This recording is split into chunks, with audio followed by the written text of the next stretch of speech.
Kuala Lumpur. It is the final day for the Odyssey Cup Counter-Strike 2 Championship. My name is Priscilla and I am the host for this championship. Now today is the last day. The last bracket finals is gonna happen real soon. Everything is at stake right here with the 50k USD cash prize on the line. The teams are ready. I hope you guys got your morning coffee already because it's gonna be a long day. Because later on we will have the grand finals. They'll have to compete on 5 matches, which is quite a lot. So let's see how they perform. And once again, I would like to thank you to all of our team players who came over from all over the country, from Thailand, Vietnam to Oceania. They really have showed us all. And now we would like to show you the 8 teams we have here at the Odyssey Cup Championship.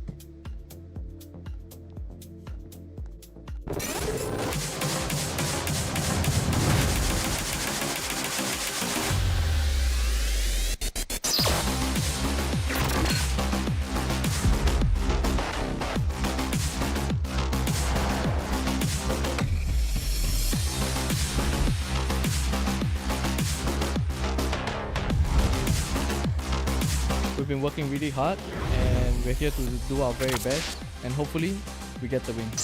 ถึงแม้ว่าเราจะต้องเล่นกับ1 stand-in แต่ว่าเราก็จะทำให้ดีที่สุดครับ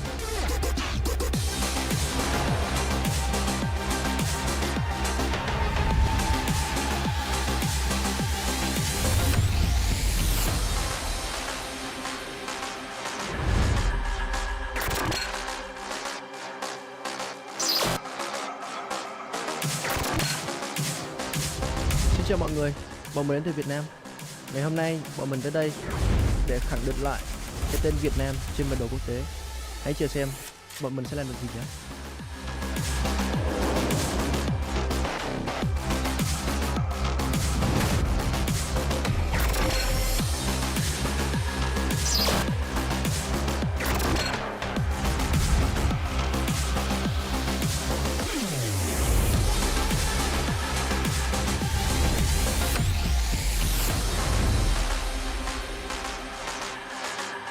This is where we show who crumbles under pressure and who performs.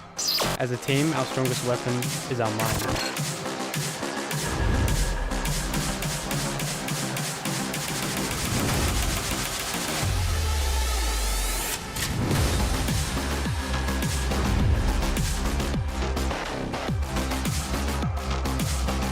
Our preparation is founded on continuous learning and rapid flow. Laban Pilipinas, atin to.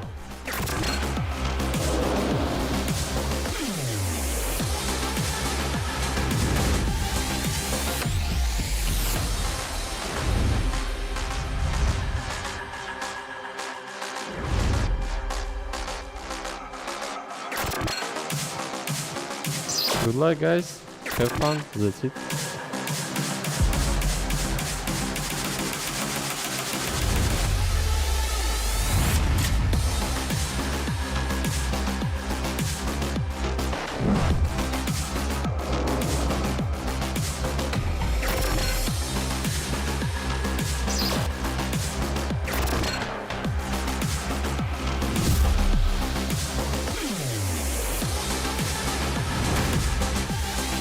We are ready to fight for every round.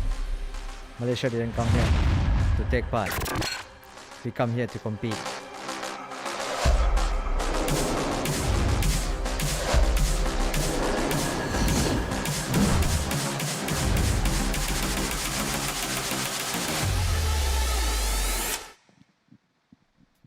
That is all of our 8 amazing teams who have competed for this whole 4 days of tournament. It has been long. It has been a ride.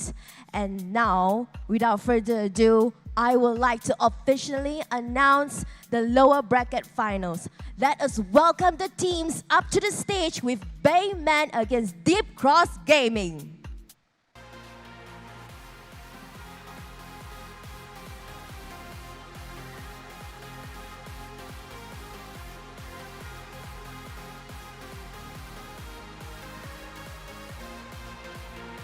Let's give them a round of applause.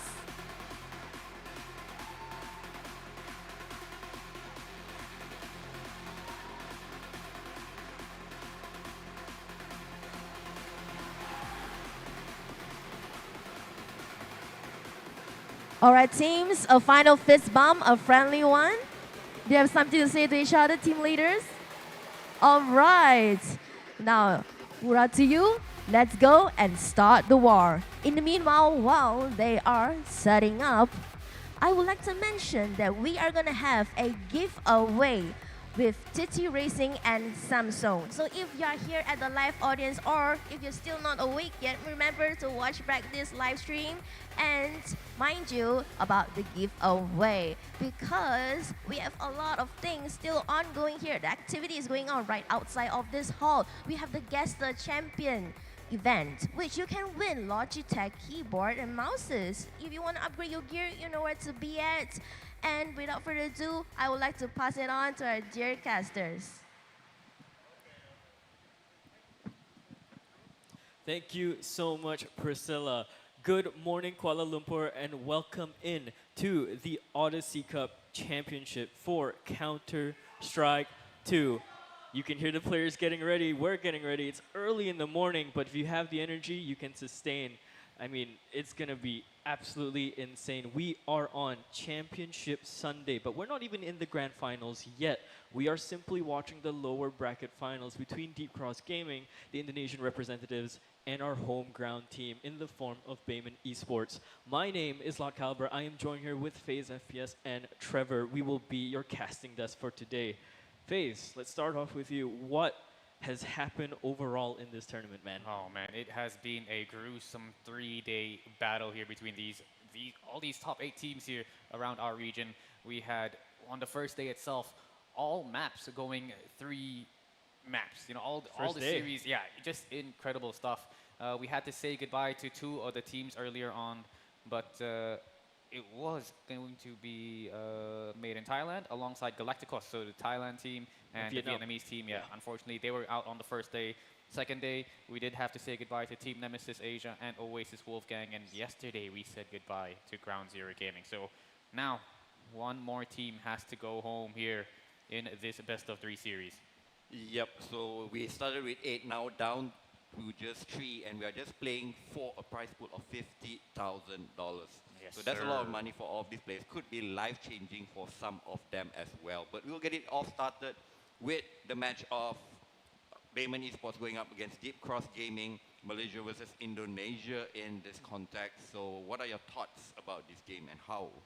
I mean, what do we gonna predict and expect for this kind of game? Oh man, I mean, Bayman have been kind of hiding away over in the side stage, right, for the majority of their run here.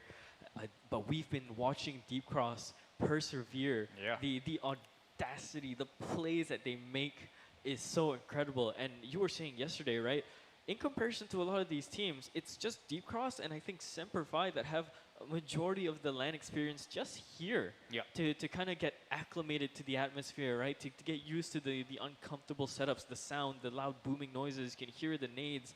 You can feel the coldness in the venue. And then you can feel the eyes on you as well. It's a lot more pressure than just sitting in the comfy Orange Esports Cafe over in the side here in Quill. But here in the cloud, it's totally different.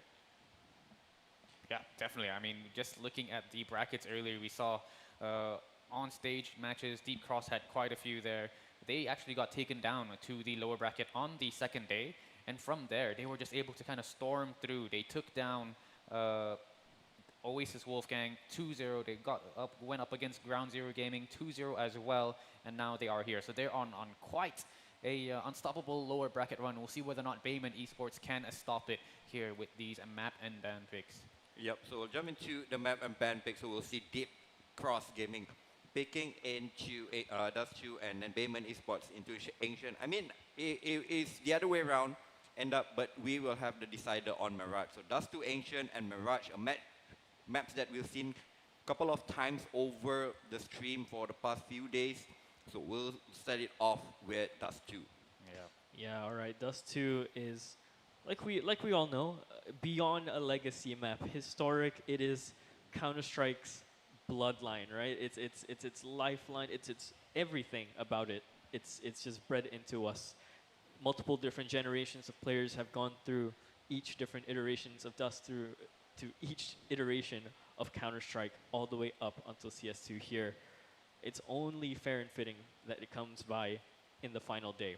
And I think for Team Cross Gaming, it's starting to make sense how they start to play up their games, how they kind of analyze the situation and play around their teams, right? With the way they kind of want to limit tests, maybe Bayman, I feel like Dust 2 is a good choice. Yeah, definitely. I mean, it's a great pick. This is actually the map pick here of Bayman Esports, and we saw them yesterday. You know, as soon as Kaze had their hands on the AWP, that big green, it was just insane showing. You know, he was bringing back his younger days. But we'll see how it goes, because we haven't really been watching a lot of Bayman Esports. Yesterday was our first chance to watch them, and unfortunately they had to get knocked down to the lower brackets. We'll see whether or not they can come up with a better showing here today. Yep, we didn't really see the full potential of the side of Bayman Esports, but they are all here fighting for the prize pool on your screen right here. So the three remaining teams, they are fighting for the prize pool of 20,000 USD for the champion, 15,000 for the first runners up, and the loser of this game, they will walk home with 8,000 USD themselves. Yeah, large prize pool for these teams, but at this point, you know, besides the prize pool for Bayman, this is home soil. This is a little bit more than just a money match. This is for the pride and joy for the Malaysians here in the venue, in the area, and for the ones watching at home too. Yep. Could this be redemption time for Team Malaysia? I mean, they had their first game on stage yesterday. They didn't really show up. I mean, probably they would have to actually talk it over how to come in hot in the first game for today. Because as we all know, they are in the lower bracket. They cannot make any more mistakes if they want to get themselves a chance to lift the trophy. Yeah, 100%. I agree. I mean, this is do or die here for them. And I'm sure with the amount of experience that they have here in that lineup, they can definitely take it all the way. You know, we saw a game yesterday. I think they had a series that went all three maps, all three overtime. You know, incredible to be able to just stay, you know, stay strong and stay awake throughout that. Yeah, stay composed. Yeah, I think it was a double overtime in the first map. The second map was single overtime as well as the third as well. So just insane stuff. But yeah, ladies and gents, starting things off here in the lower bracket finals of DE Dust 2, the map pick of Bayman Esports. We'll see whether or not they can keep the dream alive here. That's aggressive already. We're looking at a full-on rush, but the dualies are here. Clyde takes first blood of the day. Anasasis is there to trade out. Headshots are already landed between these two teams. Into the 4-and-4 we go. They're going to try and aggress into the window, but Kaze is there to peel that off. Waste, doesn't waste time. Onde goes down. There's Kaze again. By the doorway, now goes to fight Ignite. He's watching the other angle. They don't know about Wisely just yet. He plays so quietly. Now he plays his cards. He has to try and peek this. He spotted one. Where's the other guy? Yeah, coming in from window is going to be very difficult here. But Wisely has been known to hit some miracle shots, but Ignite will be able to claim Bayman Esports' first round. Yep, nice play there by the side of Bayman Esports. Going for a straight B rush. I mean, Deep Cross Gaming, they managed to hold it off initially with Clyde with that duelist, but unfortunately a 1-for-1 trade is not good enough on the B side, and Bayman Esports, they just overrun the numbers and took that round to their side. Interesting change of pace though. You know, usually we see a lot of these teams, they kind of take it slow, take it easy. Not Bayman Esports. They're showing exactly why they chose this map and why they're here to play. Starting things off hot here towards Long. Good for one, but Waste is here popping off with that P250. Okay. Can't count them out, man. You can't count them out. The dinks are coming through long range, but Onde Anasasis, they keep it clean so far. They can now traverse past the car, and Wisely's the only one left with that P250 as well in his own hands. I mean, he could maybe take out Anasasis here, but to try and get the other two, you're asking so much for a clutch. It's tough. He doesn't even have armor, so it should just be Bayman here securing this round for them, and it's lightning quick from them. Yeah, 100%. Yeah. Just one tap is going to be perfect there for Anasasis. Yeah. Hold up. Close. Yeah, no 2 kills to the name of Deep Cross Gaming. Damage has been done. They didn't really invest too much, and this is what they were actually saving for the buy in round number 3. Full rifles across the board, smokes across all of the members, but one thing, key utility missing on the side of the counter is they do not have a defuse kit, so they really have to deny Bayman Esports from gating onto the bomb site and getting the bomb planted. Definitely, just look at them now. Bayman Esports, though, utility-wise, not looking too great. They did have enough money to buy up, but I guess they're trying to keep their utility healthy here, but they are just going on a rampage on towards this B site. Clyde in towards Carr. Can he hold it off? That's the question. Good for one. The second, yes, but he will instantly get traded out here. It's a good start for the defense. Smoke's like passing through, but just as Damon goes through, the smoke plumes behind him. He's cut off from his teammate and he's instantly denied by Kaze. No space retained for him at all. The CTs have to think about maybe backing off from this. They invested as well into this, and Kaze, he can't show his head here. He has to be so careful. The spam goes through. Left in 2 on 2 on 2. This might be doable. Don't count them out just yet. Got no kit, remember? They do not have a kit. They're gonna have to rush the issue. Jumping into the window, crouching, and both Waste and Marsha do it for themselves. Yeah, what a retake there by Marsha and Waze, coming in with a 2v3 retake, thinning down the numbers to a 2v2 before making that retake happen. They did not have a kit, so time was so crucial, but they managed to make it work, and most importantly, picking up 2 AKs to bring into round number 4 of play. Yeah, incredible stuff here. Just did not expect the jump, I guess.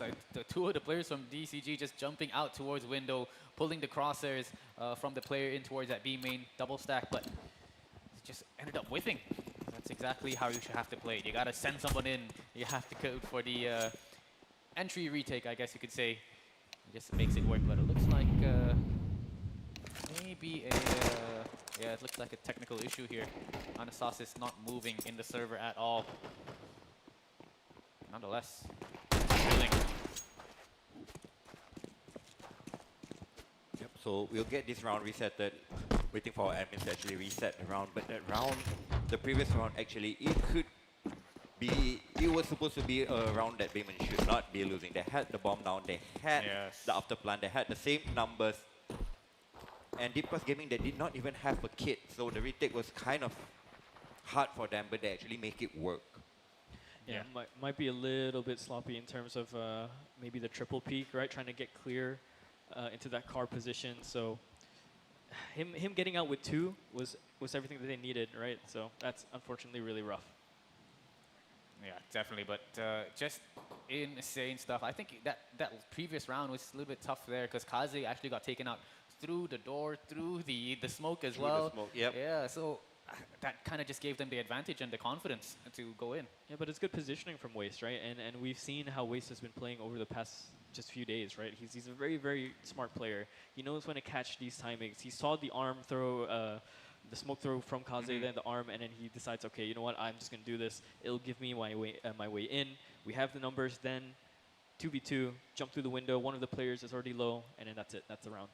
Yeah, definitely. But here we go. We just gotta make sure these teams sort out basically this whole technical issue because you want to make sure everybody's playing on an even playing field. Yep, and this game is so crucial for them keeping themselves alive in this tournament. They still have a grand final to go later at 3 p.m., but there's still a long way to go. As we have just witnessed, it's only 3 rounds and it's already back and forth between both of these teams. Yeah, absolutely.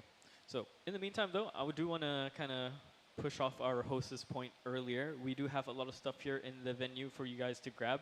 Logitech is, of course, one of our sponsors here. So if you guys are interested in getting yourselves a new keyboard or a new mice, you know that new Super Light is out. Please come by and get it. That's lightweight. You want to start shooting like the players you see here in the server? Time to get yourself an upgrade. Get it there. But if you're also going to come here as well, on the way in, not only will you see the Logitech gear, you will see the TT Racing gaming chair that's available up for grabs. And that's a bit of a competition. You are going to have to snap a photo with the gaming chair itself by the booth and then post it to your Instagram feed. Make sure your feed is, of course, public. If not, you know, hey, we can't really contact you if it's for private. But, I mean, hey, if you want to upload a private chair picture, sure. I mean, go ahead, right? Just don't expect to win, you know? Yeah, just don't expect to win. Maybe it's a goal. But, yeah, post it on your IG feed. Make sure it's public. And then follow at Samsung Malaysia, at TT Racing _CO. And then, of course, tag Orange Esports Cafe. That's the Orange Esports Cafe over there in Quill. And then make sure in your captions to shout out MY Odyssey Cup 2025. I'll repeat again, MY Odyssey Cup 2025. And then your hashtags, just clean it up with Samsung TT Racing, Samsung Odyssey Cup, and then use the slogan of embrace your game the way these players are. And hey, you'll get yourselves one of the beautiful, beautiful TT Racing gaming chairs that I personally use as well. It saved my back. Yeah. because you know I can't trust my teammates in the server sometimes to They're carry heavy. them. They can be very heavy. Oh dear lord, they are heavy. But yeah, I mean, if you guys are not in the market for a chair, you can check out their standing desk as well. That's what I'm currently interested in, and I'm definitely going to check out the HQ in Bangsar, if I'm not mistaken. Yeah, I believe so. Yeah, so go ahead, go there and go check this stuff out. I mean, even if not for yourself, hey, Christmas is coming around, so you know if you have the funds to spend it on someone special, go ahead and do that as well. Amongst our other sponsors, of course, we have to thank Samsung and Red Bull. It's way too early in the morning for me. That's why all of us, I think, have our own cans of Red Bull here. So thank you so much, Red Bull, for keeping us powered up. And Samsung for giving us your monitors. You like to keep the competition clean. And for these players, I mean, hey, a 500 Hz 0.03 ms response time monitor is out there for the consumers, for the people at home. Ridiculous. I keep saying it. He said it. He's starting to say it. It's like looking through a window. Yes, sir. It's ridiculous. I remember seeing a test over somewhere on Twitter where someone was kind of comparing the hertz, and it was like in 0.3. So like they slowed down 500 frames, right? Mm-hmm. And the guy moving across like Dust 2 Doors was moving as if we were just watching slow motion. It wasn't even skipping. Oh my word! And that's Can you imagine that for the Oppers? Wow, that's so good for the Oppers. Anyway, we are back into round number 4. The force for Bayman Esports will come up with 3 AK-47s and 2 Tech-9s. Decent enough utilities to make a hit or exact work. We'll see what we do as Ignite is making its way out of long door towards blue. Oh, yes, he made it out alive, but they are fighting for their lives right now towards long. Quite a few more players that they do have to deal with, but Marsha is here, and Marsha is stopping them. Can they make this work? Oh, past the smoke, that's a bit too fast, but Anastasis is there to trade it out. 2-on-2 again, but in terms of the HP deficit, it's looking really rough for Bayman here. Wisely. Oh, this is a huge flank if they can catch the timing for it. Ignite has to try and keep pressure here, maybe play off the noise. He knows the one is at car, but he has to wait for this flank to be dealt with. Look at the mini-map right now. It's all about timing. There's a minute left on the clock, so really, even though they're trapped here, they don't have to play forward. But Clyde, he peeks into it just as Ignite looks away. Anastasis is left into the 1-on-2. If anyone can do it, it's definitely going to be him. He's got a molly as well to work with to at least deny a little bit of positioning. He will get rid of any sort of doubts here towards Carr, trying to bait out the player from this long position. Yep, with still 35 seconds to go. He has 2 1v1s. He does not know where the players are residing, but Clyde. He will not wait for the movement. He will push, but Anastasis with that big kick, but wisely, instantly with that trade will come in. There you go. They weather the storm. 2 apiece, and the finances for Bayman is gone. They will have to take a partial, almost probably an eco, heading into round number 5. Yeah, they could, or they could stave off maybe a little bit of the finances here. Go for the Glock round, you might as well. Save up the utility and try and hit D-Cross as hard as you can, right? You don't want to mess around with this team. They've proven themselves over and over and over again why they should be here. Yeah, we'll see whether or not they can do the damage. This is a replay of what happened in the first round, the pistol round. This is going to be the second, and it's just, that was an unfortunate death for Kaze, and it just allowed them, DCG, to end up winning up that third round. Incredible here so far, and it's only been 5 rounds here. Yeah, every round matters still, so gonna try and strategize off of what both teams are gonna be doing. Yep, much expected. Back and forth between both of these teams. But Deep Cross Gaming, they have the slight advantage despite the score being at 2 apiece. They have the weaponry and they have the finances advantage, at least for this round and moving forward. Ooh, Kaze bringing out that scout. Now the goal here is if Kaze is able to tag a few of their players, at least these upgraded pistols in the hands of the rest of the squad can at least do one-shot damage here to them and take them out. It's called a bag him and tag him, and already Clyde down to 57 HP. So good on the cross. Oh, head spotted there. I think Daymake saw that too. He's gonna back away. Get into position by the ramp here. He doesn't want to test it either. Ignite's also taking some damage. I believe that might have been from a nade. again, this is still a very lethal Bayman squad with the Eagles bought up for 3 of them. And Kaze still full HP on the scout. He can stay really, really far away, get someone's head, because, you know, as per we saw on the first day, right? When Rolex gets that pick against Daymake, Deep Cross kind of fall apart, especially on this Dust 2. Yeah, get nice and slow now. Kind of playing contact here towards this A site.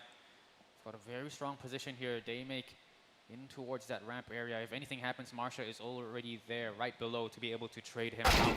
Why not? It's going to be a nice starting things off hot there on Assasis with the 1D. Marsha's got a lot of footsteps he's got to deal with, and he just has so much room to cover. Instantly deleted here. Sentry in the back line and a Another tag tag. through the wall. Kaze, he's doing it. He's trying to help out here, but it's going to be stormed. It's going to be flooded in with the CTs coming in. They have to be prepped for this. They hear the footsteps. Shock has to rig through. Second one is good for Ignite. And all of a sudden, this eco round from Bayman, it's so doable, but Wisely is still here. He has an AK in his hands. He's pulled off clutches before. Let's see if he can do it again. Has to stave off the peak, but Russing, he hits that. Of course he does. Bayman Esports win out that eco round. Crazy, crazy play there by Anasasis, gating 2 opening picks with the Deagle unanswered, and Bayman Esports, they just overrun the spot, putting Daymake in a 1v3 situation that he cannot win. So fourth will be the name of the game for round number 6 as well, because the finances is at the bottom barrel. So all they have to bring in is 2 Formasas and a couple of upgraded pistols to go alongside it. Stacked up over and long is going to be Deep Cross. Fight out the issue, but if Bayman are fast enough, they could get this B-side for free. They have to play it out slowly. Daymake is going to step forward here. Kaze's not going to test it just yet. He was going to throw that molly off to try and maybe burn him off the position, but hearing the footsteps so rapidly, thinking about it. Yeah, relatively slow here. You have to play it very, very smart for the side of Bayman Esports. You know for a fact that winning out this round will break the economy of Deep Cross Gaming. They are on a bit of a forced buy here. So you've got to make sure you check every angle. You got to make sure you execute the correct site. And instantly you can see a quick rotation here towards middle from the rest of the DCG team. Oh, if this rotation is true, it might prove useful for them. But again, it's all in the timing. Who gets the site first? Is it Deep Cross or is it Bayman? Some conversation there from Daymake, and Kaze goes down. Oh, hold on a second now. A little bit of contact here towards Spawn, but they will be able to make their way on towards that A site for Bayman Esports. I'm not sure whether or not they'll expect every single one of these players here. Slash going to be coming in. It's going to be a great start here from Racing, but Marsha will be able to get the trade here through the smoke. Yep, despite the HP being so low for the side of Bayman Esports, the side of Deep Cross Gaming, they are locked behind smoke, so they do not really want the challenge this. So they're waiting for the smoke to dissipate. They're going to try to make their way, but the best for them is to try to pick up weapons and try to save it. But Ignite is on the back, trying to deny that, but unfortunately he did not have enough bullets to finish off the kill. And Wiz and Marsha, the Indonesian duo, they will bring in rifles to the next gun round for them. That has to be 4 or 5 times in this tournament alone where we've seen a player look the other way and no one can net that kill, man. It's the easiest shots, I'm telling you. Multiple times these guys have cross paths and they just end up missing, but it's all good. Nonetheless, Bayman Esports, they do win out that round, but the fact that Deep Cross Gaming was able to bring in 2 rifles for free in towards this round, you can see that, okay, they're talking about it. It should have been an eco, but since we got these rifles, maybe we can get some upgraded pistols here. A Deagle and the P250, maybe we can use them and make them work as well. Yeah. I'm kind of curious to see what other strategies they could pull off in terms of their mid-rounding, right? I mean, so far what we've seen from DCG, especially when they play their Dust 2, I kind of like their mid-rounding terms better than Bayman. So that's one of those things that comes by with experience, right? Through scrims with different teams, trial and error. Yep, so heading into round number 7, we'll see the buy come up once again for Bayman Esports. They can get buys across the board. But on Deep Cross Gaming, they would just have to play with the 2 rifles there because 3 of the members do not really have money. but they're getting some upgraded pistols. Maybe can get some cheeky kills left, right, and center. Waze is gonna go aggressive towards shot, but he's been denied any more ground with that Serenity thrown in towards the top of catwalk. There we go. Clarity did hear a couple of sound cues, instantly throws out the smoke, but wait, can he use this AK to your advantage? Yes, that was the AK that they saved in the previous round and able to use it up against the likes of Anasasis to thin down the numbers of Bayman Esports. The timing was so rough for Anasasis there. I think he was kind of waiting for Rustang there to come through. He's coming through the smoke. Oh, he lands that shot as well. Daymake wasn't prepped for the slow crawl. Andre's been knocked down to 2 HP. So Deep Cross, they're still in this round if they can play this properly, but Bayman can kind of lay off in terms of the aggression here. It can kind of wait for Deep Cross to overstep, see what their movements are, because as far as we know, or as far as they know, they could be anywhere. Yep, the only point of danger for the side of Deep Cross is towards the other end of the map, with Marsha having that M4A1, 2 towards that A long side, as they're going to make their hit towards this B. Clyde is just here with a stock USB, and he cannot even release a bullet. Ignite will take his head off cleanly, and there you go, a 4v2 on the B side. YZ and Marsha should be going for the safe one. I mean, YZ can actually poke his hand in, try to get a couple of kills left, right, and center. Maybe try and get a rifle to bring into the next round of play. It's going to be tough here for him. He's going to take it a little bit slow here because bomb is all the way towards that B side. Wisely, though, see whether or not he can get some exit frags here. But yeah, that should definitely be the 5th round for the side of Bayman Esports. This is their map pick, and you know we're starting to see where they're a lot more comfortable with. You know, they don't mind hitting towards the B side. Oh my word! What a shot from Wisely. He didn't have to do him that dirty. But That's a message and a half. Okay, well, there it is. Free rifle in the hands of Wisely. Bit of damage done to the economy here for Kaze, but you know, relatively still healthy here for Bayman Esports side. I think I heard a tick in the chat. I wouldn't be surprised if that was Kase maybe just saying, nice shot. Oh boy, okay. So, Daymake, up in hand. We've seen what he can do with this. And this is quite a different topic, right? Usually Daymake responds to an op. He's never one to usually buy the op first off. So this is a bit of a change of pace for Deep Cross. Maybe they've been learning from their mistakes here, but Daymake has been kind of quieting down as the brackets kind of filter through all the way up to this grand finals, or this lower bracket as well. And he's allowing the rest of his team to kind of work off his calls, his leadership, because every time I see a tactical timeout, he's so vocal. He could be the caller, or maybe the secondary caller in those teams. In the meantime, while he was missing his Indonesian counterparts apart on Marsha and Waze did really step up, especially yesterday and even today, carrying on to that form. But despite having the AWP in the round number 8, he can't really take too many aggressive challenges because he does not really have any Kevlar or nades to back it up. So he will just take a relatively passive angle, and the terrorists are moving out towards middle side and then take down Clyde with those man advantage. They are trying to fight back.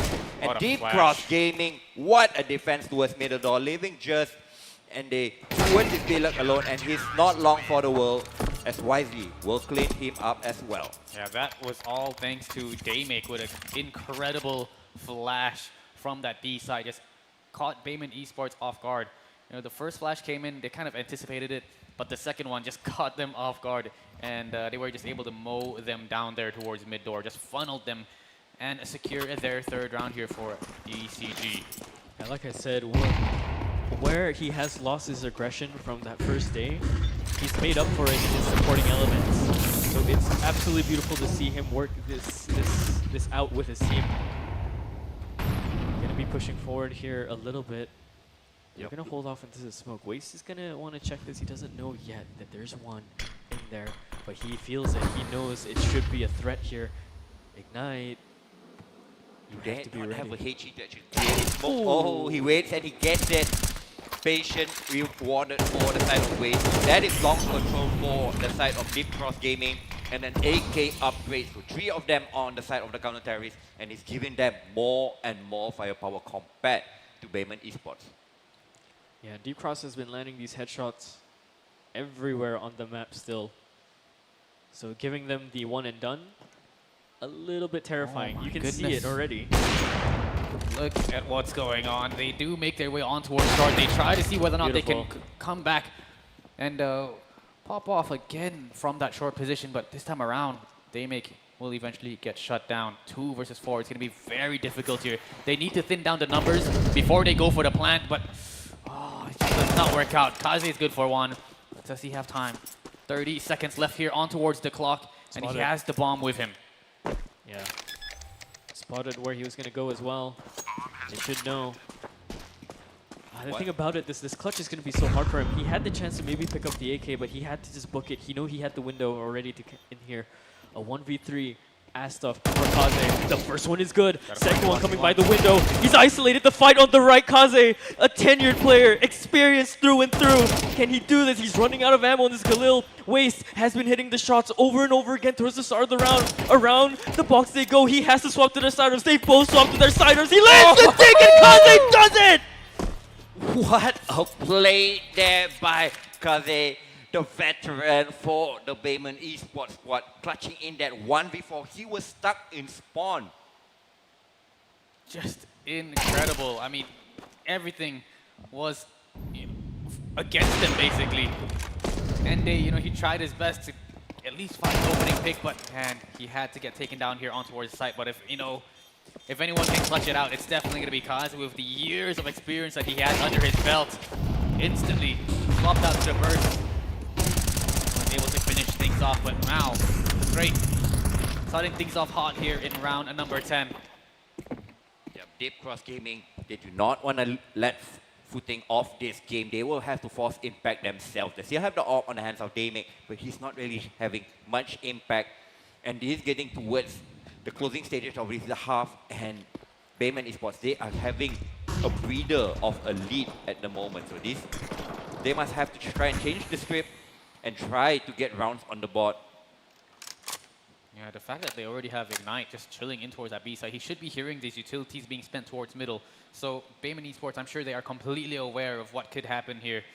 And yep, they're checking, making sure Anastasis finds one, but an instant trade here from Wisely. But I'm pretty sure Wisely spotted Kaze, and he will make it out alive. Ende, however, does end up finding Damic towards that A site. And the thing is, they're split up. Yep, 2 on They the know A side, this. 2 on the B side. They have to go fast. They have to go rapidly. They know it. Drop into the window. It was silent. They didn't expect it. And they're so far away, Bayman Esports. They can just start this defuse. What has happened? It's fallen for them. Yep, round done and dusted. It was a 2-2 split. Despite Deep Cross Gaming had only had 3 members alive, they knew that it was 2 players on long, and they knew the C4 was heading towards that B side. So they immediately went on towards the mission, get the 2 kills on B, and defuse the bomb. Even by the 2 remaining members smart. cannot do anything. So a round gifted to the side of Deep Cross Gaming. Can they make a strong recovery towards the end of this half? Yeah, still beautiful rounds being played by Deep Cross regardless, every single time. Pushing up now, they're setting up their defaults here. Going for the regular 2-1-2, but with the way Bayman has kind of bought up into this round, they can afford to kind of play this slow a bit. Maybe just kind of talk about what they need to do next, right? Just spend the time in the round and it's timer. Talk about your strategy. Yeah, of course. That's very, very important. Especially when you end up having to head in towards the last round of the half after this. Well, yeah, just make sure you take it slow. You do have not the best weapons. You see whether or not any one of DCG get a little bit too aggressive, a little bit too ambitious, and you should be able to shut them down. But time and time again, not a lot of aggression, I guess you could say, from Deep Cross Gaming. They're known to be a lot more insane when it comes to shots, a lot more pushes, but I guess they are providing Bayman Esports the respect, I guess. Yep, and heading to the 50-second mark. Looks like Bayman Esports, they want to try to execute towards this A side, but they're still locked out behind smoke. Damic is holding it to a side, have some support in the form of Marsha, who is playing towards City Spawn. Slowly grouped up, send out the smoke to allow them to at least get a lot more room on towards this catwalk. And instantly, Damic will be calling in for the rotation, but he is ready and waiting. The flash from Waste is just able to assist them, and they just shut them down completely. Baemin Esports. Ooh. 6-5 here. Can they bring it 7-5, or will Deep Cross tie things up here to make it an even half? They need that lead. They need that little bit of a lead and then secure that second pistol if they want to push through here. They've had a lot of time to kind of break down how Deep Cross has played over on this mainstream, right? It's been mostly them every single day. Yes, and heading into the last round, the squad for Baemin Esports, they do not have the best of 5. An AK, a Galil, they're rushing towards B, they're rushing towards utility, and they are getting taken down. The B side defense is holding strong. It is just Ende and Kaze, but Kaze, he is fighting back. He is showing us that why he is brought in by the side. But once again, they make with that fast timing, just gets the kill and dip away, leaving Kaze in this 1-on-3 position. We've seen him done this clutch before. Can he do it again at the second time of asking? Oh my god! He has isolated, but Daymake has a nade this time. Utility is the difference, and they're not gonna let history repeat itself. So close yet so far. We know what Kaze can do in a 1-on-3 situation with the same weapon, Galil of all, and he almost managed to get that. Nevertheless, the score is tied at 6 apiece, and we'll be heading into the second half, where Baemin will be shifting over to the defense. Meanwhile, Deep Cross Gaming, they have to dictate the pace and try to create some attack towards the sides. Yeah, DCG, they like to run down the timer when it comes to the T side. Very, very slow team, super defaulty. But when it comes to changing the pace, they definitely can do that as well. So that's something Baemin Esports have to watch out for. We'll see whether or not they can pop off here. Marsha already leading the charge on towards the A side, and this is Anastas's home. He holds this site with ease. He holds A long like it's a nothing here to him. We saw the other day up against one of the teams, he had like a 3K. And it was just incredible. Just one tap after one tap. No smoke there towards the CT cross, so that's going to be interesting. Kaze will be able to get a couple of tags here and will be able to give the information to Ignite that there are a couple of players here towards middle. Can Ignite finish them off? Ooh, Anastasis comes in hot, and Rasing will be able to assist him on towards that B side and watch his back. Yep, clean and easy pistol around there by Baemin Esports. First things first, Anastasis took away the threat from long, getting 2 quick kills. Meanwhile, the side of Deep Cross Gaming, they tried to rotate to the other side, but the defense on the B side was as solid as long, so not really losing any members, and Deep Cross Gaming will have to go for full eco, so Baemin Esports can actually farm up some kills and get money on the board. Full-on Glocks here for Deep Cross now. Again, they can kind of repeat just the same thing, right? Just kind of use the round, talk about it. They don't want to let a lead start to build up here for Baemin, because this can get harder and harder as they go. If Baemin have that passion, have that energy, the confidence, it's going to look very, very rough. Oh my god, wait, Ignite, he has to be so careful. He's already dinged. They're flooding into this B side. They're overwhelmed. Wow. What has just happened? Glocks galore, but Glocks win it out. B is completely taken over, and a scramble, a panic. The emergency lights are on. There's a boost coming out, and he's immediately denied any sort of space. Baemin, do you still go for this?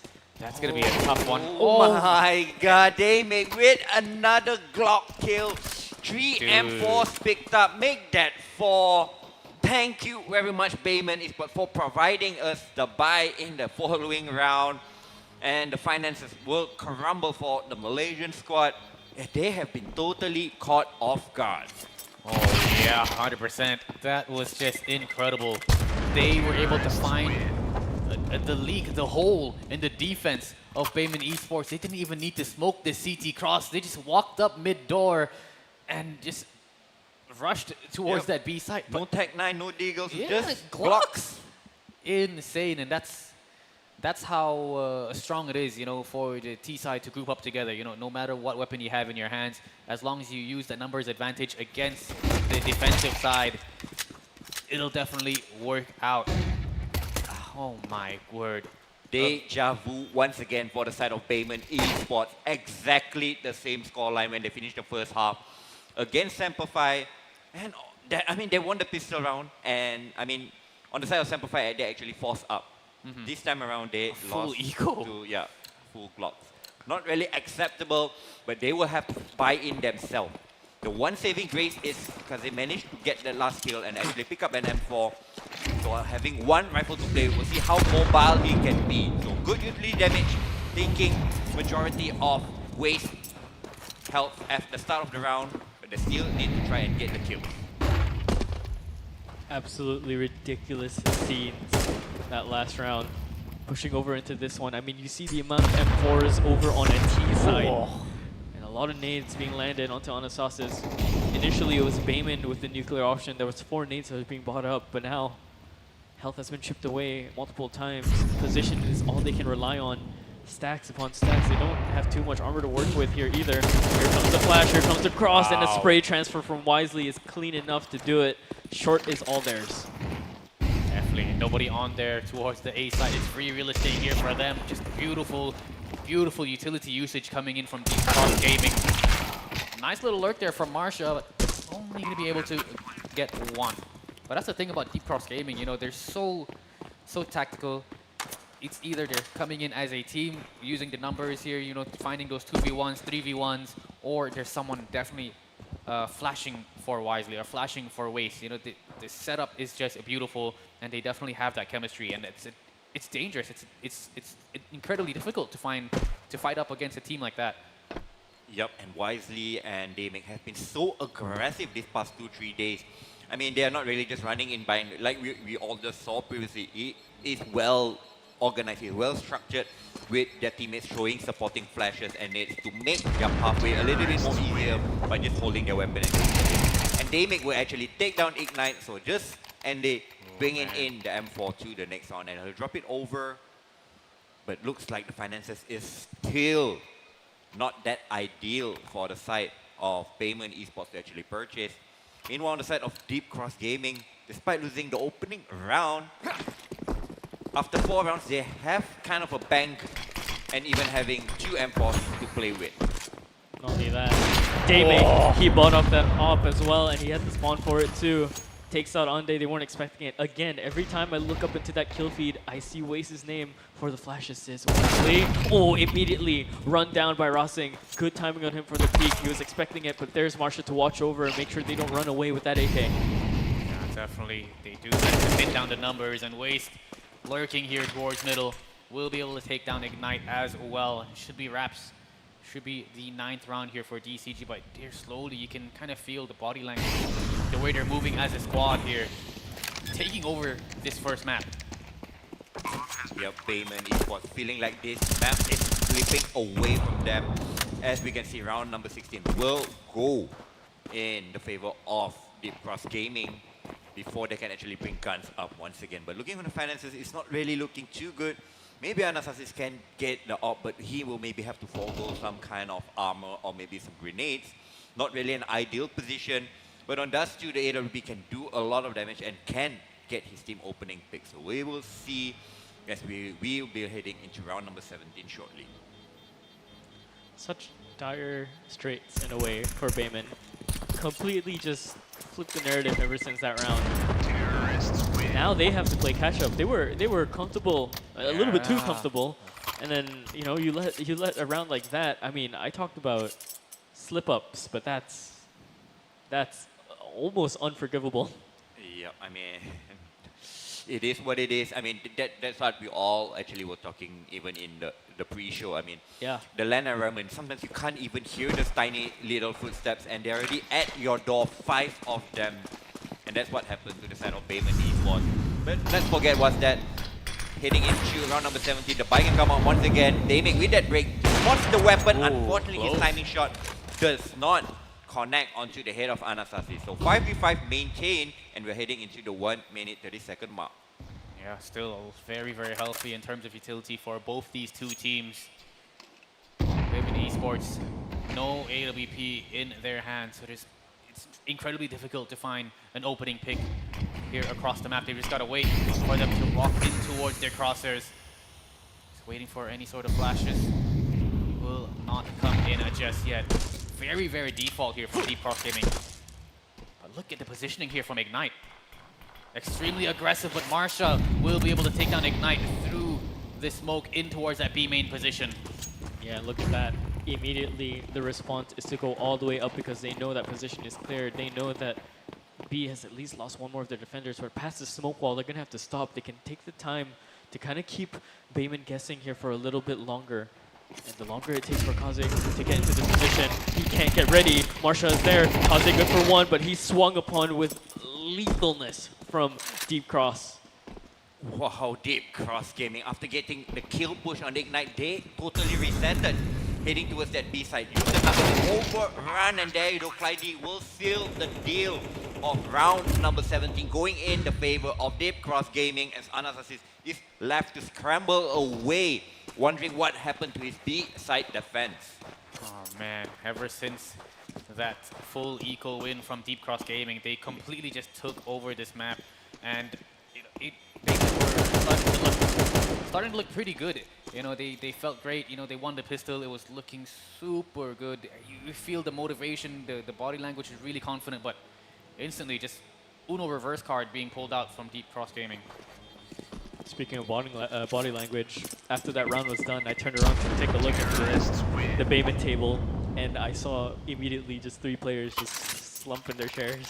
Yep, hands on their heads. Who wouldn't thinking be? like, I, how could it happen? I mean, most probably it's like a 1% chance, but unfortunately it happened at the biggest stage, at the biggest moment, and it could be very determining on whether they can actually make a comeback in this game. So heading into round number 18, the buy will not be that great, but Kaze, he has that 8 of K, and Anastasis has that M4. We'll see whether they can make it work. Anastasis is not giving the long barrel SX3, and both of the weapons just loses their life. This might be retrievable for Ande, but he's going to have to overstep it a little bit, and he has to be quick. And Marsha's going to watch over for this. He's thinking about it, but he knows he has to give it up. Smoke is going to plume there alongside with the fire. Ande's going to play that positioning instead. Racing does have an op in his hands. He has to be the playmaker if he wants to do it, but at the same time, with the way the T's are crawling up, he also has to back away really fast to just drop that over to another player. There goes Ignite. There's the op, it's rung out. Racing goes down. Ande hidden over by elevator, immediately shut down. This is one of those times where you need to call a timeout. You know, a timeout was due quite some time ago. I think so, yes. Yeah, and they're just allowing the momentum to be on DCG's side. You know, if you don't have anything to talk about, maybe you can just pause, take a breather, just allow DCG to have a bit of a cool down. But this time around, no pause coming out. I don't really like it from the side of Bayman Esports. We are in the 7th round of the commentary side, and they did not really have a full buy besides the 2nd round, and they actually lost that. This time around, they are playing at the man disadvantage once again, and then he goes down with nothing, trying to take that long control. And wisely, he is still going for more, and he strikes gold, getting a double. Clyde will take down Kaze on the opposite side as well. The B side is lost, the A side is lost. His feet are being tagged. They're trying to pull an Achilles on him, and he just executes him from long range. Talk about an archer taking out the last Spartan. Yeah, just insane. What a showing here from DCG. 12-7, super dominant. I think it's a very similar scoreline to what's happened between Bayman Esports and Semper Fi, but man, it's tough. This is the map pick of Bayman Esports as well, and they are just looking down in the dumps. And that shows how important momentum is. You know, once you lose a crucial round, you just instantly a mental boom here from the side of Bayman Esports. And they haven't been able to reset ever since. Crucial's underselling it, man. It felt like a butterfly effect at that point. It's something changed completely in reality itself that just should not happen. It's ridiculous, but props to Deep Cross. They're pushing this all the way through. They're activating early in the morning. I mean, this is how they want to go through, right? Semper Fi awaits one of these teams. Deep Cross want to get that rematch in. I mean, it's a rematch both sides either way. Yep, Anastasis is going down, and remaining members of Deep Cross are going to make their exact towards long. Racing is trying to twin the defense, but just an MP9 and M4, they are on flames as Ignite will go down to the fire. The A side is lost. 3v5, make that 2. And this round, this map is looking like it is lost for the side of Bayman Esports. All down to Kazin and they're coming in with this retake. Kazin is the highest rated player for the Bayman Esports. We'll see whether he can bring a couple of kills to his name. Oh my word. That is just unlucky. Nothing is going their way. No, nothing whatsoever. Flash up. Oh, they're trying to knife him. They're trying to execute him, but they've given Kaze a window. But he has to go now. He doesn't even have a kit. He's just playing for stats at this point. There's no more time. Waste is there. He's been the supporting element. He shuts this one out for Bayman. Ridiculous stuff from Deep Cross Gaming. A singular round that changed the entirety of this best of threes canon. Oh my word. Just that one round, you felt it. It is too obvious. It's so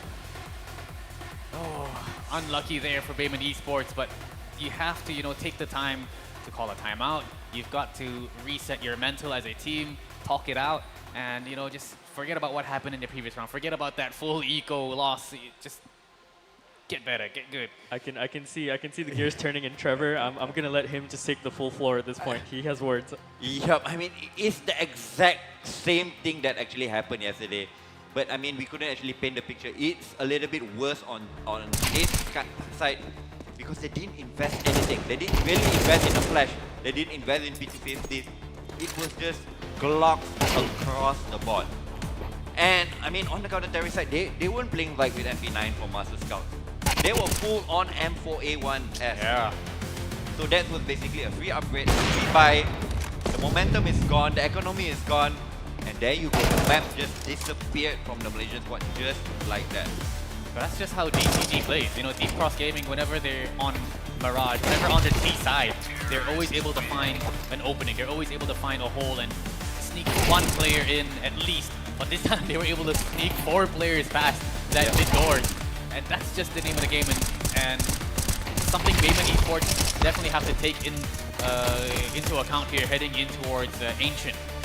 Yes, definitely, because Ancient is the home ground of Deep Cross Gaming, and we know what damage we can do. And I really like to point out the chemistry on the side of Deep Cross Gaming. And we always see that he didn't really have the best game in this opening match, but he was still constantly going in first, getting the positions revealed for his teammates to actually come in for the trade.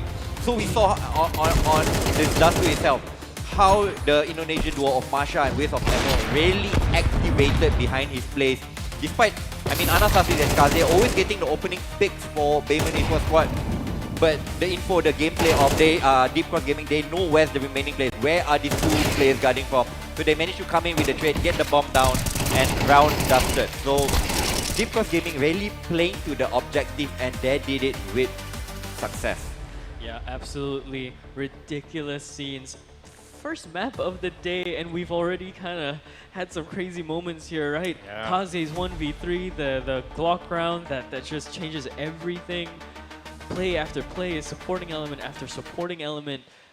You're starting to see what these teams are capable of, why they're here, why they're fighting in this land, and I mean, it's absolutely ridiculous. But map 1 is going to take its end here. Ancient awaits us after this. Don't go anywhere.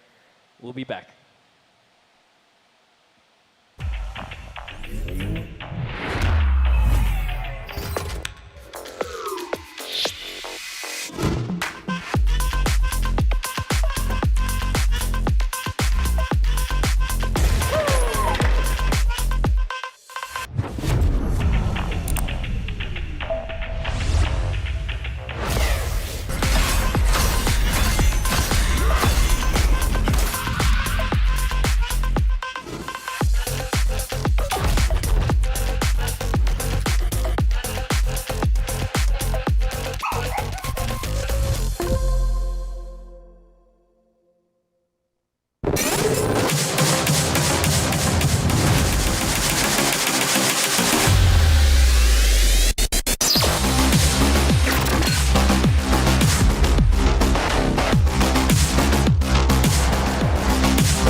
working really hard and we're here to do our very best and hopefully we get the win.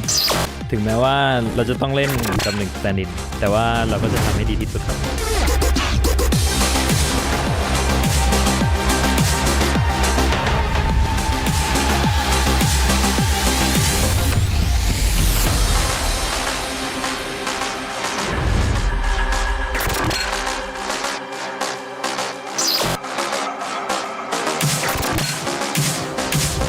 Xin chào mọi người, bọn mình đến từ Việt Nam. Ngày hôm nay bọn mình tới đây để khẳng định lại cái tên Việt Nam trên bản đồ quốc tế.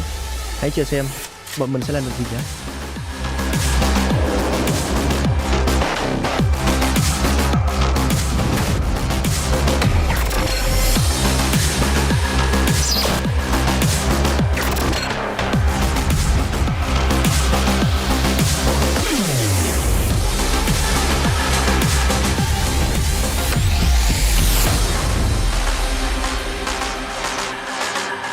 This is where we show who crumbles under pressure and who performs. As a team, our strongest weapon is our mind.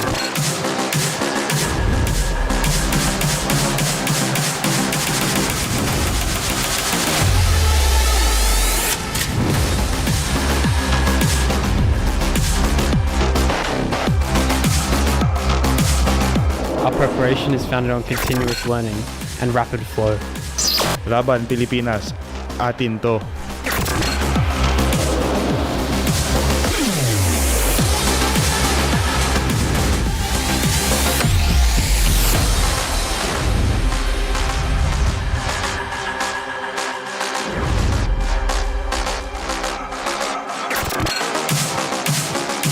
Good luck, guys. Have fun. That's it.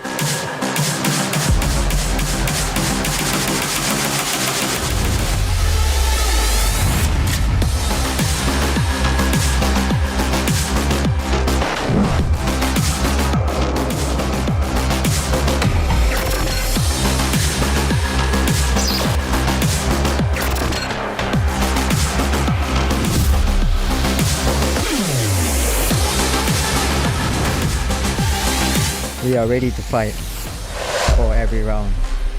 Malaysia didn't come here to take part. We come here to compete.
We've been working really hard and we're here to do our very best and hopefully we get the win.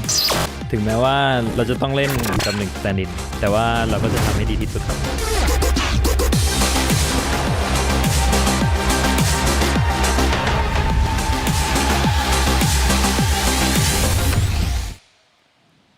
Deep Cross are up a map here after a convincing victory up against the likes of Bayman Esports, winning 13-7 on a Dust 2. We will be moving on to Ancient. This is going to be the map pick of Deep Cross Gaming. But before we go any further, I'm FaZe.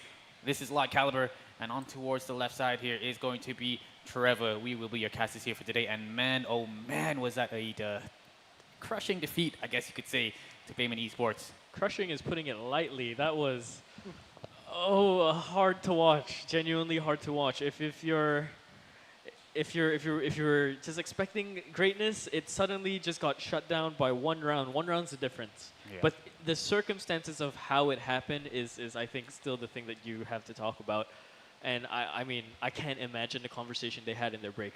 Yep, I mean, they started on the terrace side, is the harder side of the Dust 2. They managed to get the rounds needed. They had 6 rounds. They started on the counter terrace side, which is the favorite side. They won out the pistol. Relatively clean, without losing any members. Yeah. The terrorists did not invest anything, but somehow they managed to break onto the B side and salvage, 3, 4 M4s bringing into the next round. Their economy was 3 boosted. M4s.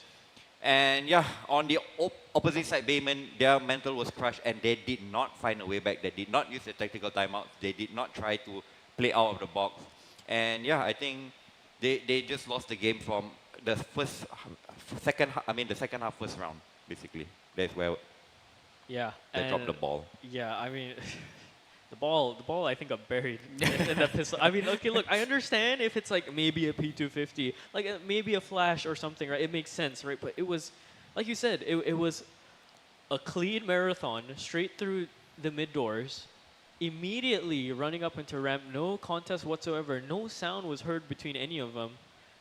And then the window drop happens, and you see Ignite panic. He doesn't even have his weapon out. He had a smoke out. Yeah, it's just unfortunate, but hopefully during that break, Bayman Esports were able to reset, and it looks like they want to put things into their own hands here as they get aggressive here towards middle, but Waste wisely will be able to even things out. Ignite wants to go back, but he's just not able to. Daymake will shut him down, and Anastasis will go down as well. A 1v3. Kaze, we've seen him do it before. Can he pull up with a miracle again?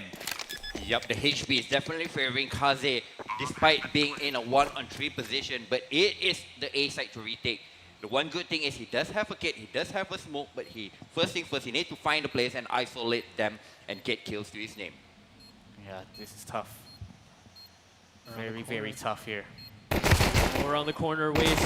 He's here just jiggling around, and Kaze goes down. Doesn't even have a chance to use the smoke either, and that's a free smoke given to Waste as well. Immediate buy-up with the AK, full belt of utility. Galil's across the board. DCG do not want to waste time. Okay, I gotta ask you, Trevor, because I think I can get your input a little bit better on this. I've seen at least 3, 4, maybe Bayman members go for a swing altogether, and I like the idea, I like the aggression. But at some point, every single time DCG throws a flash, shouldn't you call someone to play anti-flash at that point? Yep. It's happened 4 or 5 times. Truly agreed. Unfortunately, they did not have any players at that counter flash position, so they will be on the back foot. On the side of Deep Cross Gaming, they have AKs and Marsha with that Galil, not slowing down from the last map, getting the opening pick onto Kaze. So a 5v4 stated for the side of the terrorists, and looks like they are just slowing their play towards this B side. Yeah, this is the map that Deep Cross went crazy on. They definitely have a lot of experience here on it, and this is something that Bayman Esports really have to watch out for. Yesterday we saw Marsha popping off wisely as well. Once these 2 players get heated up on Ancient, it's going to be a very, very difficult game here for Bayman Esports. Yeah, Pressing, he tried to push the smoke, but unfortunately he gets taken down. And they will manage to drop a play on the other side of the map, and Anastasis will scavenge that Galil. So that rifle can be brought into round number 3, where Bayman Esports will be buying up for the first gun round. Yeah, Wisely is gonna look over down here into water, make sure no one's coming out from their own spawn here. Filtering out now, Bayman, just try to at least take some space back. Fight's happening. If they do get this fight, they could maybe reach out for a gun, but with the way they're filtering in this way, Deep Cross now know that this is contested. Oh, Wisely, there he is, comes in with the Mac 10, a little bit more money secured. Anastasis has to survive, he has to get that pick. Oh, Ande picks up 1 more, so that's not too bad of an ending for the round. Yep, Deep Cross lose a little bit too much towards the end of the round, but they managed to get the round, and the remaining members can pull out rifles for themselves. So no love lost for the side of Deep Cross Gaming. We're heading into round number 3. The first gun round will come up. But look on the left side of your screen. Utility is lacking. No defuse kit. Ignite, he just has his rifle to play with. So he really needs to hit his shots to get Bayman Esports on the board in the second map. Very, very... So Anastasis, he wanted to get a little bit aggressive there towards middle, but instantly the mollies came out and he just repositioned himself in towards Donut. But most of the team here, DCG, grouping up towards this A site. We do have Ignite here, ready and waiting with the M4 A1S, but the thing is, you don't really have that much bullets to deal with, and oh, he will get burned off of this position. Tried to make his way in towards Temple, but it just did not work out here, and look at them go. Anasasis, strong position, will be able to fall back. Can he find one? He finds another, Ende as well. We'll be able to thin it out. An equalizer, 2-on-2. Make that a 2v1 as Anasasis finds Marshy. Oh, but Clyde is so lethal, just looking away as well. Ande, he wasn't sure if his back was cleared. Now left to this one-on-one. Both players armored up. One doesn't have head armor, so if Clyde lands his headshot, it's done and over for Anasasis. But again, you've talked about him before. He has pristine aim, knows where the position is, sees the barrel, has to reposition, crouching down, looking away, and he looks at him just right, takes that fight just nicely. Anasasis. A recovery, a breather for Bayman. Good recovery, but they lost 4 members. It's going to be a little bit difficult here for them in terms of economy, but you know, they should be able to buy up a pretty decent buy, I guess. They managed to salvage that round from a 2v4 situation, and then Anasasis coming in with multi-kills to their name. On the side of Deep Cross Gaming, they still can go in for the force. The plant in the previous round would definitely help them getting some weapon and grenades as well. So we'll see 2 Tech 9s, 2 AKs, the Deagle in the hands of Daymay, and they are going for a B-side control. Yeah, look at them go. Up and ready to go. Great mid position being taken by Anasasis, and they have taken this into account. He's got to slow it down. Slow down this B take. Doesn't have to worry about mid. They have to make sure they clear out this mid position first before they go for this execution, or if not, have someone make sure that they are watching their back at all times. And that's going to be Wisely. They're losing ground, they're losing so much ground. It's a bit of a scramble here. It's still doable. Kaze, he's going to try and filter in through that smoke. Good shot from Anasasis, but that fight has to be clean from Kaze. Wisely has been so strong, performing ever since he got here onto the stage. Now Anasasis has to play this clutch. 1-on-2. They faked out the timing with the bomb, and that allows Wisely to push up forward. He has to swing around. Anasasis doesn't have that timing, couldn't readjust in time. Yep, and Deep Cross Gaming once again brute force their way on towards that B side, knowing that utility is a little bit lacking on the side of Bayman eSquads, and they just managed to overpower that side, taking control of Cave and slowly executing on towards that B side. So heading into round number 5, once again the finance is not there for Bayman eSquads, so they have to take a partial, and they have the UMP 45. I mean, his gun is kind of out of meta, but it can do some damage. Definitely very, very default play here. A couple of players towards middle, towards B as well. And looking at deep positioning in towards A main though from the side of Bayman Esports. So they've got a lot of information here. Whether or not the player here watches out. Oh, Clyde just instantly getting deleted there. So that's going to be a nice rifle to recover. But on the other side, and they do manage to make their way on towards the B side. They still have Ender with that UMP. Can he hold it? No. Traded out instantly, and that's the buddy-buddy system that DCG have been running this whole tournament, basically.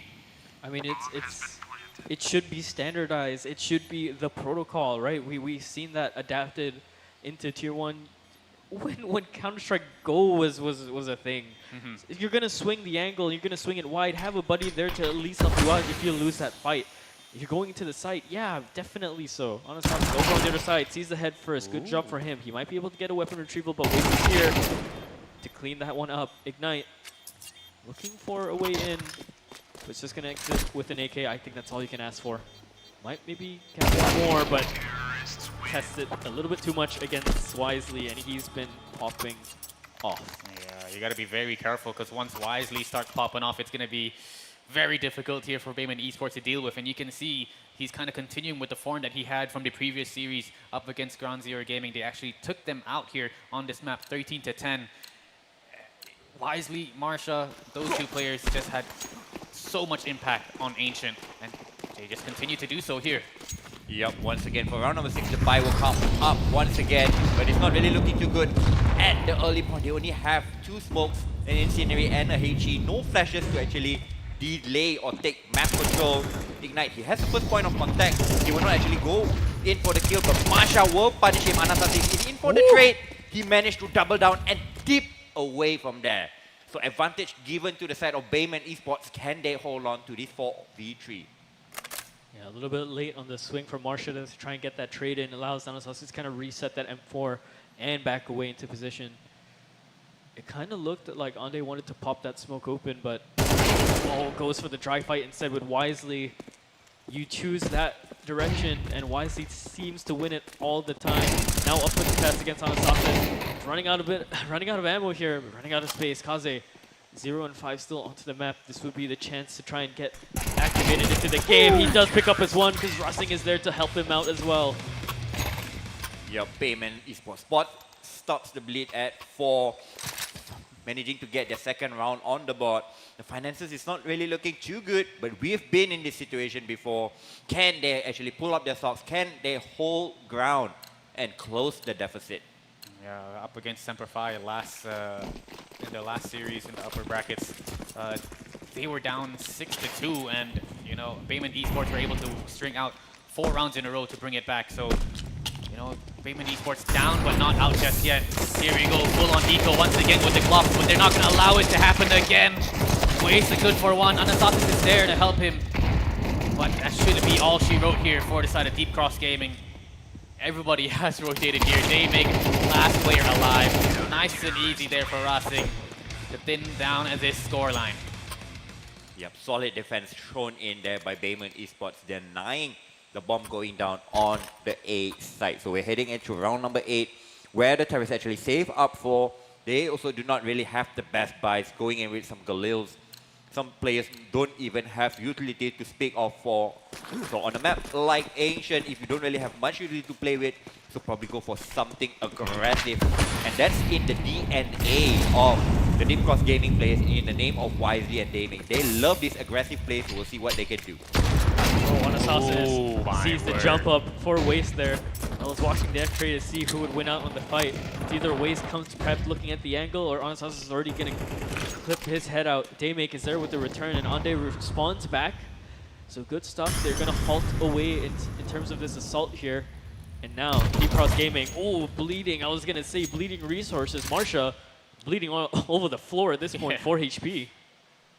Yep, Marsha is like a walking duck over here. Now, with just 4 HP left, he can't really take any engagement. Really need to let Clyde and Wisely do the heavy lifting for round number 8, as we still have 1 minute to play out this round. Yeah, definitely. I think he has to give this AK to either one of these 2 players who are healthy and just lead the charge into either of these 2 sites. But look at the weapons, look at the utility that Bayman Esports still have. They still got a molly, they've got flashes and smokes to work with, kits as well. So this will definitely help them in terms of a retake or to delay any sort of execution. Nonetheless, this is what DCG does best. They run down the time. They find an opening, they find a hole that they can sneak up into, and we'll see whether or not they can find a pick. That is the question. It's going to be a test for Anastasis here. 15-second is the mark. This is golden time for him. First headshot is good, but the trade is there for Marsha, and there's no one here on the site just yet. Kaze is there, tries to get that one. Ends it off with Ande picking up that headshot against Wisely. Yep, solid defense there on the A side. Kaze and Racing, doing some defense over there. So the finances will be shattered for the side of Deep Cross Gaming, and looks like they will have to take an eco going into round number 9. Meanwhile, on the side of Bayman Esports, they are rocking the full by Kaze with this trusty AWP, Ignite with that AK-47, and the remaining 3 members with that M4A1S. Looking good, looking strong here. This is one of the replays, what happened in one of the previous rounds, round number 6. You know, Anastasis was able to find one, and here Kaze and Racing was just able to hold down that site with ease. They kind of had the great read in that 2v2. And man, what a game it has been so far. Even though Bayman Esports were down in that first map, they bring it back here in the second, and they want to fight for it. Like they said in the video, they're here to compete, and they're definitely showing it. Yeah, absolutely. Let's see who plays tiebreaker here. So I don't count Deep Cross just yet. Ignite's still 0-7, so he's going to have to wake up. But at the same time, Anastasis has elevated his play, right? He's sitting 16-5 and we're only 9 rounds in. Yep, and the reason of his 16-5, that is why Bayman has actually tied up the score at round number 8. And they kind of have the advantage moving forward as they have the economy, they have the weaponry. Can they convert it and make it into a lead? With the lead now wisely on the Tech 9, but Anastasis is able to take down 2 before they eventually trade him out. M4A1S has been picked up, but does he get the reload in time? Kaze is here with the big green. Finds one, looking for a second in towards main, and he's all by himself. Waste. What can you do? 15 HP, Deagle in your hand, a nice little boost there on towards Ignite as he pops his cherry with the first kill.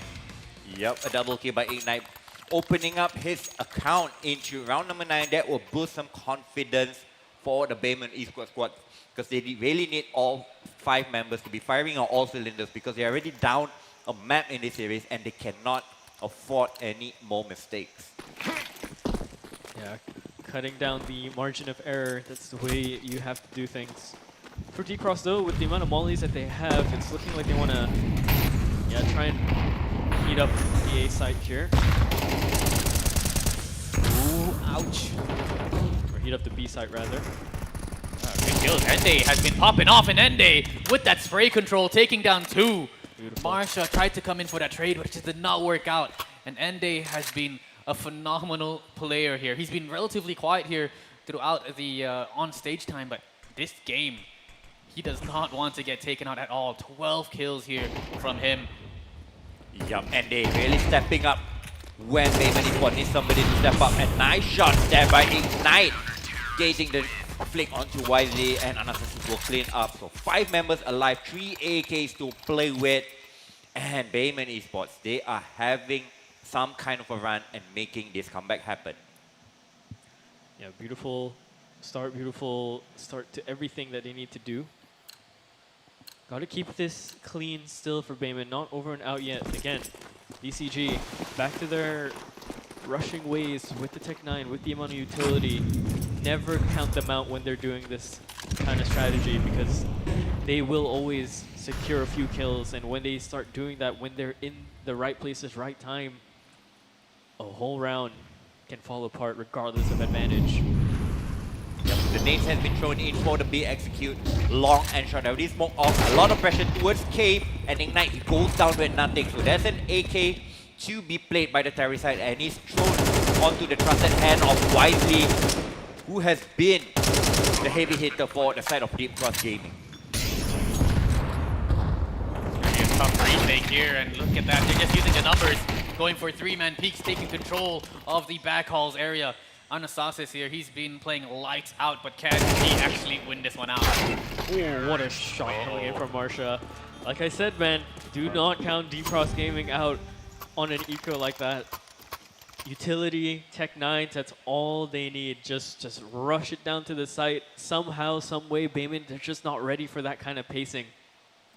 Yep, not ready indeed. I mean, we all know in the DNA of Deep Cross Gaming, they are an aggressive team. And for the last round, because the finances is good, Racing and Kaze will be yielding the double op. We'll see whether this strategy can lock out the terrorists, get themselves a lead going into the second half. Double op setup. We'll see whether or not Racing can find an opening pick. Fairly aggressive here, trying to find a little bit of something here through that smoke and B main. But look at the information Ignite has already gotten. Easily, lots of bodies here towards this B site. And man, this is going to be a quick retake if they were able to make their way on towards this site.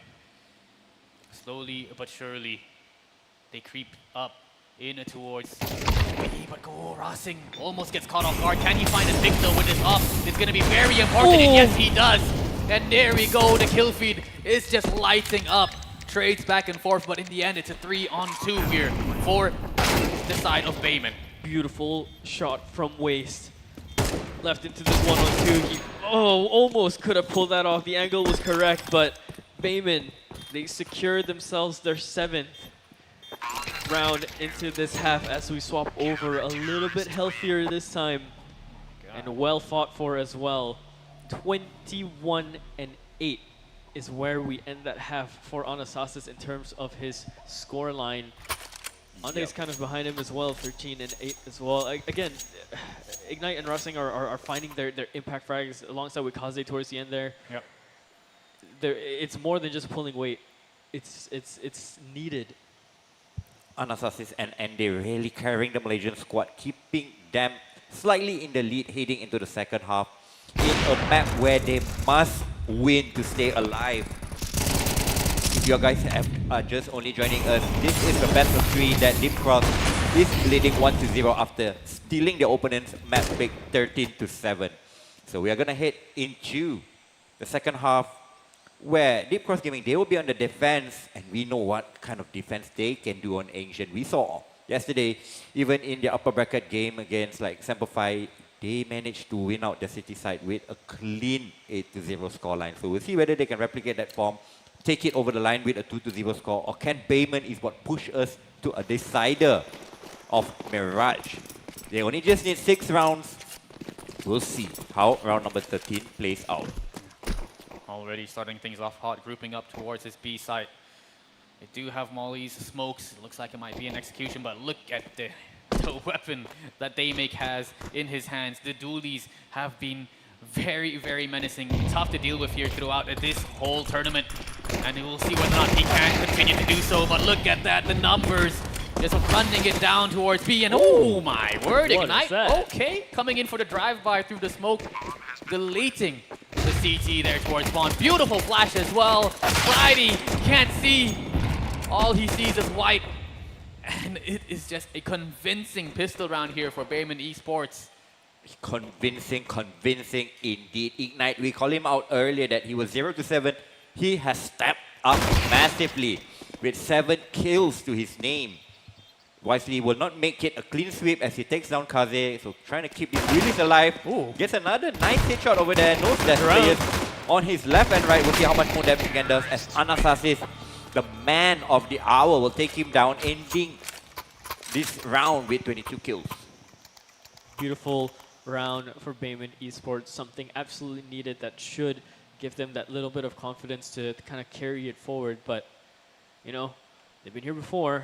Can't let it slip through again. I mean, if you're not learning from the last time, you're traumatized enough, I think, to keep things steady. Yeah, we've seen what happened in the previous series, previous map. You know, this time around, the sides are swapped. They're not on the CT side. They are here attacking now. Daymake somehow does find one. They're using a numbers advantage to try to take down Rasting, and they will be able to take him out. They've secured an AK, they secured a MAC-10, but can they secure the kills and this round? Can they find something here? But Anastasis is completely aware, picking up his 23rd kill. A demon in this server. Yes, Anastasis does not want to lose this game, really getting multi-kills after multi-kills, despite all of the havoc. In this round, Masha will back away, will try to bring in the AK, to bring it into round number 15, where Deep Cross Gaming will be buying up and will try to make a defense to try to make this comeback, try to deny Bayman Esports getting up double digits and doubling on their score early in the second half. I've always loved the narrative when it comes to Counter-Strike as we go deeper into brackets where teams win out each other's map picks. It tells me that, you know, you have protocols ready to study each other. Good flick from Ignite there. It might take him one whole game to warm up, but he's here. Yeah, definitely. I mean, this is the Bayman Esports team that we saw in the qualifier. Oh yeah. You know, confident, aggressive, and they're definitely showing out here up against DCG and Map 2. But this is where it starts to get a little bit more serious. DCG, guns are out, nades are there. Got everything they need, excluding the kits. We'll see whether or not they can hold the aggression here from Bayman Esports. Yeah, just to kind of play off that conversation, that was a Bayman Esports without the Kaze pickup. Yeah. So with him, you know, your chances should go even higher here, right? The experience he brings into this roster is ridiculous. What is it? 3 major show-ups for him? Our most tenured player. I guess around there. Yeah. been to a couple of majors, a couple of big tournaments, played with the best of the best in the world. But ladies and gentlemen, we're in round number 15 here. It is a bye for the side of Deep Cross Gaming. They do not know any info. Payment is keeping it so slow. They go in for the middle, and once again, Anastasis is assessing the players from Deep Cross Gaming. It is a 3-man trade, living just wisely in this 1-on-3 situation. And I think he's going to back away. They've invested so much into this round. Let's try and just filter out the other side. This guy is crazy. I mean, 26 kills. He's 4 kills away from a 30 bomb. Is that our first? What in the... I think, yeah, it definitely will be a first on stage at least. Yeah, I mean, and this game is like not even like a close game, like a 9-8 or a 7-7. It is like... Very one-sided. Yep. If this was, what, 12, you know, 30 bomb, impressive. But the fact that it's only the 15th round, this guy is just going nuclear on Ancient. If you look, the second closest to him on the server is what, 15? And that's like 11 kills away. Massive, massive impact thrown in by Anastasis.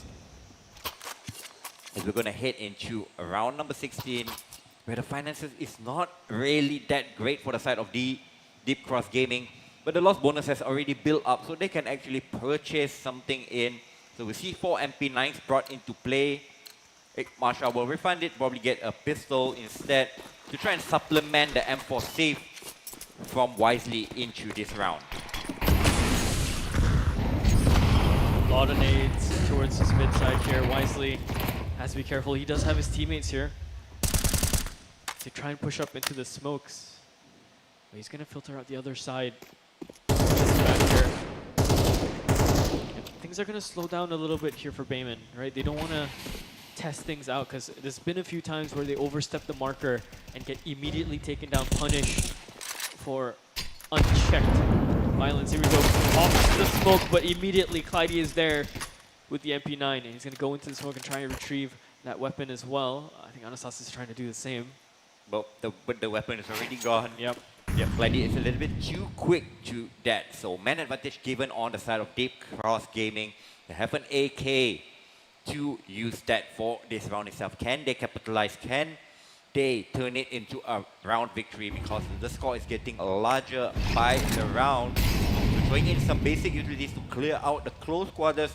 Meanwhile, the rest of his teammates still waiting for the timing to push out towards mid.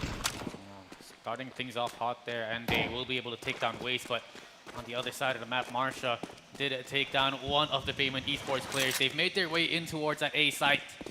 The bomb should be going down anytime soon. Ignite was quiet in the first half, but he's starting to fire up, living up to his name. 3 on 3.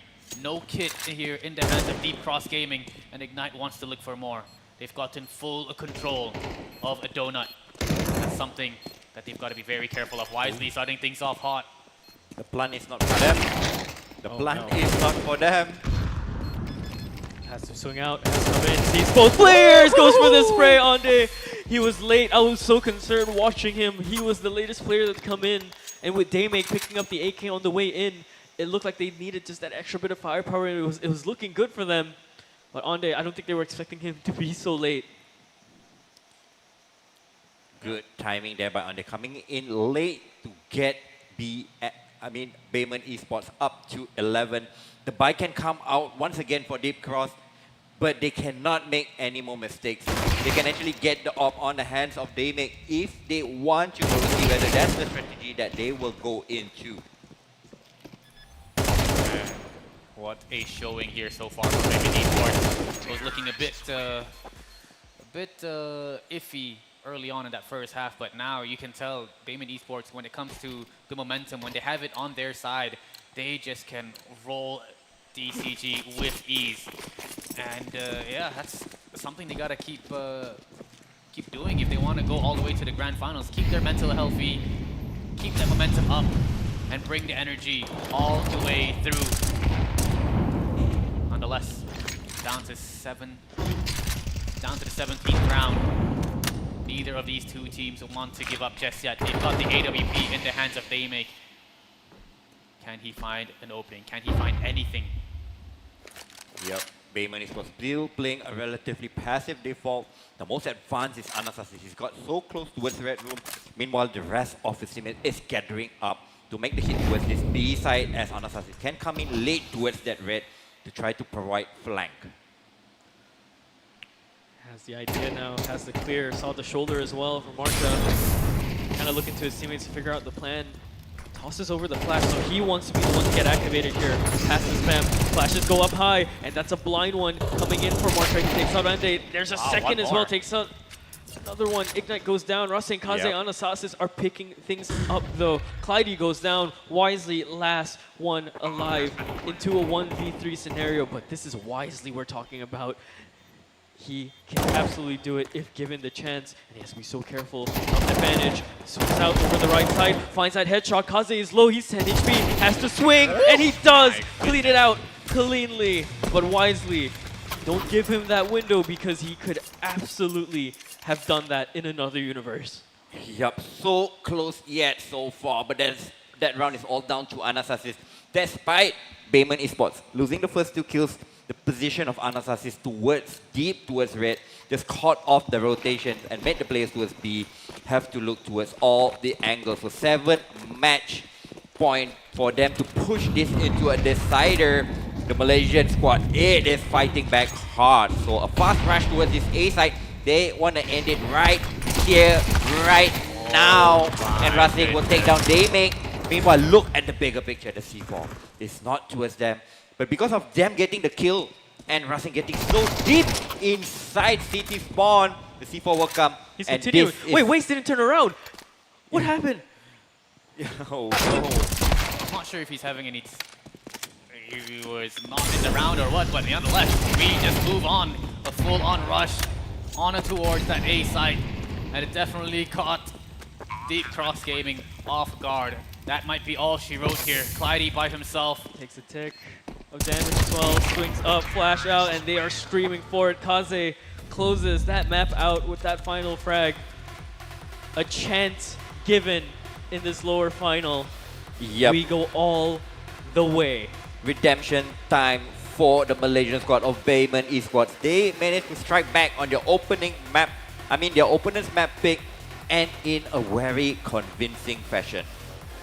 Man, tough loss, but now map number 3, man, it's all down to this. Of course, you know, these guys are here to compete. These guys are here to go all the way. Oh, the winner of this next map will determine the grand finals and a chance to win 20,000 USD. Yep, one map will decide who will get the chance to go on to the stage to lift the trophy that we all saw time and time again, and most importantly, be in the running to get the grand prize of 20,000 US dollars, ladies and gentlemen. Ridiculous scenes here, but like you said, vengeance, redemption, a different story being told in this map too as we look through the highlights here. Kaze not going as crazy this time, but Anasasis to be the man of the hour, the conversation starter, the conversation ender as well, even alongside with his teammates. Ande was also just going crazy as well in some of those rounds, finding impact. Ignite took a while to kind of come into the server, but as he did, he was really striking when he needed to. There's a concern now in Deep Cross where I've mentioned that Daymake has that entirety of his team to work off because he's usually the aggressive one, but he was a little bit too quiet this map. Yep, maybe trying to push a little bit more than what he's actually capable of. But the real talking point of the second map of the resurgence of Anasasis and how he actually, in a way, single-handedly won that game for Bayman Esports. Yeah, it's ridiculous. What did he end on? 28 to 10, like, if I'm not mistaken. Yeah. It's like So multi-kills close. after multi-kills after multi-kills. Even in that second last round, we saw it's a 3v5 situation. We saw the B side initial attack was actually cut down. But because of Anasasis' position, he actually managed to come in and turn that round victory for the side of Bayman Esports. He read that round so well. You know, putting himself in red room and able to cut off, what, 2 players, I think? 2 players, yeah, yes. Big kills there for him. And yeah, unfortunately, we weren't able to see the Wisely and Marsha show, that we did see yesterday when they did take out Ground Zero Gaming. But yeah, instead we got to see the Anasasis show. Then that's what we've been expecting. That's the Anasasis we know. He's been known to be aggressive and be able to take the game into his own hands, and he definitely showed it here on Ancient. Yeah, I mean, he's been playing this game for years. Like you said, he's been perfecting his craft, and I think with that little bit of experience coming in with Kaze, this entire roster has a chance to go through. So map 1, map 2 done, out for this best of 3, which means we're gonna get pushed all the way to Mirage. It's a crazy lower final. Do not go anywhere. We're gonna take a break. Make sure you're here after this one.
We've been working really hard and we're here to do our very best and hopefully we get the win.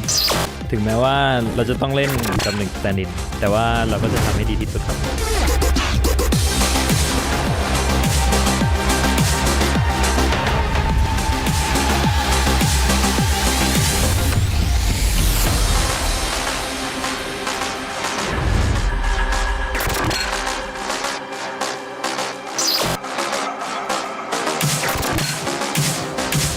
Xin chào mọi người, bọn mình đến từ Việt Nam. Ngày hôm nay bọn mình tới đây để khẳng định lại cái tên Việt Nam trên bản đồ quốc tế. Hãy chờ xem bọn mình sẽ làm được gì nhé.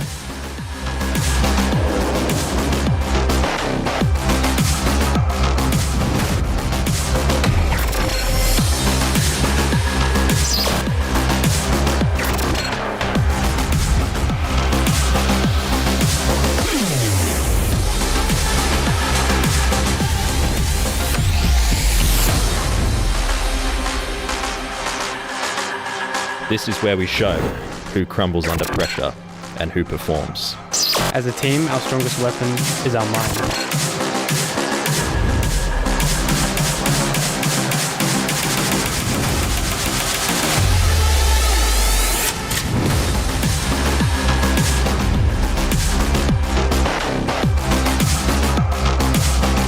Our preparation is founded on continuous learning and rapid flow.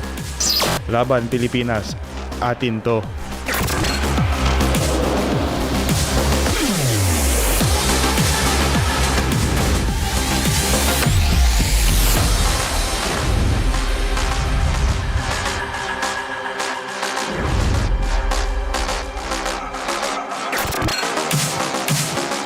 Good luck, guys. Have fun. That's it.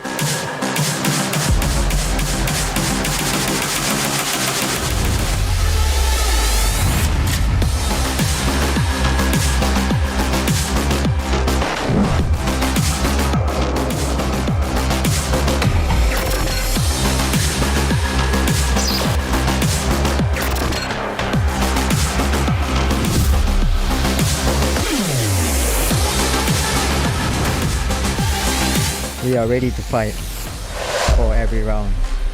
Malaysia didn't come here to take part. We come here to compete.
We've been working really hard and we're here to do our very best and hopefully we get the win. ถึงแม้ว่าเราจะต้องเล่นตำแหน่ง stand-in แต่ว่าเราก็จะทำให้ดีที่สุดครับ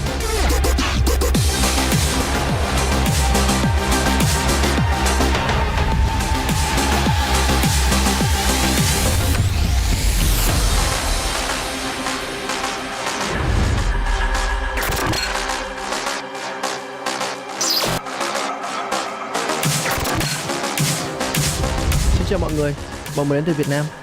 Ngày hôm nay bọn mình tới đây để khẳng định lại cái tên Việt Nam trên bản đồ quốc tế. Hãy chờ xem bọn mình sẽ làm được gì nhé.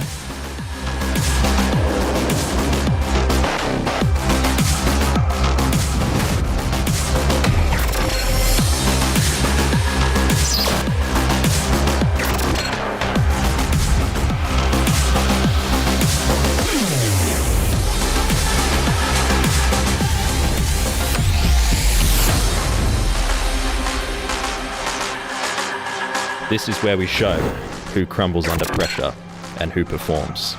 As a team, our strongest weapon is our mind.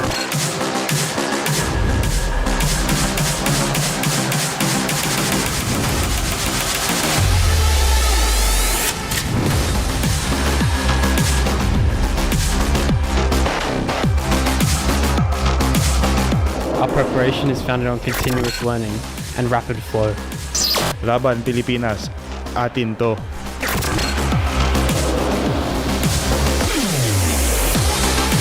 Welcome back, everyone, to the Odyssey Cup Counter-Strike 2 Championship here in Quill City Mall in the Cloud venue. It's been an incredible first game of the day, 2 games of the day.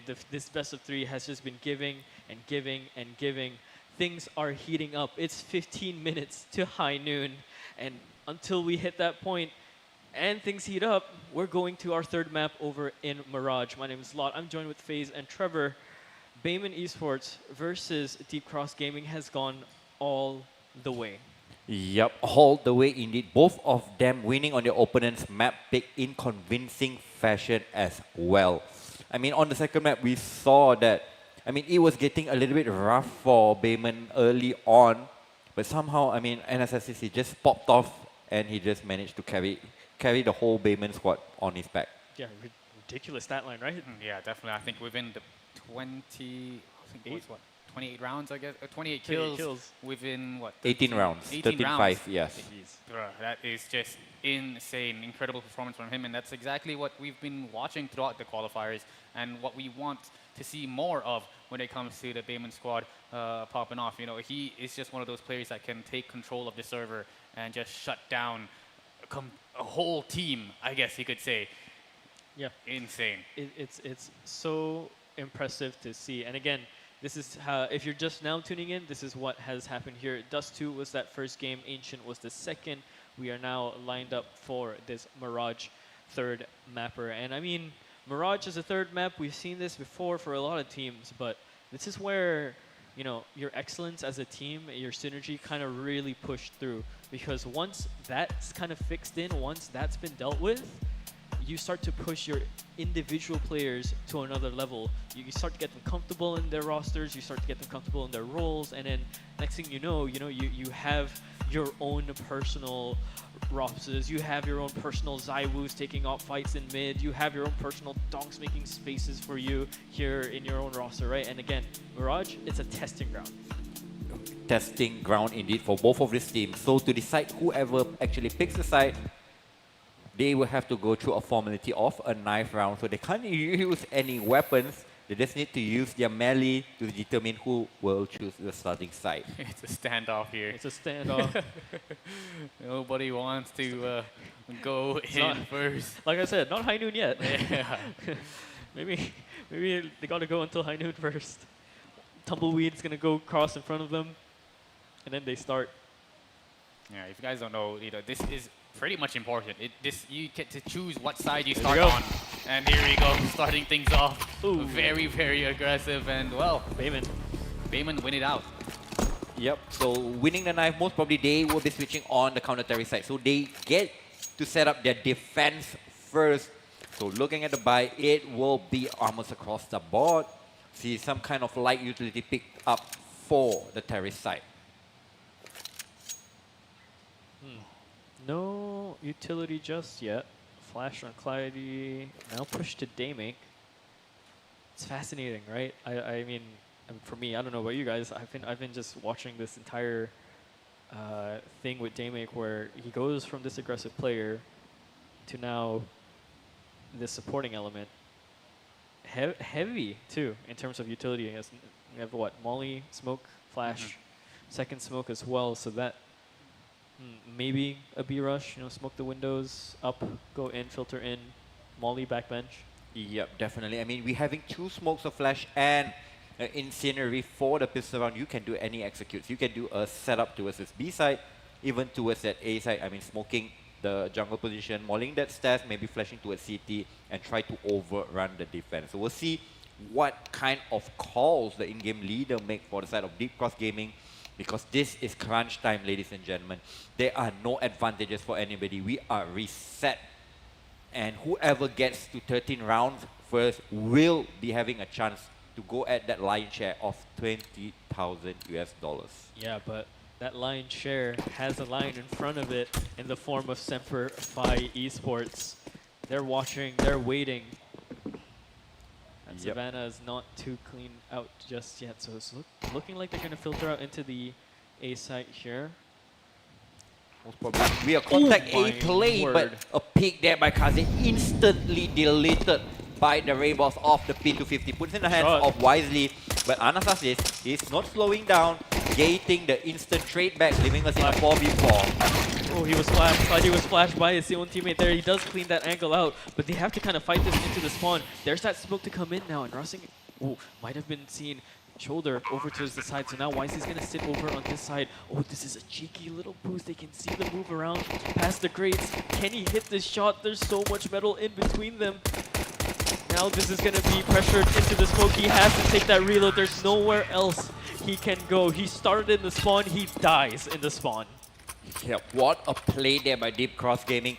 Despite having enough utilities to actually make it an exact towards that A side, they just went out contact, got the kills, throw down the utilities, even showing a deep smoke towards CT, where most of the rotating players of Bayman Esports was coming, and they will just cut off rotation. And there you go, pistol round secured by the side of Deep Cross Gaming. Yeah, very, very aggressive there from Deep Cross to be able to push even further in towards spawn. Kaze trying to look for that 1D, but just misses out. Whizzes past his ear, that bullet. And this is what the Deep Cross Gaming does. You know, they like to take control of mid. They like to find, you know, put one of these players in towards connector or towards short that can find an opening pick, and it'll definitely catch Bayman Esports off guard. See whether or not they will be prepared. Oh, Molotov here. That's only going to send one player out. No one's going to be here to assist. Oh, Wisely, but Ignite will get punished. He was by himself. He had the 5-7, but he had to choose whether he stays below Valk or tries to find an opening pick in towards Palace. I think he panicked, right? Because they mollied down under. He took a bit of damage. That was the sound cue needed. Now Anastasia is trying to play defense here, only going to take out Clyde. 2 on 4 here with the deals left over on Kaze, or rather just Kaze. Yep, USB so in Ande's hands. nothing much that really can do, and they're trying to kill a couple of pop shots, but unfortunately would not really connect. Kaze is trying to go towards his A side, trying to see the fallen weapon, whether he's able to pick it up, but unfortunately it's none there. And he's being wrapped as Masha actually spots him. But do you want to go through that murder hole? Unfortunately, he gets taken off by the C4 detonation. So 4 members alive, all the rifles brought forward. That's the most important thing, not really losing any finances from the side of Deep Cross Gaming. With Bayman Esports, they will go in for the 3rd round purchase, this time going in for more utilities, going in with the FAMASas, and Anastasis even has the AWP, but he's playing it glass cannon. Yeah, he has to spawn for it, right? That's why he's using it. Jumps across, that's a good timing for him, and there's no peek for it. Clyde's late to it. So he has the upper hand, has the angle, takes him out. And that's going to shake things up, I think, for Deep Cross Gaming. They didn't know about the AWP being in play. Yep, didn't really expect the AWP to come out on the 2nd round. But there is Anastasis. He is here to play, and he is not slowing down. Once again, getting the opening pick in this first gun round. We'll see whether the rest of his teammates can actually back it up.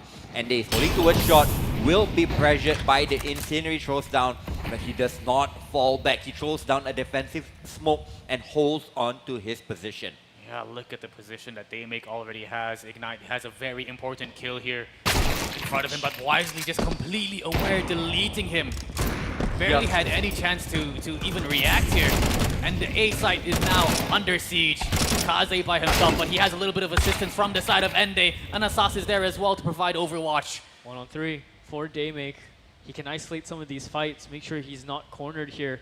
If the gun barrel is spotted, and it is, he can take that first fight. Now they have to kind of scramble and play off together here. Anastas is taking up that ticket booth, but it's been blocked out by the smoke. The shot a second off would have gone him. But again, another isolated fight, but Racing holds that angle a little bit better. Yep, nice play there by Racing. Anastasis gating that over the line. Bayman Esports winning the first gun around, so they can kind of drop weapons. But the finances for Deep Cross Gaming is still relatively healthy. Can get 3 rifles at least, and a couple of Tech 9s to supplement the rifles as well. Yeah, big round there from Anastasis. And if he can keep finding these opening picks in this early stages of the round, then it's definitely going to put a little bit of a delay here in Deep Cross Gaming's plans. Ooh, why he hits that shot, that's Pixel insane. perfect. Oh, Daymake deleted. And Waste he's down dead and out. for A triple for the second and Anastasis. third He kill. tries to flick. Wow, oh wow. But despite all of that, Wisely managed to get 2 kills instantly. What? And make that 3. So despite Anastasis going big, the advantage has swing back in the side of Deep Cross Gaming. Kalydia and Wisely with 4 kills to the name. And the Incendiary will tick Ignite off. He loses majority of his health. Wisely has that info. And how do both of these players play it? Yeah, C4 is not even down just yet. He's managed to pick it up here, but right now, look at the HP in the hands of Ignite. Oh, fakes out the vent break, throws the molly there over towards the left side by short, flashes his angle off to try and make his way up into apps. It's good repositioning for Wisely, but it's a better start for Ignite because now Wisely has no more utility to delay. He has to take a straight fight, but a singular headshot will do it. Time is of the essence, though. Yep, no kid in play. Information on Wisely is not there. This round is looking lost, and Ignite, he wants to get out of there, but he will be cut down on his exit. Wisely coming in clutch for his team, getting multi-kills, giving Deep Cross Gaming an early 3-1 lead in this deciding map. It's so cerebral from Wisely, right? It's incredibly smart. I mean, yes, the immediate response for Ignite to kind of do that fake is smart on his own terms, but the repositioning from Wisely even better. Yeah, gets the bomb plant. It looks like it was planted towards short or towards bench, and he just wasted a lot of time trying to clear those angles. But nonetheless, 9-1 right now. Wisely is insane, but Ignite will be able to at least take down Waste before falling back. Not going to be able to retrieve the rifle, but it is quite the stack that they have on towards this A site. They want to get aggressive. They want to find a little bit of something. They do manage to take down Anastasis. Ignite with a secondary kill. Trades back and forth, and they will manage to bring it down to a 1 versus 2. But look at the amount of HP. Both of these players have a single shot. With this pocket op in the hands of Kaze, it's going to be very, very dangerous. But here's the thing, Kaze doesn't have armor, so if he gets tagged through the wall, the aim punch is going to be so strong. He has the smoke to work with, he has to try and isolate these fights again, and they are spreading out across here, Clyde and Daymake, but again, it's the game of trying to find these shots. First one's landed. If Daymake jumps up here, he's a dead man, has to flick away to the left side, but Daymake, a slow crawl towards his angle, and Kaze goes down. So close yet so far. 1 bullet away from reducing the deficit. Instead, Deep Cross Gaming extend their lead. But that was just pistol. That was just the partial buy. saving in for round number 6, where the AWP will come on the hands of Anastasis. We saw in the previous gun round, he managed to get 3 kills, but unfortunately, Bayman Esports cannot convert the round. Once again on the timing with the off here. Just gonna stick away. Doesn't decide to push up like usual. Clyde? Okay. Kind of scaring me there, standing in the fire in the flames. He tried to extinguish the incendiary, but unfortunately, he gets taken down to just 28 HP. So he can't really make a move, can't be really that aggressive at the moment. And it's such a waste because he's one of the heavy hitter on the side of Clyde. And talking about heavy hitters, Anastasis is just not slowing down. Opening pick once again given, but instantly Daymake will make the situation balanced. Yeah, can't afford to slow down either. He has to try and stay alive for his team. Good shot through the smoke to find Daymake. Anastasis is there around the corner, takes out that shot onto Marsha. There's Ignite to help out from the other side, all the way in ramp. But Anastasis, you heard that shot ring out, and Ande is going to be the one to clean that trade up. Op saved over again once more. And they're going to continue to try and survive, Bayman. They're going to try and tie things up. DCG, economy looking kind of rough. And they might be talking about it. Yep, they are in their economics in the dump. Some of them at the lowest round loss bonus. But some of them still have decent enough money to buy like Wisely. So most probably, maybe just get a Galil or maybe get some upgraded pistols. We'll see as they will try to top things and sort it out. Very well played though from Ignite. You know, being able to make his way in towards A main. You know for a fact that Deep Cross Gaming, when it comes to mid control, they really like to take advantage and pull a lot of players towards middle. So Ignite being able to find an opening in towards main to hold that position off, to gain that map control, and to just set up a little bit of a crossfire between him and Anastasis. It was just a great position to take. But very well played there from Bayman Esports. We'll see whether or not they can keep this ball rolling. They're definitely here to play, here to compete. Yep, they bought themselves another lifeline. As looking at the buy before we head into round number 7, looks like Deep Cross Gaming, they will be fully investing into it. Only Daymake is keeping a little bit of cash on his side, because as we all know, he's the opper for the side of Daymake, and you know, on a map like Mirage, the op could be such a pivotal weapon to actually get kills. So we'll see whether this save pay off. Yeah, it's almost like a key, right, to your locked door that is your Mirage strat book. Good damage with the nade there. Just a little bit down for waste. Yeah, have to be so careful. Kaze, they're boosting up. Oh, good little flick down onto Clyde. He's not going to attempt that one. Good flash again, but Marsha is going to keep that one aggressive. And there's Anastasis, brings out the off all the way from ticket boost, so they know his position. Wisely's here also, so he could try and find this angle out for himself. Marsha has to be careful not to re-peek that. There's Wisely to come in a little bit late. I was wondering where he was. Ande finds Daymake. Marsha finds Ignite instead. 2-on-2 we go. Up, swapped over to Wisely. Now left into the 1-on-2. Wisely, he has been known to clutch. He has been known to do this, but he's found quite the weapons. I don't know what he wants to do here just yet. C4 is middle, dropped. And they've got it in their hands here. Bayman Esports just got to set up the defense. But the thing is, I think he's going with so much time left in towards this round, he can easily come from, you know, from B, from A. So there's a lot of different positions that Bayman Esports have to look out for. And Wisely might be able to find a hole here in this defense. Yep, he has an M4, he has armor, but the time is only at 20 seconds, so he really needs to get his boots on and start making this clutch happen, because if he's going to walk all the way, it's not going to happen in time. And he needs 4 seconds to plant, and Racing will swing at the perfect timing, taking him down. Bayman Esports, they reduce the deficit to just 1, and most importantly, putting Deep Cross Gaming onto an eco.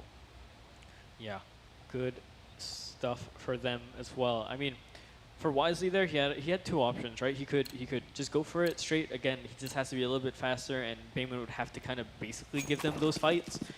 Or he could have saved that off as well, but I'm not too sure in terms of like DCG's strat book here to play an aggressive op into their T side. It doesn't seem like Daymake is on for it, at least just for today so far from what we've seen. Nade. Massive nade, Ignite, prep for it, goes for the spray down alongside his teammates. And he's gonna back away out of ammo. Daymake left alone, 7 HP. Yep, hero AK investment did not really pay off anything. We'll see whether he can get a headshot or two. Yep, that's one, so that's at least 4,000 down the drain for the counter-terrorist. If he can actually get another kill, it will be worthwhile. But he still has a minute and 10 seconds to play with. Bomb sites for him to get through. It will be a little bit difficult, so we'll see what he has to play. Not much you can do with 7 HP. But yeah, you can see Bayman Esports starting to hit their mark, starting to hit their shots. Ignite 7 and 7. Anasazi is still going off pretty hot with 11 kills of his own, and now we get to see some signs of life here from Racing. Starting to get aggressive, peek towards middle and hit his shots, and that's exactly what Bayman Esports need. Spotted here towards underpass. There we go, the rest of the squad will be able to reposition themselves into better spots here across Mirage. Sound cue made over there, so he's really gonna make his push forward towards his B side. He still have a player in the form of Anastasis to go, but this is not the bomb side that you actually want to break. He spots down the player, throws down a defensive smoke. Meanwhile, he's not really gonna make his push over there. Meanwhile, Kaze from the underpass position, knowing that Daymake is towards that B app, will push the underpass, get that kill. There you go, Bayman Esports. Keep 4 members strong alive. He's lucky Kaze just went straight for that one, because if Kaze just waited 5 more seconds, he dies after time. Ooh, okay, all right. And again, even then, finances over on the side of DCG are looking kind of rough. They can buy up their AKs, but probably not a full belt utility. It's going to be shared around. For the side of Bayman, though, keeping things clean, keeping things healthy in terms of their economy. Ignite being the poorest one there, but even then, you can get some donations over if you wanted to. Seeing some highlights from the previous round. This is a round Kaze definitely could have won as well, but kind of cements himself as a solid player, at least to be the supporting element here too. Round underway. Yep, heading into round number 9, the guns can come up back for the side of Deep Cross Gaming. They had an early lead, but Bayman has brought it neck to neck. 4 apiece, nothing to separate both of these teams after 2 maps and 8 rounds of play. They're dead even, and they are playing for a spot in the grand finals.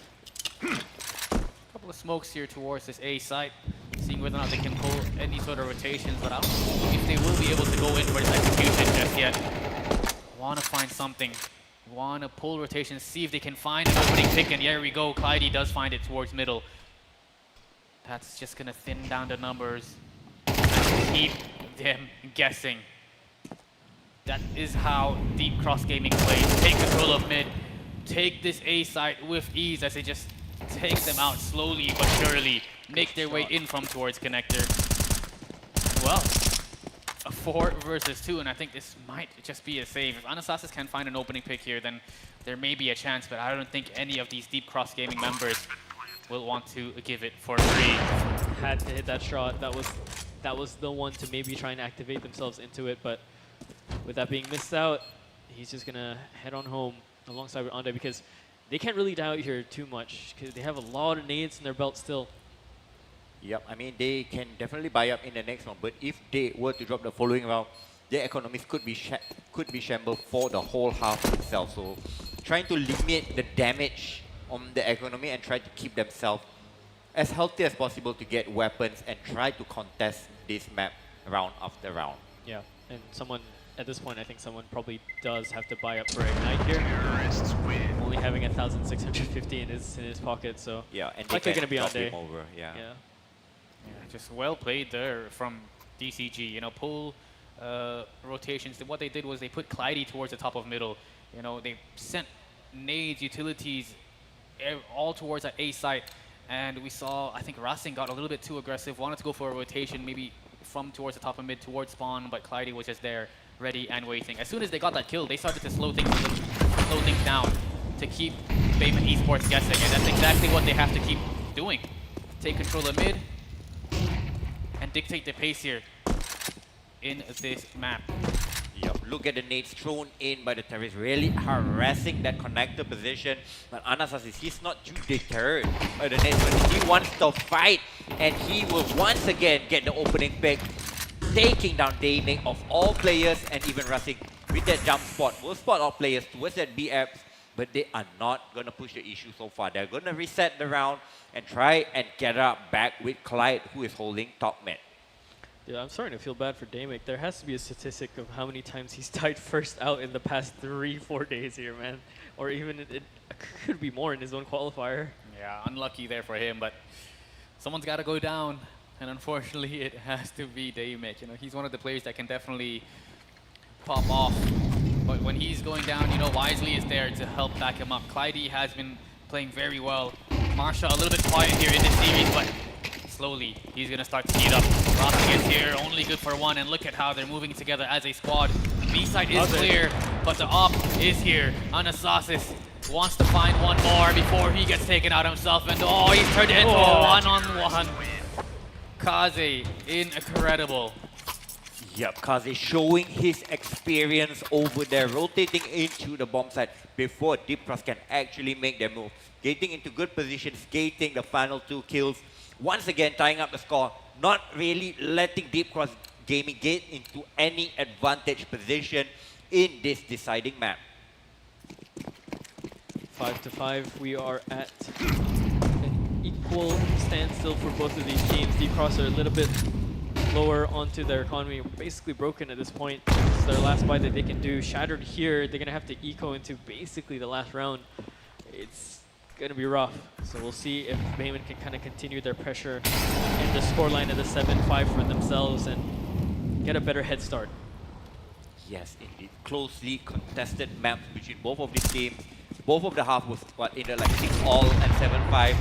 So this one will end similar to the previous 2 maps as well. You can see as Deep Cross Gaming making some aggression towards that sniper nest area, even boosting a couple of players in to make their final move.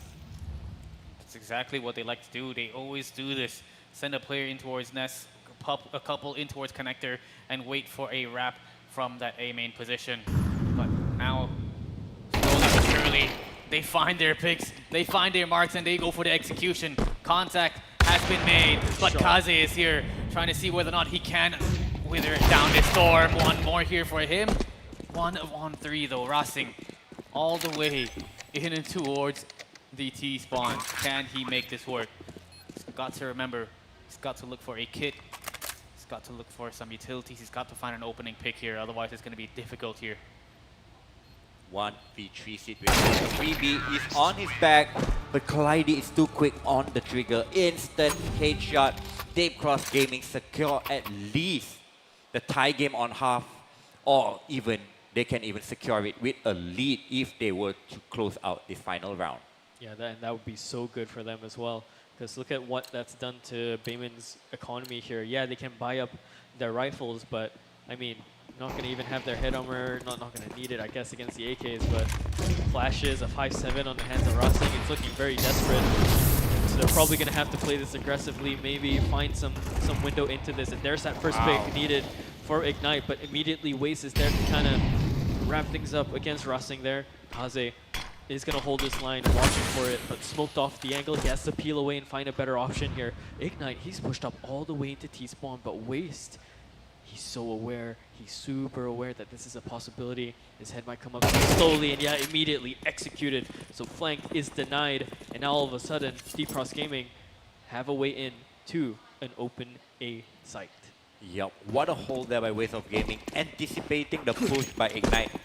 Getting rewarded, and that's a free open A site for them to actually run in. The most closest for them to provide any type of contact is Anastasia only towards jungle, my but goodness. What was that? instantly deleted over there by Waste, leaving Kaze, and they are on this 2v4 retake that they have to attempt, as this is the last round of the half.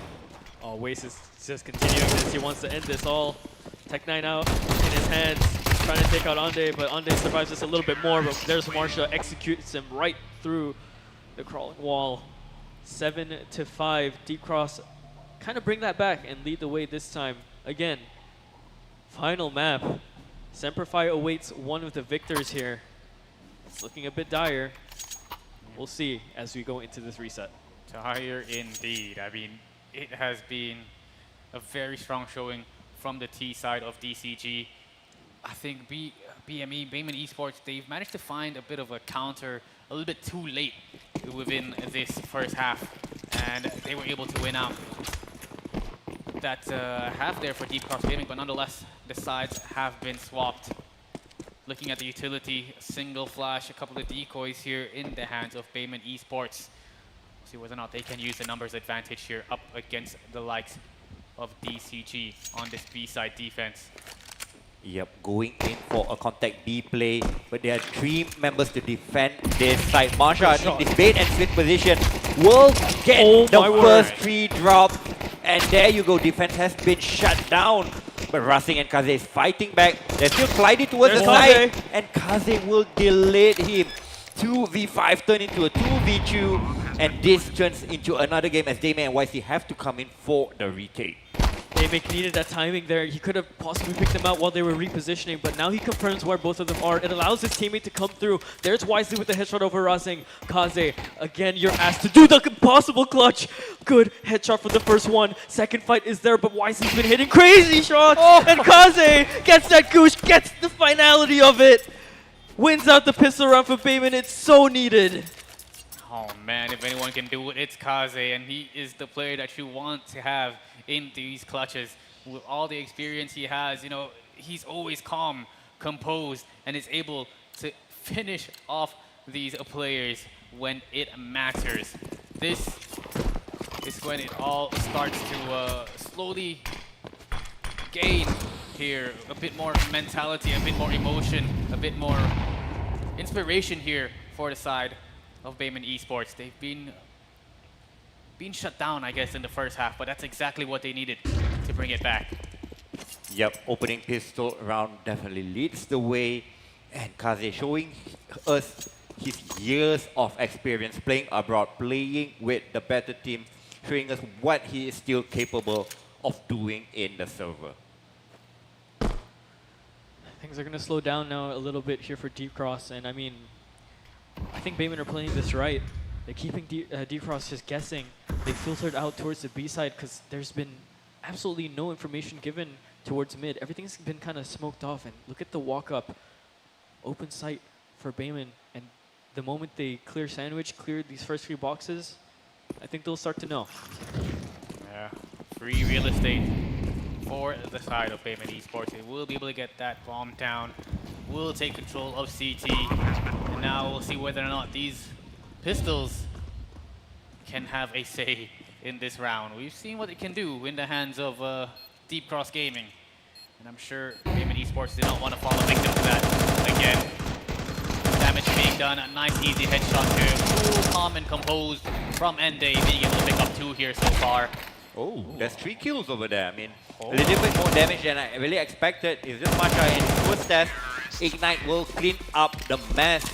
But just bringing in a couple of upgraded pieces, getting 3 kills, that is more than Deep Cross could actually ask for. So heading into round number 15, the first gun round of this final half of the series. Nothing really to separate both of these teams. Tight on the map score, tight in this final game scoreline. Who will take the edge towards the closing of this game? Yeah, and now this conversation becomes not about who plays lights out, not about who plays better, right? As the pressure starts to mount up, as we get closer and closer to the end of this map, it's about who slips up, who gives a window open, who keeps something just given to one of these teams. Damage going through over into mid, but 2 different positions to look at. It's a little bit too much for Clyde. Ande sticks there. Man advantage. Nice man advantage here. Even spots out another player wow. towards window room and they take him down. But a good and instant trade there by Waze, keeping this round relatively alive for the side of Deep Cross Gaming. Meanwhile, on the side of Bayman Esports, they are really gathering up back. Meanwhile, Kaze is already out towards that B side, taking control of market. But there are still 2 players to attempt this defense, and Marsha is slipping the net and in such a crucial position, and he could definitely turn Spanner into work. Oh my word. Marsha was seen earlier by Kaze, and he fired the Galil a little bit too early, and all of a sudden, it's turned to tables. Oh my word. That looked like it was going to be a Bayman Esports round. They had all the information that they needed. They had a player who was Ignite, making his way in towards the A site, letting them know it was clear, but the fact that there was no exit, I guess, for Bayman Esports, they were kind of stuck between hitting that B site or rotating back towards A, not sure what is happening towards middles, because they were aware that DCG, they have middle control. They could have been wrapping towards underpass or towards that TV room, so this indecisive, I guess you could say. Unlucky from Bayman Esports. Marsha played that to brilliance, hiding in the smoke. Despite Kaze getting the kill and getting such good map position, he just managed to cut down the remaining members. And there you go, they have to play on pistols, but Andy will start it off well. That's a rifle drop to a sniper nest, but it's kind of irretrievable. We'll see as Marsha. He is not slowing down. Up to 16 kills so far, leading the charge on the server, making it a 4-on-4 game. Starting to get a little bit scary if Marsha is starting to hit these kinds of shots. I mean, he has to, right? Daymake's sitting at 6 and 10. Clyde's the only other one that's been performing lights out, still trying to keep up with Wisely here. He's hitting crazy shots here for Clyde. He's so calm about it. Didn't see Kaze over on that cross yet, though. And now he knows that the smoke is gone. He has to kind of look into two different positions. He does have his teammate there to back it up, but this is a hard round for Bayman to even try and get into. Yeah, Kaze has to find an opening here, see whether or not he can pick off Clyde. But oh, look at that. Wisely has Clyde's back. Ende down, Kaze down, and Bayman Esports down 2 rounds. Yep, 9-7 for the set of Deep Cross Gaming. The buy can come up against 4 Bayman Esports, but it will not really look too good itself. Looking on the side of Kaze and they already have purchased into Galil's. Ignite will follow the same suit. And Racing can get an AK to his name. Anastasis would have to play for the lesser rifle or maybe go for a Tech 9 or Scout.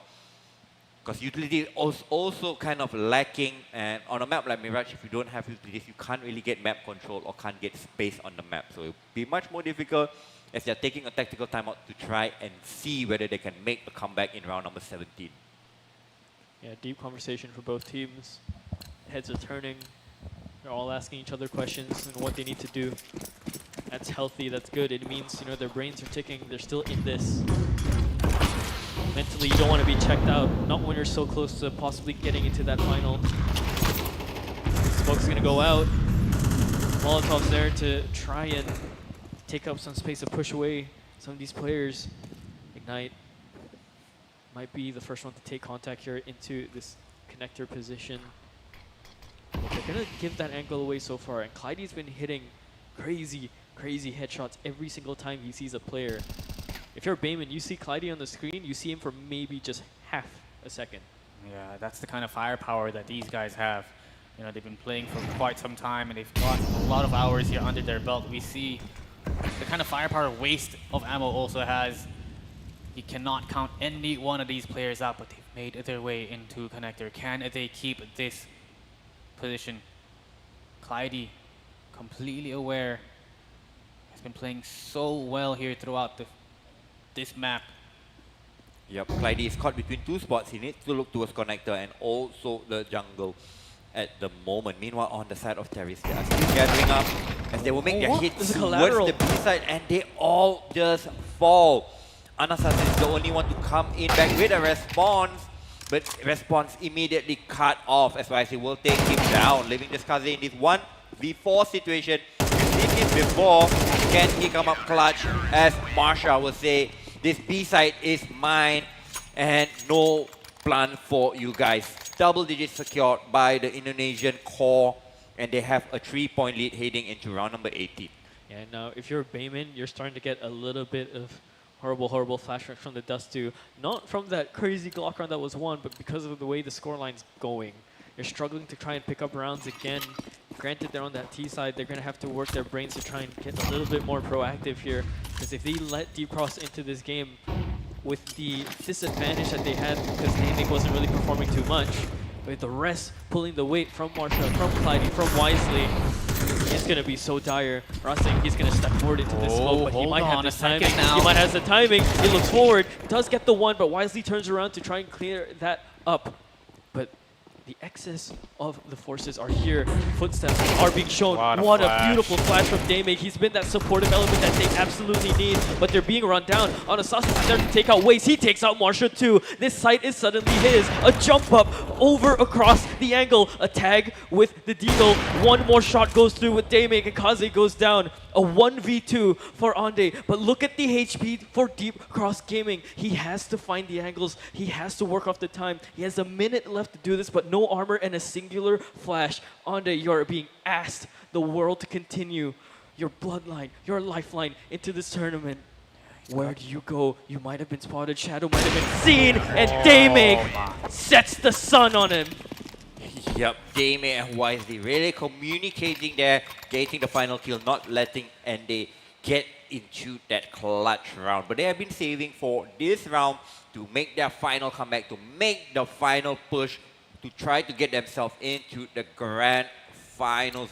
Looking at the buy, 4 smokes, 3 Molotovs, a couple of flashes here and there. Ignite, you just have that AK to play with. This time around, they were going to go towards middle and also be heavy. A lot of weapons here. A lot of utility being thrown towards middle. They want to take control of mid time and time again. We haven't really seen much side executions, you know, from the side of Bayman Esports. It's always this mid default play, and it hasn't exactly been working out here for them. Just like that, Daymake finds an opening pick. Ende down and out, spots one more in towards connector, looking to find it. He somehow gets rushing instead towards short. Ignite will be able to pick up 2. He equalizes the numbers between these two teams, and they just got to slow it down now. They still have a minute. They can find an opening. They can find a hole in the defense of a Deep Cross Gaming. Yeah, FaZe, you read my mind. Slow it down is the proper play here because look, they have so much map control for the side of Deep Cross here, but again, they are all isolated. But the people that are isolated are the people that are popping off for DCG. Oh, God. For Bayman, you still have your star players still alive, right? Kaze, Anastasis, Ignite now starting to, well, Ignite. And now we're going into this 35 seconds left into this B site. Waste is here. He has to pull off a beautiful defense. If not, this site falls. An AK shot rings out. He's going to prep himself. He hears the footsteps, has to look in 2 different positions. And his crosshairs pulled the other way. Kaze finds 2. 23 HP on him. Anastasis still full HP. Has the molly to play delay. But he's going to use it early. He's going to try and give that space to Kaze. And Wisely, there's a reason why he's chosen for this roster. He goes for that first shot, but it doesn't land. Anastasis better onto the fight. A round given to Bayman. Yep. Crucial entries there by Kaze, getting a double kill to open up the B side. As Marsha and Wizard, they already expected the hit to come in. They were set up 2 men strong. But Kaze, he just dismantled the defense on the B side. So reducing the deficit to 1, keeping the side of Deep Cross Gaming off match point is so crucial for the side of Bayman Esports if they want to make this comeback. Knowing that they are on the counter-terror side, the finances is a little bit more expensive. And look on the side of DCG, they do have money, but it's kind of broken. But looks like a hero AWP will be on the hands of Daymake. Really want to try to make the day for his squad, but he's not really hitting his shot. But maybe this is the round where odds are not really for him that he will actually pop off. He wants to get aggressive. He wants to post up there towards that. See whether or not putting him here by himself on B will allow the rest of the squad from Deep Cross to kind of stack their way towards that A side. You know, so it just a very, very strong hold for this Deep Cross Gaming side. If they do end up going towards B, if Daymake is able to delay them, shut them down, slow things down, then the rest of the squad can come in for that rotation, and he's feeling pretty confident. He's been starting to hit his shots with that AWP. Yep, slow playing this round. 2 towards A ramp, 1 towards Palace, 2 guys holding towards mid. waiting for any aggression, waiting for any indication on what kind of buy are they up against. Still no info provided on both sides, so they're going to execute it blindly into the A side, but having some support in the form of two players coming in from connector could give them a way out. A swing from the 5-7. I was just waiting to see if he would do it. Has the AK. Now it has to be another swing. Anastasis is there. Pivots around. Tries to shoot the guy over down into shadow. But look at the presence here. The longer they spend the time fighting here, the more time Damon will have to come in with the backstep, with the big green. 1v1. Now left into a 1v1. Wisely versus Ende. The spam comes through. It's just over his head. He has to try and fight this out. It's so close, but it's gonna be Wisely. He pulls it off. Brings Deep Cross Gaming into match and series point. Bayman let that go a little bit too long. The skirmish needed to be tied and wrapped up soon enough, but they even gambled wrongly, you could say, because they headed into 2 5-7s. Yeah, it's tough. I mean, we saw Wisely being able to find that opening pick in towards Palace, and the trade was not there in time. From that position, he was able to pick up an AK and even get one extra kill in towards that stairs position. Just big frags, big round there from Wisely to keep their dream alive. 21 kills here on this man, and he wants to shut down Bayman Esports. Shut down Bayman Esports indeed. 3 AKs, 2 Galils left. They have to play a perfect game of CS for the next 4 rounds if they want to stay alive in this tournament. That's a good start over there, but unfortunately the trades coming back and forth too fast, and it's just Ignite in this 1v3 situation, and his position has already been revealed. Blocking utility is going to deny him an event. He's going to push forward, and there you go. Waste will take him down. Congratulations for the side of Deep Cross Gaming for making it to the grand finals. Impressive stuff from DCG. Time and time again. Presence on the stage, even more presence on the server. It doesn't matter if they have one player just down and out. They'll come by swinging with support in the form of Daymake. And then you let Daymake into the game, he's gonna pull off shots. He's gonna pull off the crucial timings that's needed for his team to pop off, especially when it's Wisely and Clyde hitting bangers. But unfortunately for Bayman Esports, the Malaysian home team will be buried here on home soil. Yes, indeed. That's the name of the game. They do secure 3rd place, so that's a very strong showing here from them. But now, Deep Cross Gaming, they've got quite a big a giant here waiting for them in the grand finals. Semper Fi. And here's the thing, right? Going into this lower bracket final, either team that goes through, this is a rematch regardless for the grand final. So both of these teams would have had the time to study, but I think for Deep Cross Gaming, it feels like they want this more. Semper Fi has had the time to kind of watch this entire team function through the entirety of this tournament. So the dynamics of this, the conversations of this, the storyline for this. Yep, Deep Cross Gaming, they started off kind of slow, but since yesterday, most of their games were on stage, and they're really, I'm looking at, they really feel comfortable on stage, and they're really embracing the stage and trying to play that to their advantage. Yeah, definitely. They have a lot on the line here, representing Indonesia, and we'll see whether or not they can go through all the way. In the upper bracket finals, when they did end up fighting Semper Fi early on, they were able to go all 3 maps.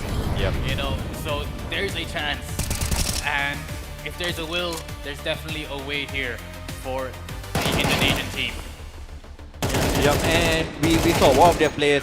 We know Daymake and YZ is their main players, but even if they go missing on the server, players like Marsha, players like Waste, they can really step up and bring them team to the next stage. Yeah, we even saw Clyde popping off early. Yeah, I mean, like I said, dude, you see Clyde, if you even feel he's around the corner, that's too late. Because he sees you first. He's always going to tap your head up for every single fight. Clyde just wins out. It's a headshot.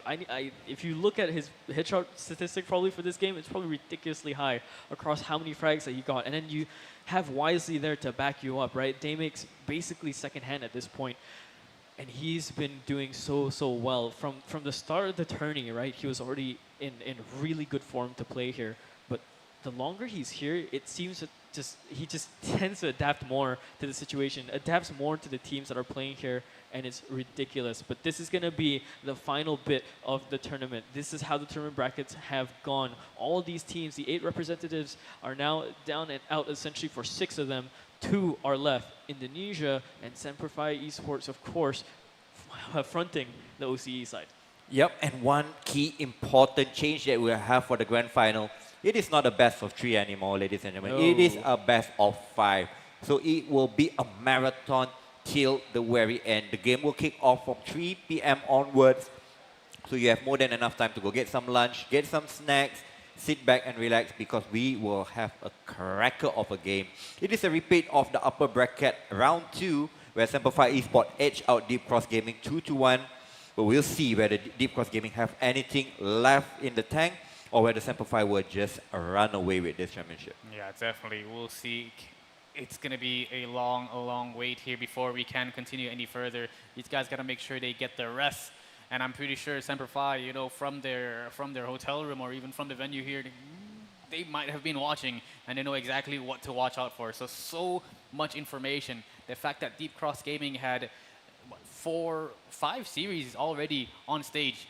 They've got the VODs, you know, in the YouTube VOD. They can definitely study Deep Cross with ease.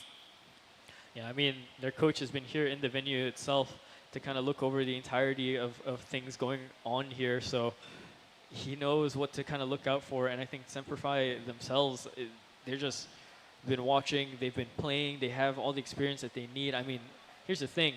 In between these 2 teams, right, according to HLTV and their Valve rankings, they're pretty even with each other. But of course, I believe, Trevor, you said that Semperfi has had a little bit more experience in terms of where they've been fighting in different tournaments, like in the ESL Oceania Challengers and stuff. But they've also had a little bit more technical LAN experience. Yes, definitely. And I mean, they have more leagues there, they have more prep times, and the most importantly, they have better teams to spar with and train with. Yep. Yeah, makes sense, absolutely. I mean, I looked over into their previous matches. It's a lot of green. It's a lot of green. You know, they fought Rooster, they fought, what was it, Animus, all crazy stuff every single time, all these wins coming through. So anytime they kind of have to fight a new opponent, I think it's good experience for them, right? And I mean, I talked a little bit with Savage's dad, which is also the coach, if you guys didn't know. And you know, I asked him, like, what's your goal here, you know? And he said, well, the goal for us is, of course, to win. Yeah, to win, but also to make a major appearance, right, at some point. But we need that experience. We need to kind of get there. So this is one of those tournaments to kind of foot up the points. And I mean, the money is good to also get them there. But it's going to be a long road until then for that team. And it's going to be quite a bit of a break afterwards here as well. Please do not go anywhere. Our lower bracket finals has pretty much just done and out right now. We have a best of 5 grand finals between Semperfi Esports and Deep Cross Gaming. Do not go anywhere. We'll see you after this extended break. Make sure you're still here for it.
We've been working really hard and we're here to do our very best and hopefully we get the win.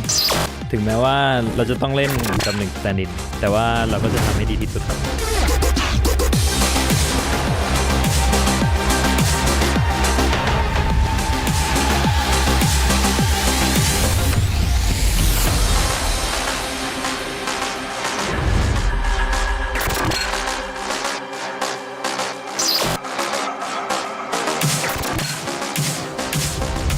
mọi người, bọn mình đến từ Việt Nam.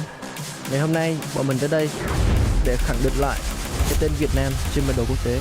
Hãy chờ xem bọn mình sẽ làm được gì nhé.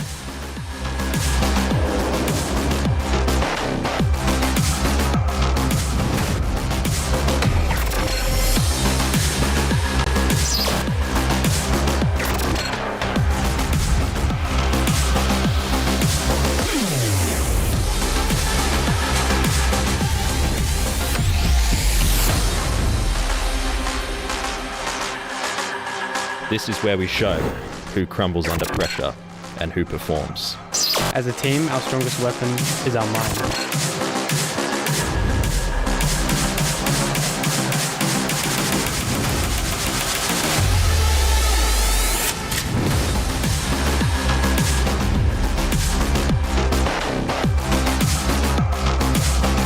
Our preparation is founded on continuous learning and rapid flow.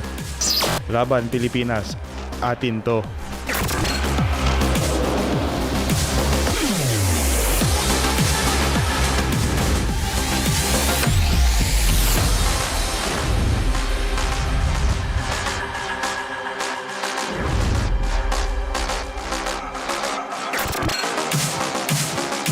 Good luck, guys.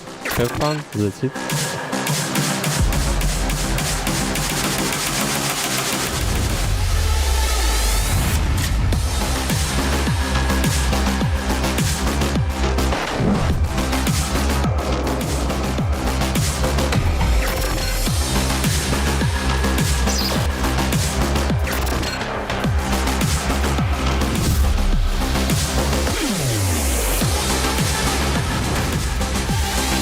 We are ready to fight for every round.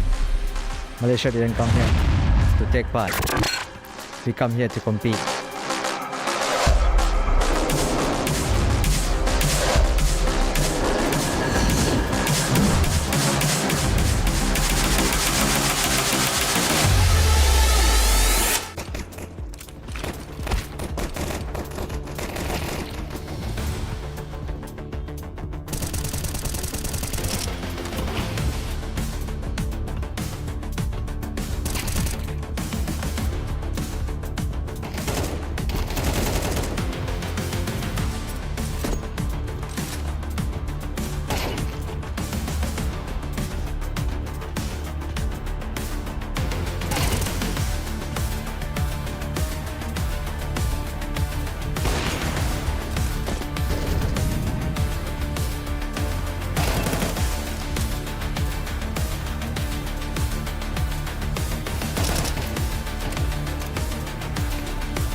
been working really hard and we're here to do our very best and hopefully we get the win.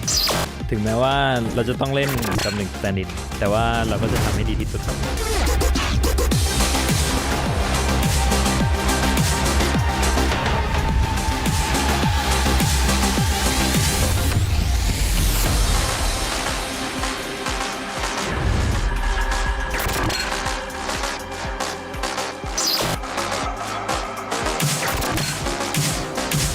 Xin chào mọi người, bọn mình đến từ Việt Nam. Ngày hôm nay bọn mình tới đây để khẳng định lại cái tên Việt Nam trên bản đồ quốc tế. Hãy chờ xem bọn mình sẽ làm được gì nhé.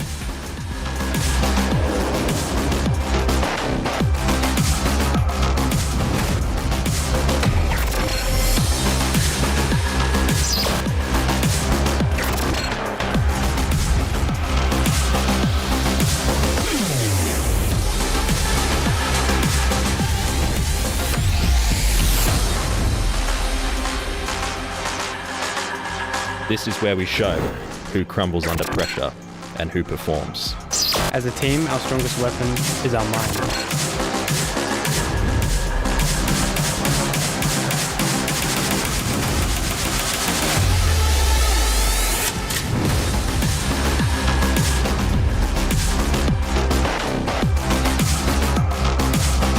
Our preparation is founded on continuous learning and rapid flow. Laban Pilipinas, atin to.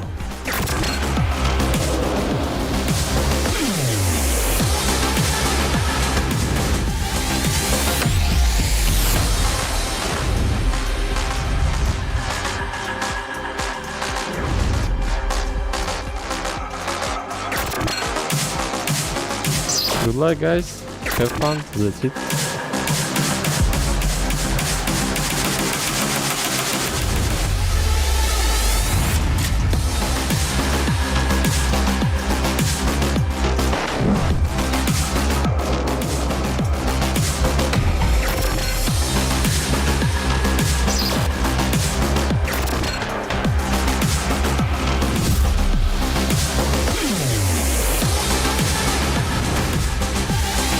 We are ready to fight for every round.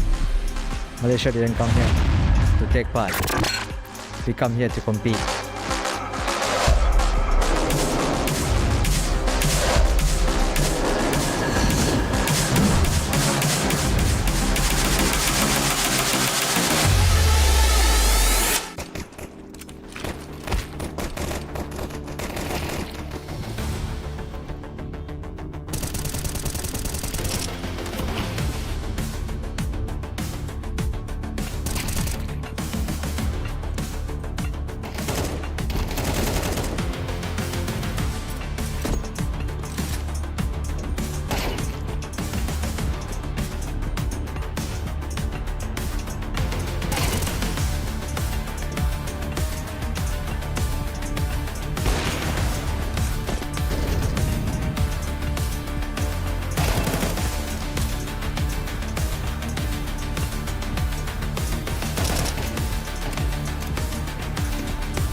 working really hard and we're here to do our very best and hopefully we get the win.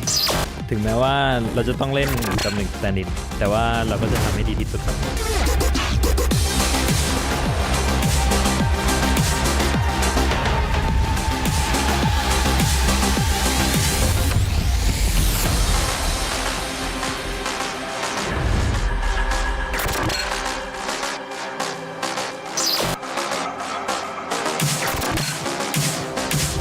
Xin chào mọi người, bọn mình đến từ Việt Nam. Ngày hôm nay bọn mình tới đây để khẳng định lại cái tên Việt Nam trên bản đồ quốc tế. Hãy chờ xem bọn mình sẽ làm được gì nhé.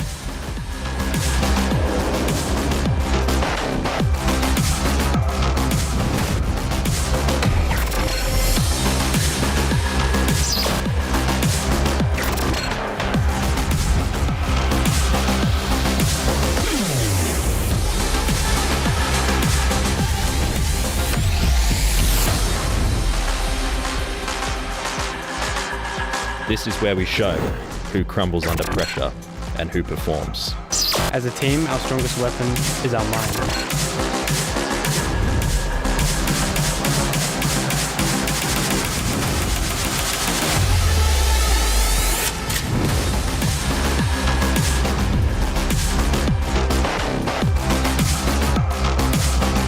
Our preparation is founded on continuous learning and rapid flow.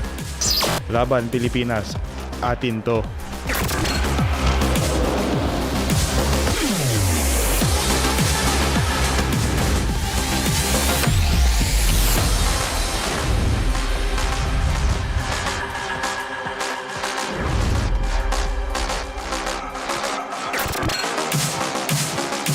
Good luck, guys. Have fun. That's it.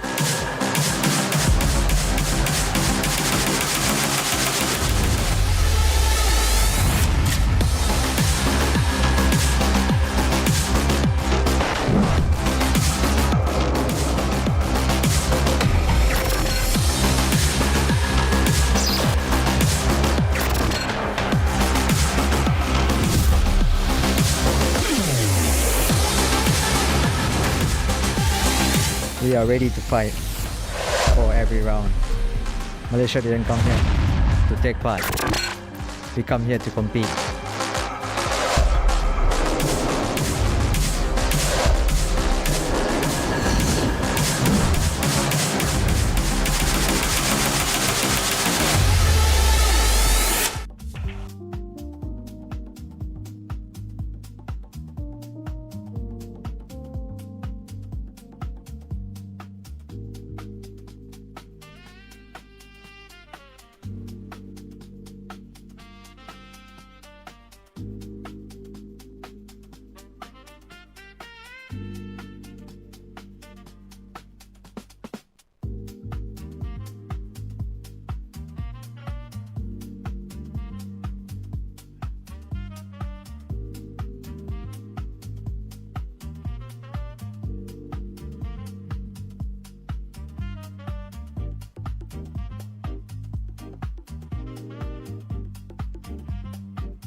We've been working really hard and we're here to do our very best and hopefully we get the win.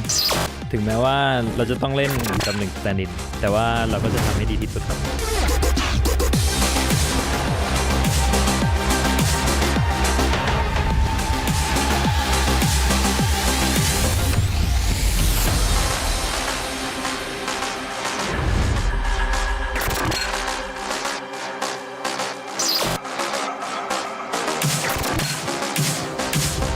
Xin chào mọi người, bọn mình đến từ Việt Nam. Ngày hôm nay bọn mình tới đây để khẳng định lại cái tên Việt Nam trên bản đồ quốc tế. Hãy chờ xem bọn mình sẽ làm được gì nhé.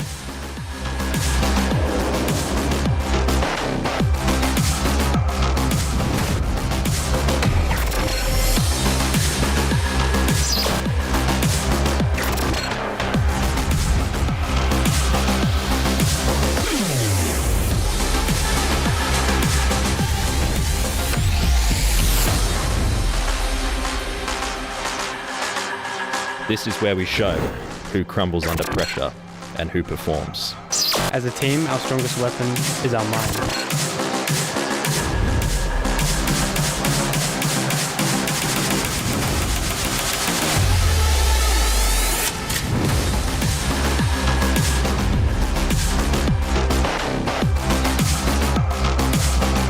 Our preparation is founded on continuous learning and rapid flow. Laban Pilipinas, atin to.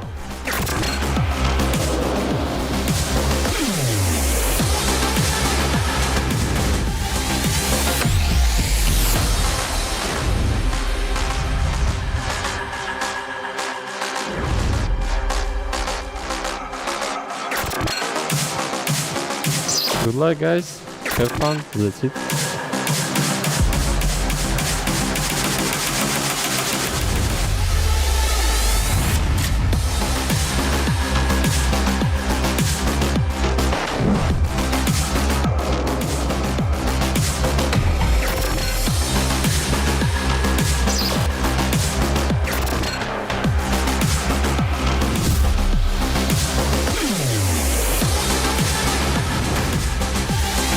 We are ready to fight for every round. Malaysia didn't come here to take part. We come here to compete.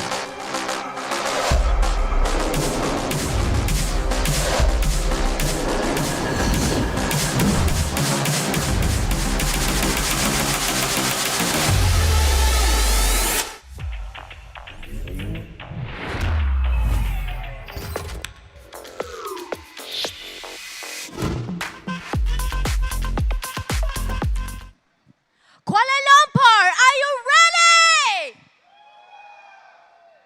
Yeah, now it is the time for the grand finals that we have been anticipating for the past 2 hours. It is hot, it is fire, all the teams are ready. We have started this journey from 8 teams and now to just 2 teams on the line with the 50K USD cash prize on the line and this glistening trophy.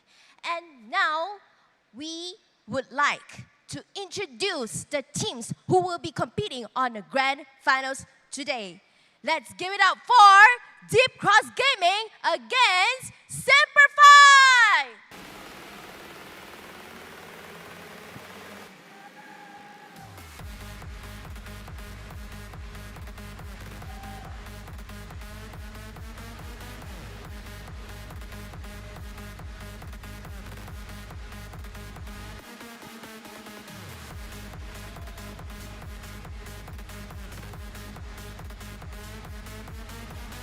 Team captain, you may have a fist bump with each other, a friendly one, or maybe a hug before the match. Or is there anything would you like to guys say to each other? And that is a very friendly handshake. Now, teams, you may get ready to your stations and get ready for the grand finals match. In the meantime, I would like to make a quick shout out to our activities running around this whole venue today. We have the accuracy challenge where you can win but a few Odyssey Cup team Malaysian jerseys. So if you're a big fan of our Malaysian team right over here who had competed at the lower bracket finals just now, make sure to head over to the Orange Esports Center and try out and play the Counter-Strike 2 game. Whoever got the most kill will win one of the jerseys home tonight. And speaking about the prizes, we also have a TT Racing chair up for grab, which is sponsored by TT Racing, by the way. If you pose and take a picture with the TT Racing chair and make sure to follow TT Racing, Samsung Malaysia's and also Orange Esports official Instagram page and post it on your Instagram, of course, make sure to make it public. We will choose the person who has the most creativity based on their post and their caption. And also, we have the Guess the Championship thing, which is already the last time for you guys to actually go and draw, because you will get a Samsung monitor home if you guess who won the team right. And without further ado, I would like to pass it on to our dear casters who will be going on for the 5 matches. Welcome everyone to the last bit of the Odyssey Cup Championship for Counter-Strike 2 in 2025. Here in the Cloud venue, there's only 2 teams left. Oceania from Semperfi here, and then of course we do have Deep Cross Gaming representing Indonesia. And only one of these teams can break through the clouds and reach for the stars. My name is Lot Caliber. I'm joined here with FaZe and Trevor. We're going to be your casters for this intense series. A best of 5 awaits us. What do you think we have? Oh man, it's gonna be gruesome. I mean, you can see Semper Fi. They've been dominating the upper bracket the upper brackets basically for the past 3 days. They've been waiting and watching and learning here from these teams in the lower bracket run. Deep Cross Gaming, though, they are not here to play around, have fun. They are here to win, and that's why they are in the grand finals for a chance to win that 20,000 USD prize pool. Yep, deep cross gaming, real underdog story unfolding over here. And even in the upper bracket semi-finals, I mean, both of these teams collided. It went all 3 maps. So this time around, the game playing field has changed. This has been switched up from a best of 3 to a best of 5. So more maps will be played, more CS to be watched. I mean, what are your thoughts? And yeah, we'll be jumping to the brackets to see how the brackets has been played out for the past 3 days. Yeah, and the brackets have been ridiculously stacked in terms of results for every single one of these teams that came in here. I mean, just look at the first day, right? Multitudes of 3 mappers all the way. And then when we got into the upper rounds of round 2 here, yeah, they started to kind of close things out with 2 zeros, and we kept with the trend of the 2 zeros, with this last one being a 3-mapper with Bayman and Deep Cross just earlier. Bayman, of course, going out and that's our home team, unfortunately. But hey, you know, if the competition is this hard, it starts to make sense why this is going to be the result. Yeah, of course. I mean, this is the top teams across a lot of these different countries from Oceania as well, and they're competing for this prize pool of 50,000 US dollars. Not a small amount. The champion here winning 20,000, second place 15, third with 8,000, and fourth place 5,000. And if you are the MVP for the grand finals, you get a chance to pocket 2,000 extra USD just for yourself. Tons and tons of money on the line. Yeah. Yep, and so this will be the final matchup. As we can see on the left side, it will be Semper Fi representing Oceania going up against Deep Cross Asia, the mixed team representing the Indonesia region. Yeah, and both of these teams have been performing lights out over these past few days, right? We've seen multitudes of clips coming in from different parts of the roster, right? Clyde has been hitting insane shots just today alone. Daymake has been going crazy with his op when he can, but he's now going into that supporting element, which has really let his team go into positive resources for him. But here is the map ban and picks while we talk about this. Mirage, Ancient, Dust 2, Overpass, Inferno is the lineup. Semper Fi picked first. We're going into Mirage for this one. What are we thinking about this phase? I mean, Mirage, a very, very classic map. A lot of teams pretty much have a very strong grasp on it. You know, a team like DCG, Deep Cross Gaming, they are incredibly insane on this map. You know, they have a lot of mid pressure. They like to take control of mid, smoke off short, make their way in towards connector, and somehow surprise you with an A execution from 3-4 different angles. Jungle, from Nest, from A main Palace. You know, you have so many different angles you got to worry about. But now we are now in the game, and they want to get aggressive. You can see Deep Cross Gaming already super aggressive here towards middle. Yep, super aggressive towards middle. Meanwhile, on the side of Semper Fi, they are gathering up towards this B apartment, throwing out a decoy of a deagle towards it to keep some attention away, but the hit will be towards this B side. As he's first up, he's going to be the first one to take contact. There's Attic, he has to turn around. Marsha cannot control his USP. It's a trade both ways, but there's Keen. He lands that headshot onto Waste, and now it's panic mode for Daymake. Look at him, he's looking for a fight. One over in the backbench, he's gooshed him out. Keen goes down, but close range Attic, there's another trade. There's Savage as well. 1 versus 2 for Wisely. He's been the clutch minister for this team, but we're going to have to see if he can do it. Things are going to quiet down now. A double peek, he takes out that headshot for Wisely! Goodness. What is that for him? It's a strong start for Deep Cross Gaming.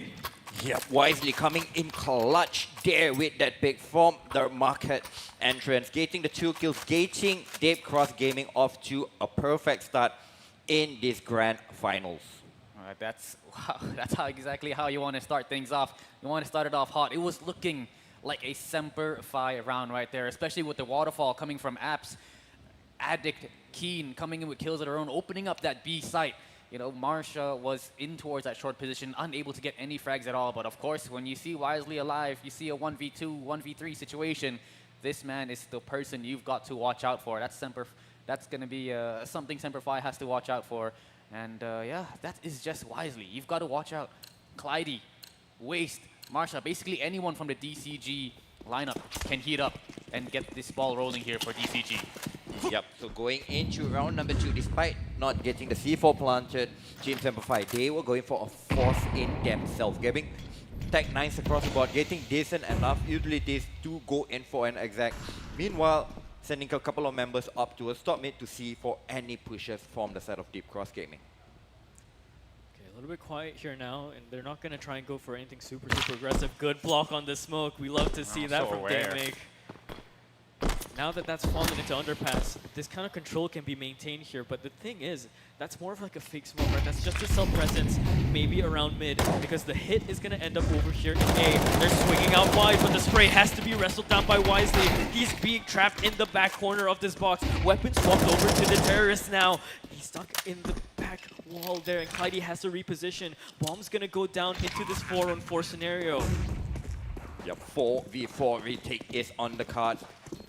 3 remaining players coming towards City Spawn, but they are met with bullets. 2-1 trade for the terrorists and make that a 3-1, leaving this Clyde with this 1-on-3, and he has nothing to do with it. That Shady will take him down.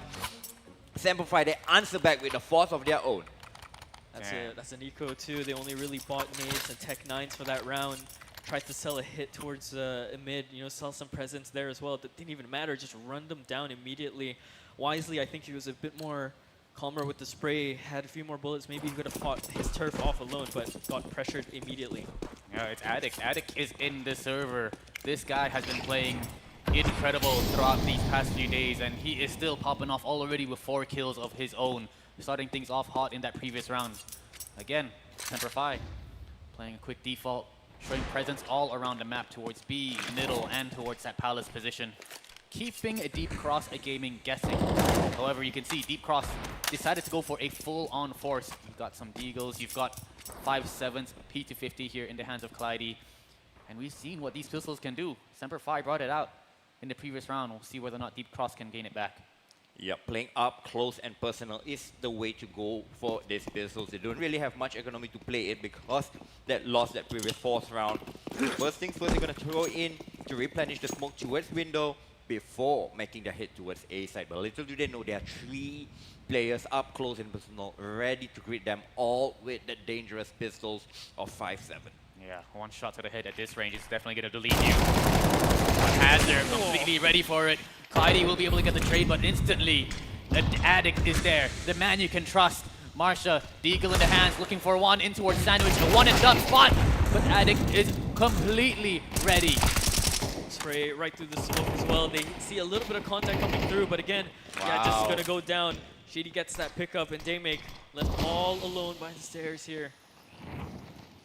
Yep, good protocols called in there by Semper Fi Esports, knowing they were up against the force by not really pushing the issue towards that A main, sending 1 player to actually jiggle it first, and there you go, they clean it up, clean up the last kill, keeping 4 members alive, and they will have a much easier round on the cuts in round number 4, as Deep Cross Gaming economy is gone, and they will have to take a save going into round number 5.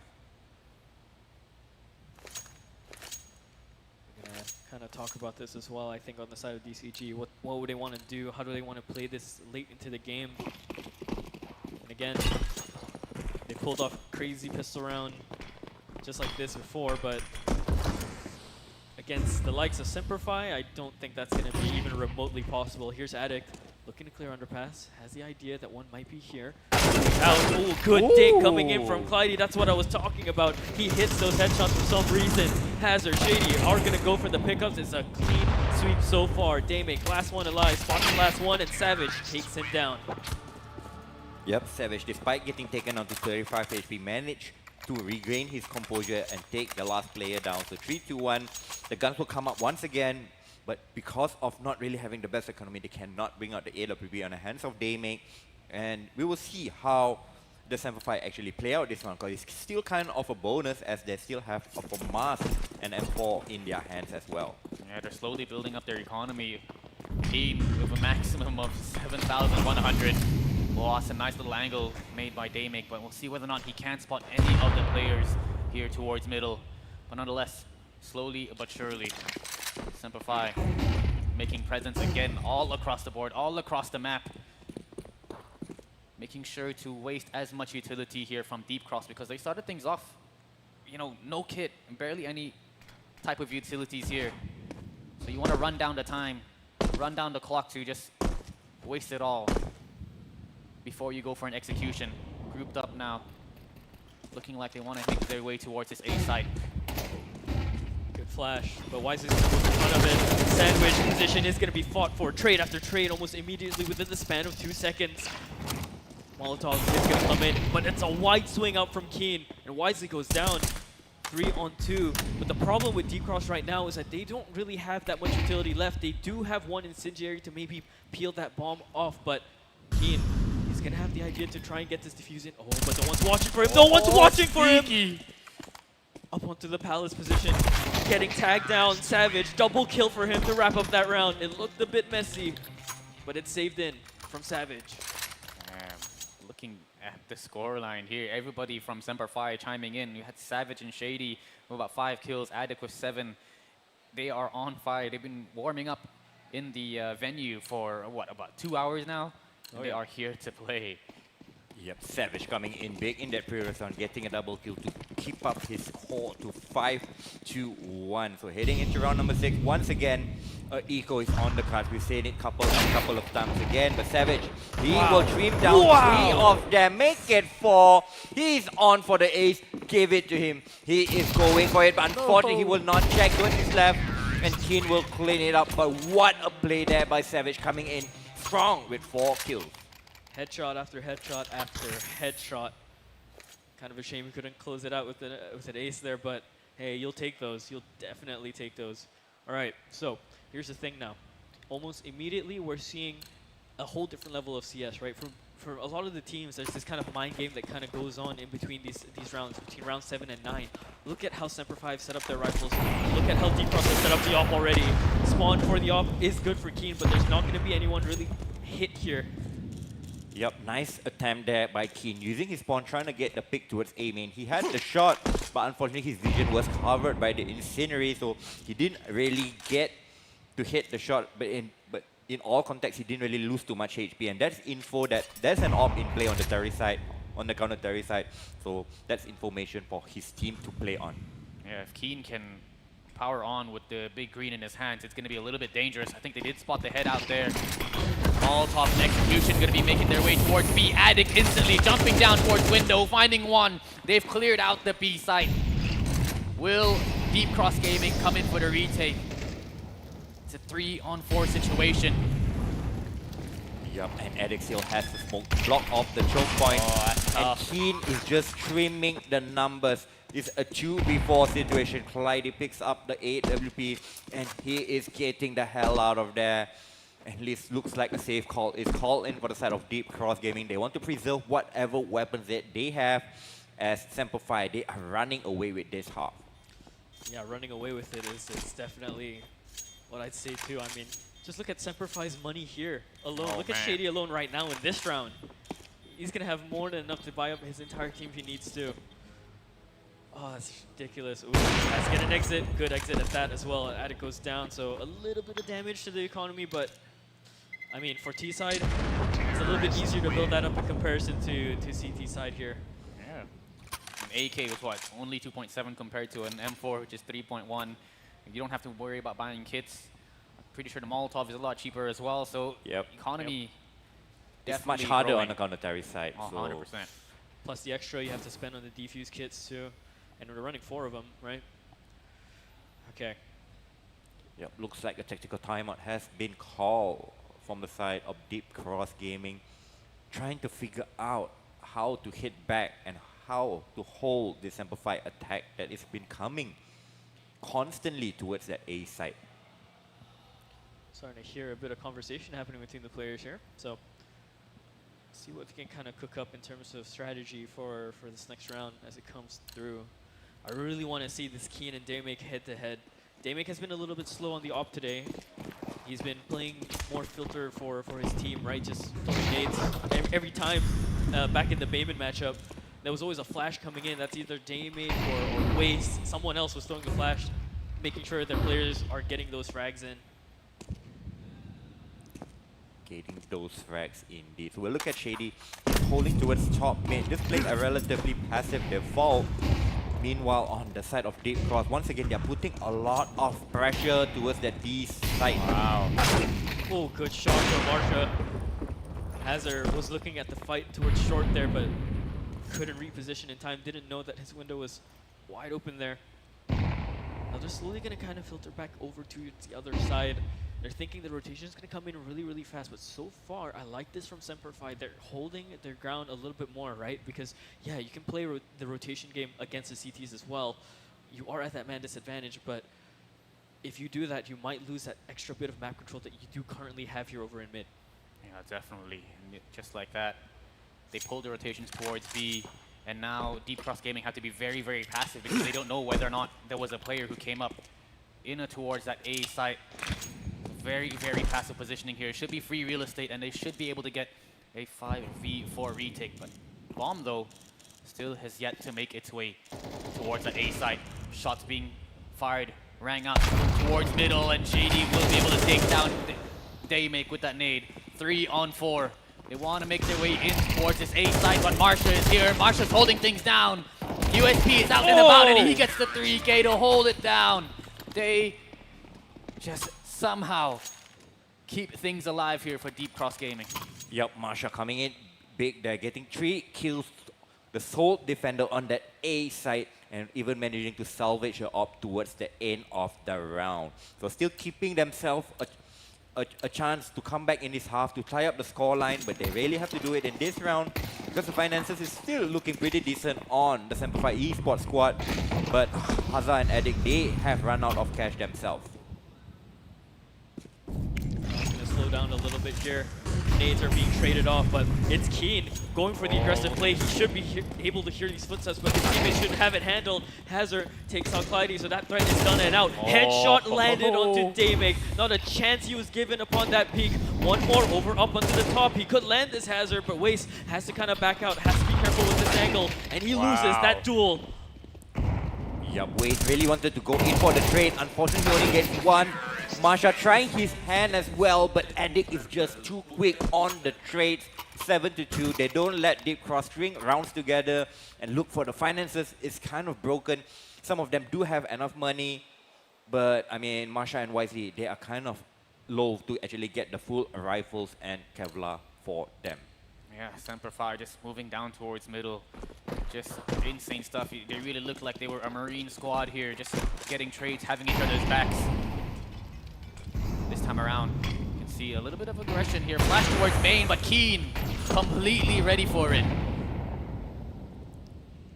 All right, that's a good opener so far, and that's a big name to take out of the roster too. YC goes down, so you're kind of left with the remainder of. I mean, again, DCG, a lot of strong players on their terms there. Oh, has to land that shot, Daymake, but a swift reposition back the other way, and Addict can kind of move on towards underpass here. Maybe decide to go for a boost if he wanted to, but gonna wait for his team, see what they're gonna decide on. It looks like they want to filter through short possible, but they don't know about any sort of threats here in the ladder room. Yep, so you throw in the incinerator to clear out the top of ladder. Meanwhile, the rest of his teammates make their way towards shot. But Daymake will get to take down Savage and still staying alive despite getting the bullet. No. Waze will come in with one. We are in a back and forth 3v3. But they are making their way towards this B side. There are 2 players close towards this side, but they are holding behind the marker. Daymake, he is not going to wait. He's going to try to push the smoke. In the meantime, Semper Fi, they are pulling the rotation. They are heading towards this A site as the smoke has been dropped. And Marshall will reveal himself and gets taken down by the spam through the smoke, leaving just Daymake in his 1-on-3 position, and his position has been revealed. 20 HP doesn't land that shot either. Oh, that looked a little bit terrifying. If my eyes didn't deceive me there, that fight because his teammate ducked down, Yeah. right? He scoped in, and because his teammate died up with the first angle there, the bomb on his back flew up, and I saw sparks hit the bomb. So I think he hit the bomb. It clipped the edge of it, and that's why Damek survived that shot in the first place. It wasn't a leg shot. It was a C4 shot. Basically. Yeah, right through. And he went Oh my word! Disgusting. Keen, time and time again, will easily just shut down Wisely, one of the main players here of Deep Cross Gaming, not giving him a chance to even live or breathe in this round. Keen, flexing on the side of Deep Cross Gaming, taking out Wisely with an insane flick. So Living just weighs in 1v5. He missed a couple of shots here and there, and Hazard will pulling it up. 9-2. Total domination showed by the Oceania representative heading into the last round of this first map of the grand final. Keen hit that shot, and I turned around to look at their coach, and I see the maddest of grins and a bit of a clap. He's so happy about that one. But so good from Keen. Again, I was talking about him earlier, right? He's been such a threat, just generally in this tournament. What a strong hybrid player, mostly on this op, right? We've seen him go 20 bombs and above prior. A little bit different here from Semper Fi. They want to sell this B hit because the rest of the squad has actually already made their way out from Palace. Savage finds an opening on Wisely again. Time and time again, they want to get taken out early on in towards the round. Beautiful flash as well. It did end up blinding Damek, but 3 players here from Connector. That's going to be a big nade from the heavens. Kobe does take down Damek. 3 on 4. Yep, so fast the bomb has gone down. Good pick. Masha is still thinning the numbers. We are in a 3-on-3 position. Hazard, he needs some backup. Both of his teammates are coming in from different direction. We'll see how much time can he buy. Hazard has to try and flash his way out of his own fight here, but he doesn't know about the angle coming in from Ticket Box. So now that's been cleared. Up onto the Ticket Box goes Waste, but he gets immediately taken down. Marsha just runs down Shady as well. And they have the kit. They'll get this defuse. So a 9-3 is where we swapped into this half. That's still a very dominant showing from Semper Fi Esports. Incredible half. An incredible showing from every single one of these players. They are here to play, here to win. Everyone is kind of just doing their thing, you know, Addict doing Addict thing, you know, getting kills here and there. 14 frags from him and Keen with that AWP T side. You don't really see much use, but he's been hitting his shots, you know. Yep, and the fancy flick shots, the tough ones. Anyway, we're heading into the second round. On the counter-terrorist side, they have an Incendiary, they have a HE, and they're even going for the fast boost. So we'll see how Hazard decides to play this. He have this Incendiary that could definitely detriment the plans of the terrorist, who has actually walked into his position, spots them, throws it down. They want to respect. They know he's burning. But can he pick up a kill? Yes, he can with the support. Picking up the Oh my word! Wow. Instantly, we are in a 1-on-3 as Waste has to pick up the duelist, but he has to go in for the reload. Oh, he's running out of ammo. He has to make so sure. long as well. Yeah, he's getting shot from all these different angles. Does get the one, but it's slowly being surrounded. Nothing he could do. What a beautiful defense coming in from Hazard and Keen there. Yeah, the immediate reaction to swap over from the USP to the Glock and still manage to snipe one out right through the smoke before he goes down. It's a defense, but it's aggressive. Yep, crucial defense there. You look at the tiny Incendiary going down, even the flash blinding the teammates. And once they come out, they're jumping through the smoke. They can't even know whether the player is on the left, is on the right. And that's just easy picking for the side of Semper Fi Esports. Double digits already confirmed here for Semper Fi. The whole DCG gang just full on E-code. Trying to see what kind of funds they can bring in. Hey, they won a round like this before, seriously. Oh yeah, and they're starting things off hot, but Addict is here. He's always known to get the multi-frags. Flashes here from that A main position to assist him to go for these fights, and there we go, the nade as well. They make down in the dumps. Oh, just easy pickings here towards middle. They've got the better weapons, of course. The M4A1S is going to ring out. We'll see whether or not Wisely can say something about it, but Keen with their USP just finishes things off. And secure 11. That is just a full-on one-sided affair here on Mirage. Yep, 8-round lead, 12 rounds in. That is the domination showed by the side of Semper Esports. Looks like Deep Cross Gaming, they will have one round at least to try and play with the rifle to see whether they can dictate the pace, whether they can get onto the bomb side, get the after plunge going for them. As Shady, he will be tossing in the incendiary to deny any terrorists from taking the top mid box. So if Friday, he has to play in front of it, and he's quite isolated as his teammates can't really help him. Yeah. Attic has to kind of stick towards that ladder room too, so kind of keep that pressure over on that end as well if they decide to go into that short angle. Nothing's going to happen for it just yet though. They're slowly going to kind of remain the presence here, maybe explode out into this connector side. There it is, there's the flash. But they are playing anti-flash. So well played, baiting here. Keen gonna be good for one, and Savage through the smoke with that MP9. Addict coming in from short, and it's just a crossfire here towards middle. Remaining players from the side of DCG, they've made their way on towards the A site. But look at where the C4 is dropped in towards connector itself, and they've set up a defense here. They fortified their positions, and Hazza and Savage will close things out and secure match point. Beautiful stuff for him. Ridiculous show of dominance for Semper Esports. And DCG, it looked like they're just, I mean, they're trying to find answers, but they can't even ask the questions at all. Yep, total domination by the side of Semper. Look at Addict padding up the stats, 18-7, followed closely by Savage and Keen with 14 and 13 to their name. For potentially the last round of the half, Deep Cross Gaming, they have a buy, but it's just 2 Galils, a couple of Tech 9s, a pistol. They do have enough utilities to actually make an exact, but we'll see. Nice chunky nade thrown in there by Hazard, taking Clyde down to 77 hit points. This is desperate. You can kind of feel it from everyone in Deep Cross here. Daymake goes down, that's Keen. Brings out that shot. There's Addict picking up the Dwell Hazard. Oh, he takes 2. He's going to look for the third, but Shady is going to find waste there as well. A headshot down. Semper Esports convincingly take this first map of this best of 5. Yeah, that is the way to do it. That's the thing. This was a map that DCG is very, very strong on, very confident in.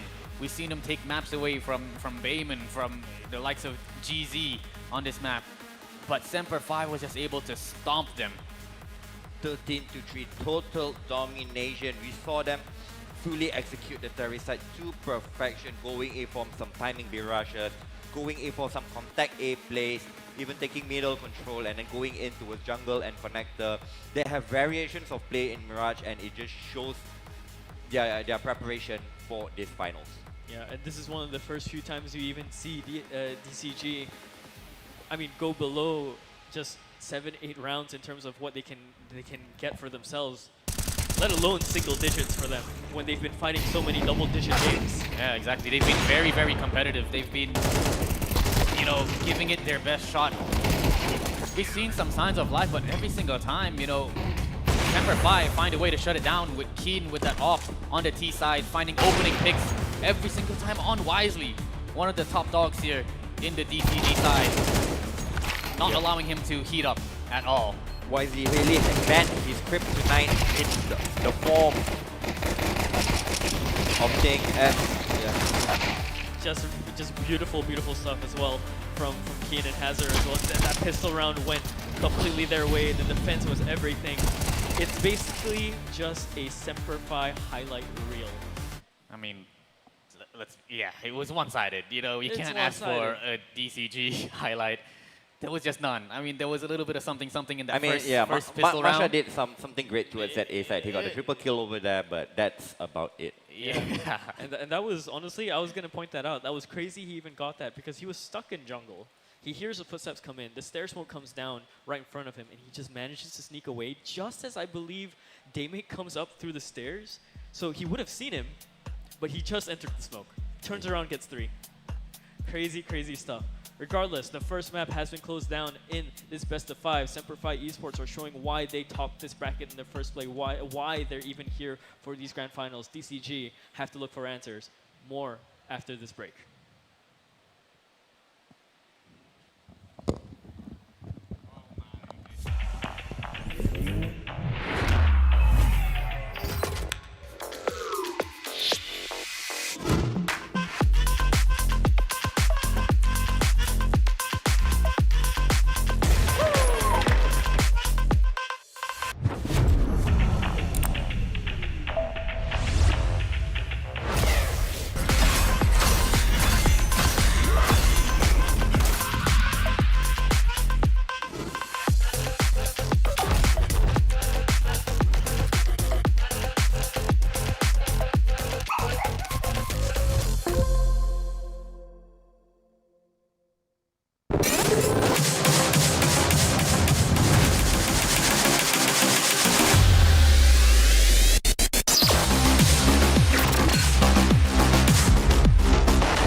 We've been working really hard and we're here to do our very best and hopefully we get the win. ถึงแม้ว่าเราจะต้องเล่นกับ1 stand-in แต่ว่าเราก็จะทำให้ดีที่สุดครับ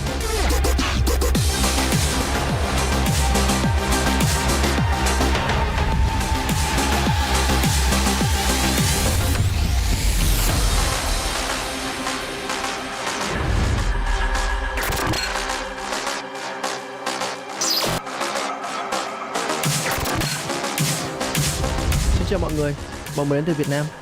Ngày hôm nay bọn mình tới đây để khẳng định lại cái tên Việt Nam trên bản đồ quốc tế. Hãy chờ xem bọn mình sẽ làm được gì nhé.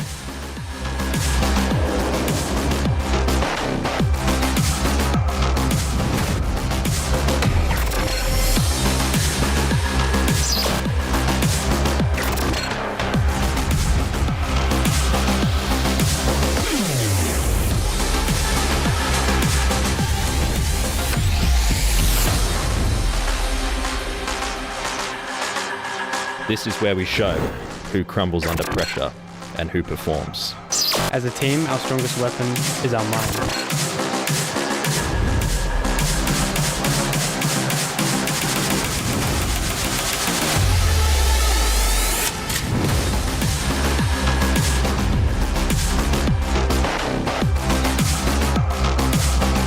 Our preparation is founded on continuous learning and rapid flow.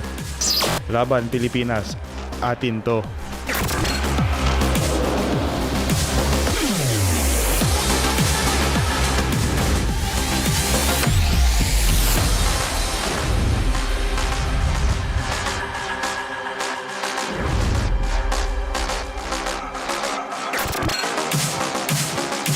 Good luck, guys.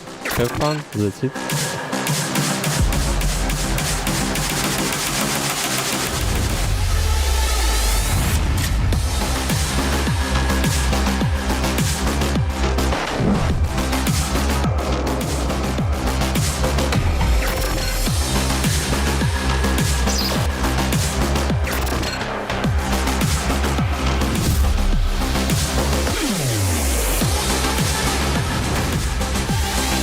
We are ready to fight for every round.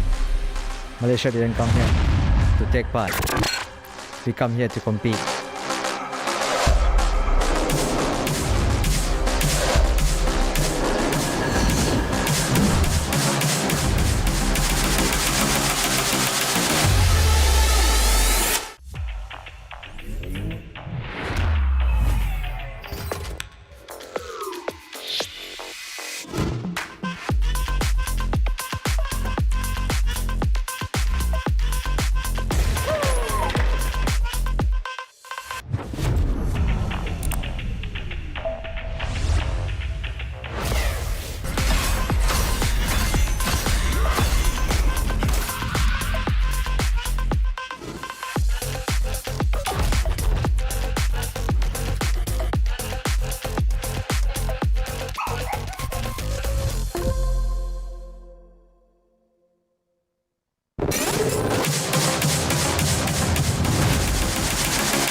working really hard, and we're here to do our very best, and hopefully we get the win.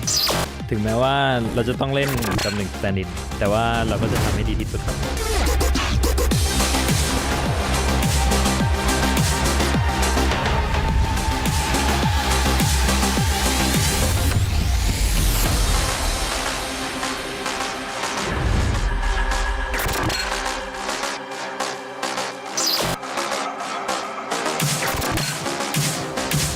Xin chào mọi người, bọn mình đến từ Việt Nam. Ngày hôm nay bọn mình tới đây để khẳng định lại cái tên Việt Nam trên bản đồ quốc tế. Hãy chờ xem bọn mình sẽ làm được gì nhé.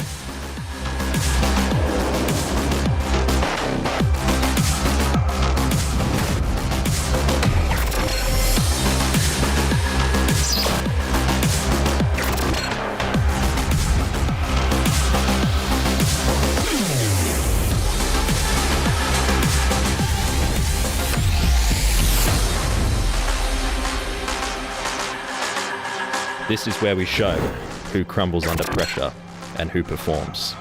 As a team, our strongest weapon is our mind.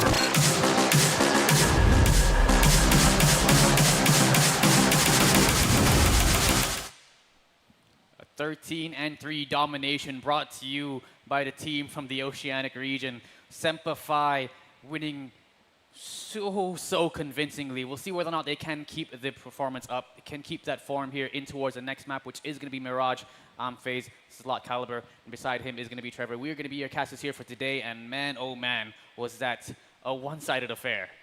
Very one-sided indeed. But that is the map pick of Semper Fi. And then now we are moving over into Ancient. And both of these teams actually played previously. And yeah, Deep Cross Gaming actually won off that match. So we're hoping that they can actually replicate this form. But looks like a B kit will be on the card right away. Smoking towards smoking towards shot. And yeah, an instant dink will come in. Heading with the duelist is holding towards default. We'll see how much damage he gets. He only takes one, and he goes down instantly. So 3v3 after plant will be in for the counter terrorist.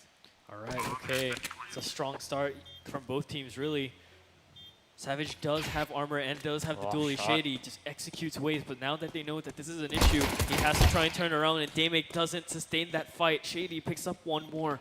Clyde up for the clutch, 58 HP. He can isolate all of these angles, but they can't rush him down. Keen goes down. He's trying to play with the angle. He's trying to play with the timing, but Shady, he's too strong in this pistol round. He picks up 3 for Semper Fi Esports. Yep, good retake there by the side of Semper Fi Esports. Shady coming in clutch, getting a triple kill to his name alongside the kills by Addict and Hazard, securing the round for the side of Semper Fi Esports. But Deep Cross Gaming, they have the C4 planted. Do they want to go all in? Do they want to force in with Galil, Stack 9s and stuff? Yeah, Deep Cross Gaming earlier today, they did lose this map against Bayman Esports 13-5. We'll see whether or not they had a little bit of a team talk during that 2-hour break, whether or not they have improved here on any side of calls. But 2 hours is not much time to think about. And stylistically, I mean, Semper Fi are going to play this map way differently than Bayman are. So we'll have to see what Deep Cross has to adapt to when it comes to Semper Fi's game plan here.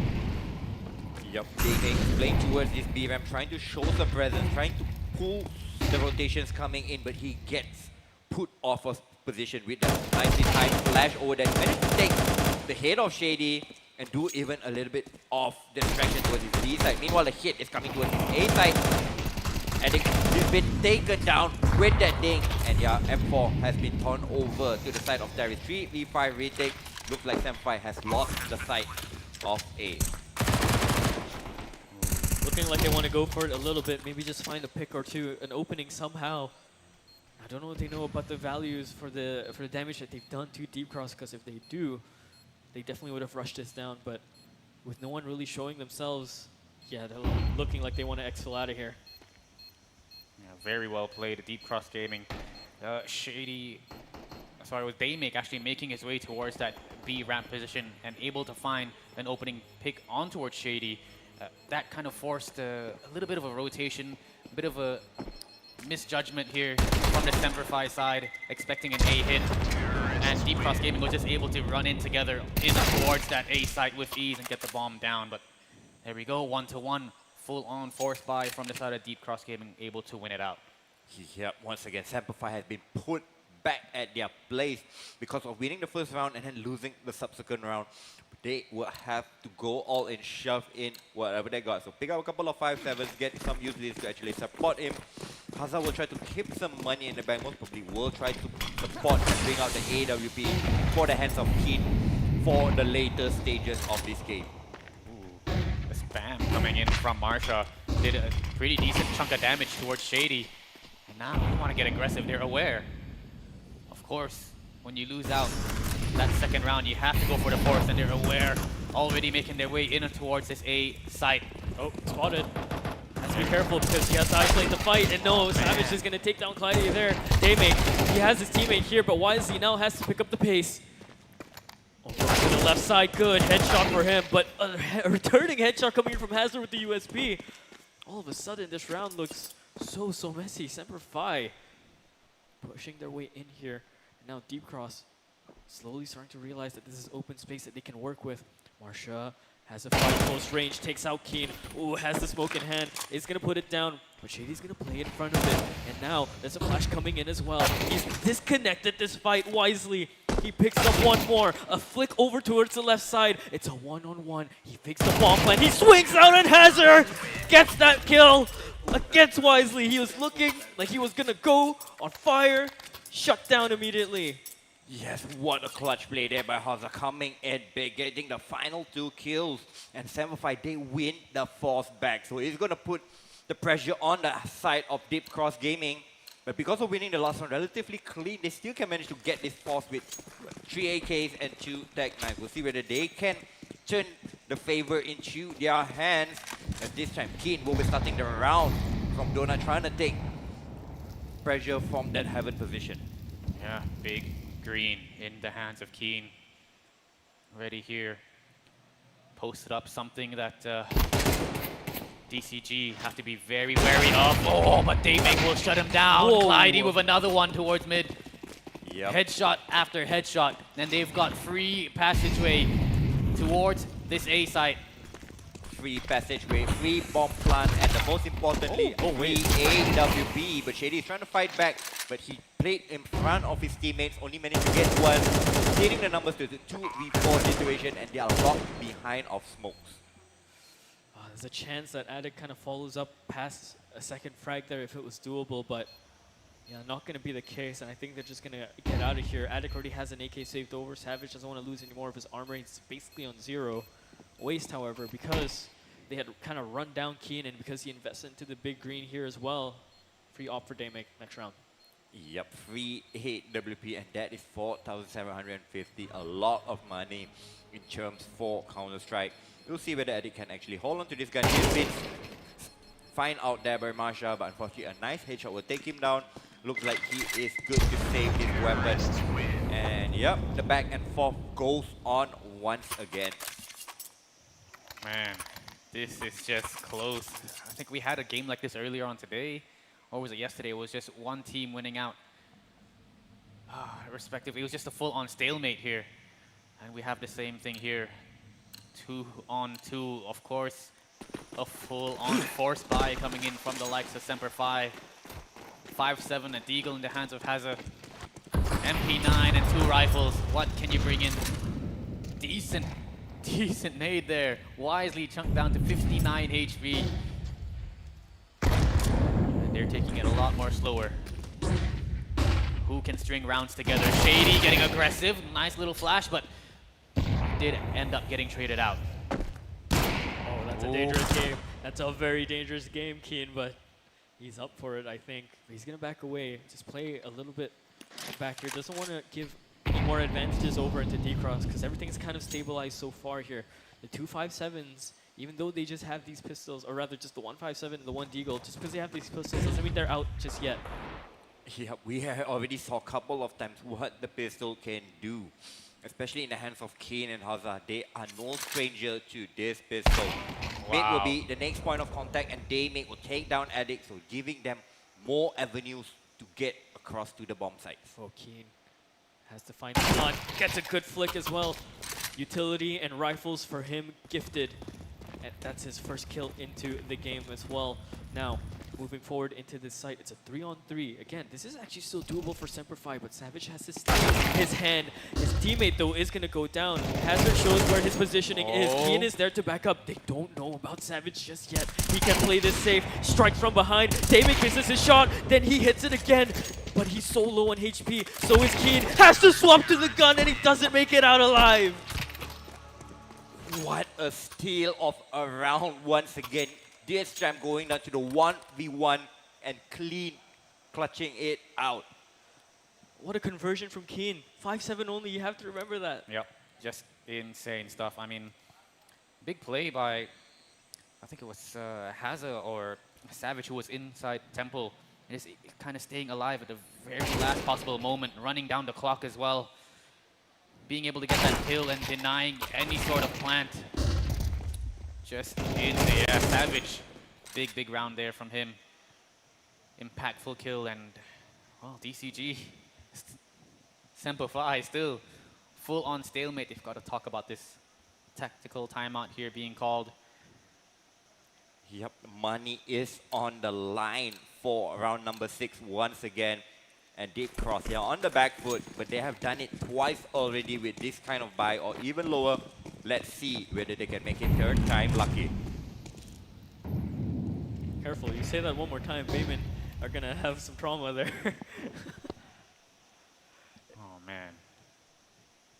Slowly but surely, both these teams, they just don't want to give anything away at all. They don't want to allow Semper Fi to string 2 rounds in a row. It'll definitely break the economy here. Decent nade there. Yep, takes down with 283 HP, so he's vulnerable to them for A1 from the hands of Shady, and if he gets a headshot, Keen will be put under pressure first, but he passed it with flying colors, taking 2 down with quick scope, and not even losing a member, so that is a full eco for round number 7. They have starved off the force by War, and Semper Fi can't get their noses in front. That's so rough, man. That's so rough. Again, you're right there. You could get that trade-off, but Keen is so ridiculously quick. Goes out for that repeat, doesn't decide to run away. He knows he has to stand his ground because if he doesn't, Donut is lost. So into the Glock rounds we go. Deep Cross, I mean, hey, he done it once before. There's a chance he could do it again, but this is Semper Fi we're talking about.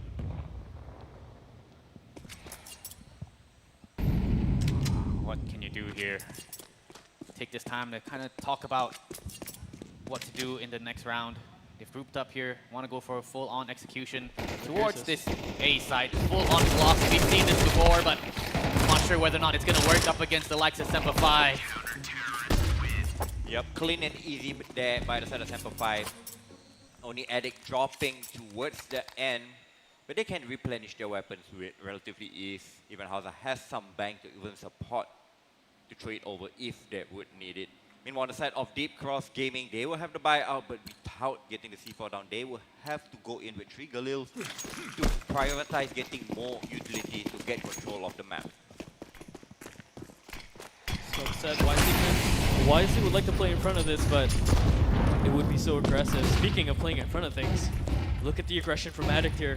He wants to go, flashes are running up high, but Waste is a little bit more open to it. There's Keen, rings out that shot, but he has to back away. No, he doesn't back away, he goes for another shot again. Ambitious. But that is going to be his demise. There's Hazard on the other end, but no, Deep Cross, they're holding it still. A little bit too aggressive from the side of Semper Fi. A little bit too overeager, and now all of a sudden Deep Cross are given another way in here. A bit of an ambitious attempt from Daymake, but of course the rest of the squad is going to be there to assist, to get the trades, to secure that round. Oh, man, it's been a tough game for both these 2 squads. They're just trying to find something here, find a strat that will work out here for them, and there we go. They do get aggressive. Semper Fi takes down Wisely towards mid, and we've seen what taking out Wisely can do. Savage finds ways here in towards Cave, and they slowly just thin down the numbers. The rest of the squad making their way in towards that B site, but no, nothing to assist, no flash, no nothing. Just dry peeking into a squad of Semper. Not even a shot landed for Damake. He's struggling here. He thought he was gonna kill the one all the way towards the back. Doesn't land that shot close range, also a bit too pressured. So immediately, just when they're given that chance, just when they're given those weapons over, Semper just take it away from them. Yep, so bad from Deep Cross Gaming. Unfortunately, they cannot really string rounds together. As Semper after 9 rounds have doubled the score count of their opponent. So heading into round number 10, getting towards the closing of this half. Damake once again has this AK-47, but can he make any damage? Can he get any openings for his team to actually capitalize? Keen up for the task. He's done it before. Can he do it again? Quick with it. He's so quick. Damake sent it to the night. And Keen manages to reposition. He's alongside his teammate with Hazard now.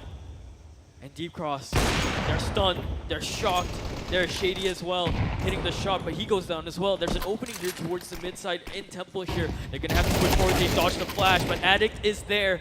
Addict wants to hold it off. Addict is addicted to winning. Yes, indeed. The man you can count on when it comes to multi-frags. Every single time, 2 to 3 kills, time and time again. He just hits those shots with ease. Yep, Addict once again coming in clutch with that triple kill, denying Deep Cross Gaming any control of red. So heading into the second last round, it will be forced up all the way for the side of Deep Cross because they really need more than 3 rounds to go and defend when they switch over to the counter-terrorist side. Keen has been pretty successful with that AWP. You know, always getting those lightning quick flicks. Getting that first pick here of the rounds time and time again, and it just puts a bit of a stop to DCG's game plan. And it's just so hard, even though he gets flashed, he dodges the flash, goes for the peek, and somehow gets the pick. Anyway, nonetheless, they want to head on towards this A site, but instantly, utility used to delay them. Yep, they try to burst on towards that A site, but good utility placement by Hazard denies them, and eventually Deep Cross Gaming will retrieve from that A cave and try then hand towards middle instead. Forward doesn't land that flick just yet. One more out in the open. Wisely goes down. They're giving him these straight-on fights, and there's every time Keen brings out a shot from a whole different angle, it's just Shady or Hazard that's there to keep things clean, to make sure essentially their raid boss in the form of Keen doesn't get chipped away. He gets the attention away from his towards his position, and someone just comes and takes advantage of it. Savage is here. The rest of the squad from Semper is basically on that B side already. What can you do here, Damake? He's known to make these plays, but Addict is still alive. Addict will shut it down. Look at the kills here all across the board from the side of Semper 8 in the hands of Savage, 9 on Keen, on Hazza, and it's just everyone just chiming in. Yep, what a perfect game, perfect half shown in by Semper getting 8-3. If they can get the final round, get up to 9-3, this could be kind of a very hard task for the side of Deep Cross Gaming to come back. So heading into the last round, we'll see Damake once again with the Galil, Stack 9 and Dagel to support him. They're trying to go in for this cave position, but instantly met with fire. Good opening. Oh, he's blinded. He's blinded. There's so many flashes going off, but there's headshots coming across into the kill feed. So far, it looks like Deep Cross are pulling this one off. Keen, left alone. He's been so strong in this side with this op every single time. But you're asking a 1v5 out of him. He would have to move mountains with those muscles of his. Yep, there's no point saving. There's nothing to save in this last round. Better just try and give it a go. But every angle that he crossed, there's an opponent actually waiting on the other side. And they're actually crunching his number. He managed to get the first kill, instantly traded by Damake. Good kills by Damake, getting his team the minimum required to start their comeback in the second half. Yeah, a little bit overzealous, I guess, or a little bit too excited from the side of Semper Fi, getting aggressive towards middle. Wanted to take the fight to DCG, but DCG has just had enough. You know, they wanted to stop it. The flashes came through, and they were just able to take advantage of the blinded Semper Fi players. Nonetheless, new half, new mindset maybe? New hope, yeah. So looking at the buy, it will be Semper Fi 2 smokes, a flash and a Molotov to go in for the execute. Damic has been giving the Ray boss, and he was started off well, but instantly traded there by Hazard. 4v4, Masha is under a lot of pressure, and he cannot hold his ground. So B side has been lost. We'll see whether Deep Cross Gaming can come in with that retake. A good 2 for Hazard already onto the pistol, but he's going to remain over by that pillar. Doesn't want to move. He has his teammates to kind of watch over him. Addict over towards inside cave. Shady over towards by the ramp. There's a flash coming in from Keen, but the timing's a little bit off. They haven't fully pushed in just yet. Daymake has dualies. They do have incendiary as well to try and flush out of position, and Hazard has to swing out. He has to go wisely. Gets that burn off onto Hazard. Now all of a sudden, Addict, he's out. He's out from the cave, and he manages to just go over to the other side. He picks up one. They are not turning around. Daymake has 2 different positions to look at. 2 guns, 2 players, but not enough time for this round. He picks up Attic. He needed that defuse to go through. Shady goes down with the bomb, but Semper Fi pick up the pistol. Chaotic round right there. You know, just so much happening. Addict somehow from cave makes it out, makes his way towards back halls, gets the kill on towards one of the players, turning into a 2v1. And it was just chaos all around. Exactly. Yeah, Oh, Deep man. Cross Gaming, they are in a big hole right now, and they're not going in for the save. They're going in for the boss, but they do not want to give Semper Fi the room to gain economy. Masha gonna go in fast. He has this good position over there, managing to get the kill, but trades instantly come in left, right, and center. All things considered, Deep Cross Gaming, they come in with that advantage. Glidey, man, with that composure controlling the spray, leaving the scene in his 1v3 position. Keen, last one to fall. I don't know about you guys, but I sense anger in that round. Immediate pushes, just fights, sprays. Every single trigger pull that was done from Deep Cross had intent to get out of that hole you mentioned. Yep, real cause of intent shown there by Deep Cross. I mean, they didn't really have much, but they really had that objective to clear that B lane, and they did it with style, getting 3 kills to 1, managing to get some upgrades and finish off the round. So Tech 9s across the board with a couple of P250s. This will be a fast round, but the Incendiary will stop the player at his track. Unfortunately, Glidey could not connect with Chu and Savage. With an instant double kill, it's a 3v3. The A side is lost. But the counter damage, they are not waiting, they are just pushing the issue. And we are down to a 1v1. What is happening? So well played, not allowing Semper Fi to get the bomb down, not allowing them to reposition for any sort of post-plant positions, just making sure they keep the pressure on towards that A side, and it just completely caught Semper Fi off guard. DCG still in it to win it. Dude, this has gone from meticulous strategies to shock and awe all the way. Every time you're watching DCG just push up into these fights, Semper Fi need just a little bit more of their own timing to kind of work out these fights, but make sure they don't breathe. And then I think Deep Cross can net a few more rounds for themselves. A slow walk is going to be the death of Shady. One more. Glidey gets 3. That's not easy to do with FAMAS. No, Yep. absolutely not. The French gun of all managed to get 3 even dings down Keen to just 24 points of health. And they kind of know there's at least a player towards this A main position, so the rest of the members can actually rotate back into this side. But they're not really pushing the issue, knowing that Semper Fi, they are only on pistol, so they don't really need to go aggressive and find the kills. Silence as the rotation comes in. It's just about finding out where these players are, and until there's first contact, it's going to remain this way for the side of DCG. No need to overstep anything. No need to push anything. It's 2 Deagles, yes, but it's Addict and Keen. dangerous in their hands, but Daymake does not want to let them take advantage of it at all. Playing that pixel angle, just holding it down, mouse one in case anyone shows up. But there it is. Only a 2-round deficit. It was a 4-8 half, and DCG, they bring it back up 7-9. Yep, 2-round game, and most importantly on the side of Deep Cross Gaming, Daymake is finally catching fire, and we know what kind of damage he can do when he gets hot. Yeah, lovely little setup there from Deep Cross Gaming side, getting the boost. Managed to get the kill on towards Shady as well. But you can see Semperfi already in towards this A side. They want to find an opening here in towards Donut. Hazard doesn't have to take that fight. He knows that. He has a teammate to work with here in the form of Addict.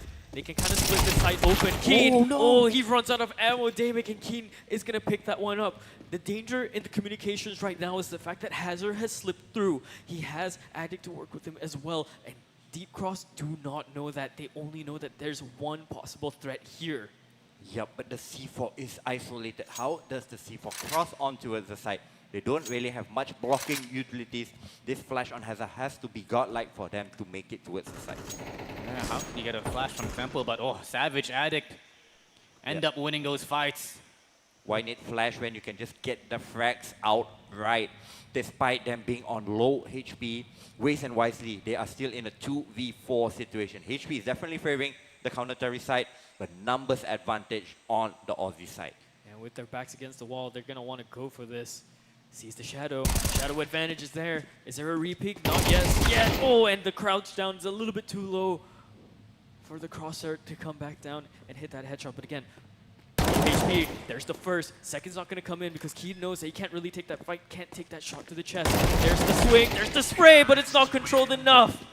Ooh, very, very close call there. Yep, what a play there by Semperfi. Going in for the double pick, not really committing to the plan, knowing that they were both low. If they were giving isolated fights to Deep Cross Gaming, they probably would have lost that round. So nice communication there by the side of Semperfi, but they still need to weather one more bite as Deep Cross Gaming. They are all in. Money in the bin. 2 M4, 3 MP9, trying to fight off match point. Oh man, that's one way to do it. Full blinded here. Able to get a couple of frags and full control of this B site. Really emphasizing mid and B lanes control. But they managed to get it, they managed to get the kill, and Clyde even managed to get an upgrade to an AK. They've lost a lot of map control here, Semperfi. It has to be a fight out the other way. We hears this. Marsha hears this as well. There's the SMGs to come in, and Keen's only going to pick up Waste here. But again, there's backup in the form of Keen. Oh, goes for it. There's Shady as well. Good headshot coming in from Clyde. He always lands those. Molotov there forward, but Daymake is there to clean things up. Deep Cross Gaming on 8. 2 more to make up for the deficit. 2 more to make this look convincing in terms of just not getting swept away in this grand finals. Yeah, and 2 more is maybe something they could definitely get, but Semperfi does not want to allow it at all. I thought they were going to go for a save here, but a full-on force. They've brought some Tech 9s, they've brought some upgraded pistols, armor as well. And they want to win this round. Yep, a little bit too much invested on the side of Semperfi, really going all in on this. So going fast towards B lane and mid, really emphasizing mid control. They managed to get out, but they have taken a lot of damage. Hazard is on to his last legs of life with just 18 HP after that middle engagement. Oh, they want to retake mid here. Very smart play from the side of Deep Cross Gaming. But they have to be careful. They have to be so careful because if they overstep this marker, these Tech 9s become even deadlier at the range they're sitting at. One-shot headshots galore would happen. Footsteps around the corner. He's going to stay his hand. He takes out Marsha. There's another swing out the other way, and they clear out Lamproom. Has to run this sideways. Sees one. There's another towards the back. Low HP. It's just Hazard left. Yup, nice map control there by Deep Cross, leaving just Hazard in this 1v4, and they just run him down. 9-10, the scoreline. Deep Cross Gaming, they are not out yet. They are fighting for their lives. Yeah, what a mid-take, just suffocating DCG in towards that B side. You know, they had a couple of players in towards cave, in towards that ramp position, but there was 2 players still rotating from that A side. You know, not able to support the rest of the Semper Fi team at all. DCG just completely taking control of that of the map. Yep. And Semper Fi Esports, they will call in their tactical timeouts. Each of the team will have 3 during regulation, so why not use it in a time of need? So looks like they will just partially buy up across the AK bot onto Shady, and maybe they will have another buy in the following round. Timer ticking down, round is live. Shady does have the hero rifle here to try and make things work, try and extend the lead a little bit more if he can. Nades are there as well, but no one's gonna overstep it just yet. Hazard's just waiting for someone to peek into his crosshair. Pulls the trigger, he has an opening here. Yep, unfortunately, he's been met by utilities, can't really try his luck. Maybe he could try the elevated angle to boost. Oh. And yep, there you go. On the boost, he's managed to get one. Even the second one is on the cards for him, but he will not connect. But Waste has been put under a lot of pressure, taken down to 46 hit points, and he's calling in for the rotation, but the rotation is so far away. Oh, Shady. Oh, Shady, he rushed up already. Couldn't even hear him. He was sneaking in all the way, and now he's taken so much control over by the bottom right of the square. Nade coming in, a little bit more damage is done over into Semper Fi. Some of these players do not have armor, so they have to try and make this work. Deep Cross, 2 versus 3. This is so dire, you have to fight back. Whoa. That's a swing, that's a transfer coming in from Damake. One more towards the back line in the cave, but cleaned Was up. that reflex shot by Damake? They double pick him for a reason, but he just swing and snap both of their heads off. And Deep Cross Gaming, they were down and out at one point of the time, but they have tied the score up after 20 rounds of play. Convincing round from Deep Cross there. It looked a bit messy, but now we're finally here at 10-10. Finally double digits in the grand final for Deep Cross. I gotta give a big shout out there to Daymake being able to make that play, because it was quite a late rotation from DCG. You know, Semper Fi, it really looked like it was gonna be their round, but Daymake had to be the player there, had to be the hero to bring it back. And now aggression again towards middle. Deep Cross Gaming going back to their initial plan of just suffocating them towards that B side. Daymake finding one. Savage, it's just a full-on a barrage of shots. Left, right, and center. Flashes do come in as well, and nobody wants to back down. Yep, players mad with due to this can't really force their hand, but we are down to a 4v4 as Hazan and Daymake has been taken out by their respective teams. Trying to see what they can do here. They're gonna advance over into the smoke just because they know they have that bit of spacing to work with. I'm waiting for Keen to kind of come in here for his attack. Yeah, again, it's swapped over. It's just a full site is free, and the other site's being stacked. They don't know about this just yet because they're still waiting for this bomb to come in before they go for this execute. But the longer they spend their time here, the more time Deep Cross have to come back, the more time they have to set up for defense here. And the moment those names come in, the moment it lands, they know they have to go. Yep, they don't know that. We know that Semper Fi is running into an open A side as Deep Cross Gaming. They are playing this retake game together, going for this 3-man to try and clear out mid. But the plan is towards A. So 3 of them are regrouping and try to make this retake happen, meanwhile waiting for Wisely to synchronize this retake with them. Yeah, they've got the utility. Keen starts things off with the defense on this post plan. Oh! But look at Marshall go. If anyone can do it, it's definitely Marshall. 1 versus 2. He's got the kit. He's found the third. And now, Addict, can you hold this off? Beautiful Molotov to force him out of position. Does he hear the sound cues? That's the question. Time is of the essence. He has to go for the stick. Oh, just playing with time. Addict's so smart. He knows exactly what he's doing, and he's wasted the time. And he's forced Deep Cross Gaming to get off the defuse. So well played by Addict. 11-10. Semper Fi, they bring it back. Yep, it was a 4v2 after plan, and he's still not safe.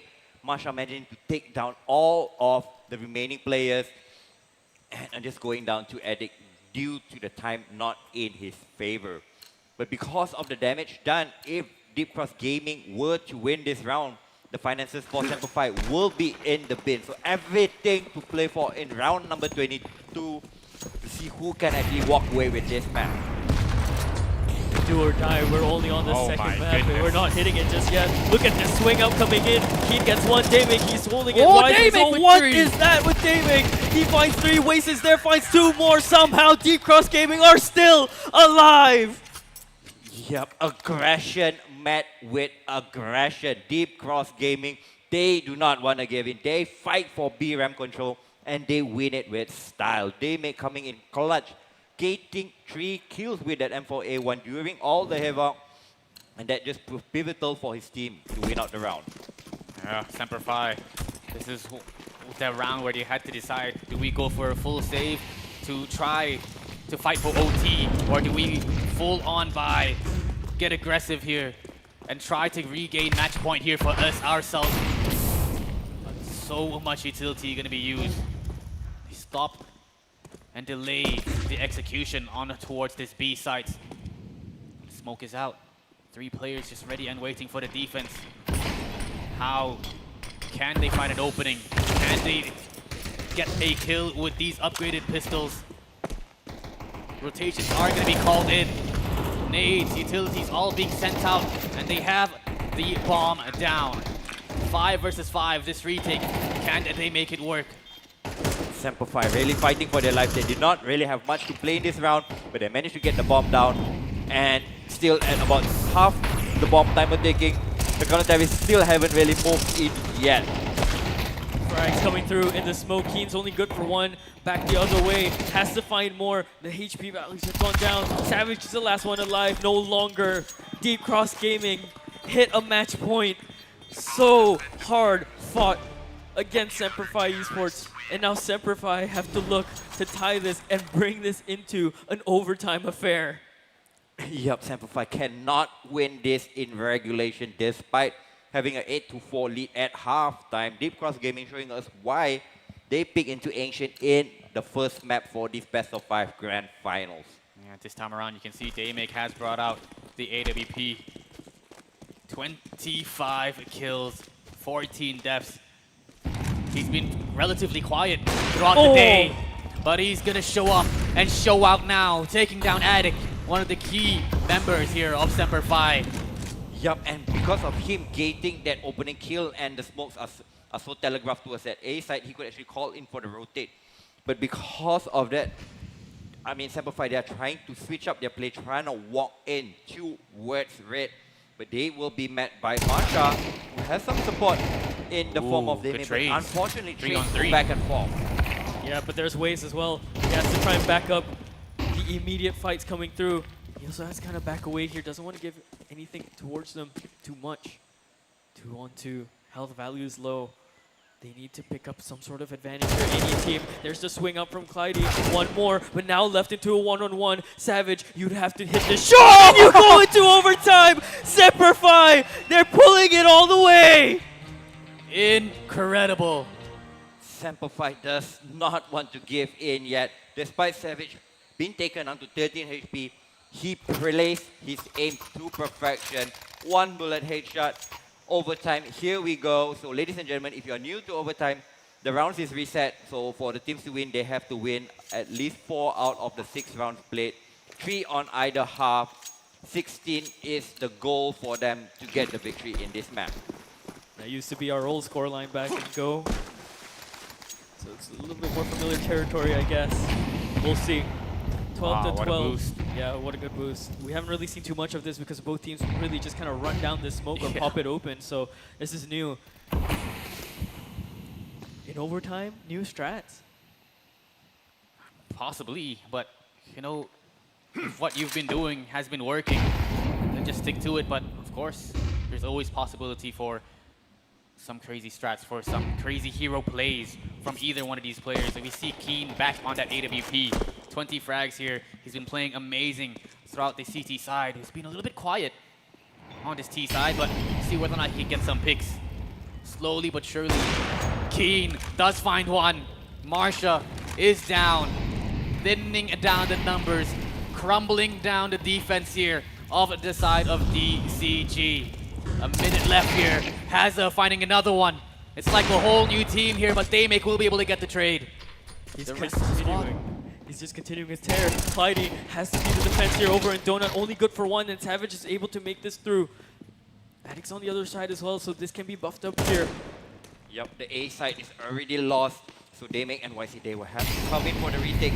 They are quick to the case, but can Daymake clean out the numbers before they get closer onto the site? But looks like the side of Semper Sports, they do not want to pick on contact. They want to wait for the DCs to come in before actually showing their hand.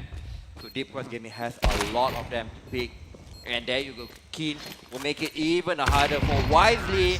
And there you go, Keen will end it on his own. So Semper keeping the noses in front in overtime, but we still have a couple of rounds to play for Deep Cross Gaming. That's that head-to-head I've been watching and looking for. Daymake versus Keen.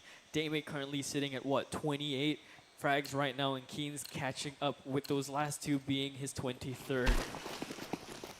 Incredible showing here from those two offers. This is just tough. Like, what can you do? You've got to, like you said, maybe come up with something new. But this time, sticking to what has been working. They want to take control of middle. Boost not working out here for them. Tons of damage already done towards Clyde. But look at who is up close and personal. But Hazza takes an advantage of it. Completely aware. Savage comes in for the trade. And just like that, they've got the man advantage. They've thinned down the defense. And what a nice push though. The lurk coming in from Wisely. Daymake as well getting the kill on towards Savage. 2 versus 3. Yep, Semper they had their advantage for a moment, but instantly Deep Cross Gaming come in with trades of their own. They are making their way out towards A side, but Clyde has already signaled to his teammates that this is happening. So they can come in for the trade, and they will make it a 1v3 situation. But look at this play. No, you wouldn't. Of course you would, Addict. Why would you? Has to find these spikes. No, this could be it. He lands the one. All of a sudden, oh, it could be just his. It could have been. That would have been insane. The trigger discipline. I was going to say, I was so worried because Addict managed to slip the timing. Clyde was there to play spoiler, but because he was 41 HP, he didn't want to really just leave the site open after he goes down. He tucks in, so he couldn't see Addict cross over. Oh my goodness. Yep. And just because of that knife, Addict was actually able to buy up a AWP for Keen. So They wouldn't have had that if they do not get the kill. So yeah, kill reward is also important. This time around we'll see Deep Cross Gaming going for some aggressive take towards middle. But Hazza is going to try to counter from that boost position. Managed to get one with the help of Savage. But instantly, Deep Cross Gaming come in with the trades. Bit too eager, I think, from Semperfi there. Trying to fight for those positions, but even then, Deep Cross were out in open positions, could have been traded back. They just were not landing those shots on the side of Semperfi. 2-1-4. Keen, Addict, what do you think of doing here? he's got to find something, but it's going to be difficult because Wisely is here, roaming, wandering around this middle position, looking for frags. Daymake already making 31 kills across the board. I think that's our first 30 bomb here. Yeah. Outside of regulation though, but still ridiculous scoreline to hit. I mean, again, I've been saying Daymake has been quiet, right? Relatively quiet towards yesterday, towards the late games of yesterday, towards the start of this morning as well, right? Yep. All of a sudden, this was the danger I was talking about. You let him into the game, you give him some comfortability, you give him that confidence, and Daymake will play you all the way.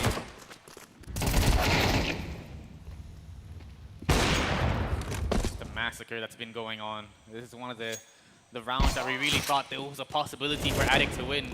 Managed to turn it down to a 1 versus 1 and did not work out at all. Yep. So we will swap over the sides, and this time Semper they will be on the defense. For them to actually win out this half, they need clean 3 rounds. Meanwhile, the side of Deep Cross Gaming, they just need 2 to secure the victory, 1 to secure at least a double overtime. So a lot is on the backs of the side of Semper Esports for staying alive and keeping this match a little bit longer. see if this goes all the way. Keen taking up the strategy. Shot is going to be missed, and Daming has that position known, but he's going to be throwing nades out. He's blind. He's out. Oh, but he's blinded too. Keen's there. Addict is there. Takes out Waze. There's the shot coming in from Daming. Donut is still not a safe spot. Addict is there holding it, and now there's a filter coming in with the form of Hazard, but he goes down. So now all of a sudden this mid area is completely contested and safe. Over into the lamp room fight is going to be Marsha and Savage, and Marsha tops down against Savage there. 4 versus 2. It's collapsed against Semper Fi. Yep, nice opening there by Daymake. Not getting one, getting a double kill, giving his team a 4v2 man advantage. So they're just slowly playing this round, trying to filter out, trying to figure out where the 2 remaining counter terrorists before they make their final move. It's a big frag there by Shady. Oh, the steps being heard. But I think they just spotted the barrel of the gun here from Addict, and they were just able to spam him here through the box. So 1 versus 3. It's OT, so he might as well go for this one. Spot him out here towards Spawn, and Clyde will close things out. 1 more round.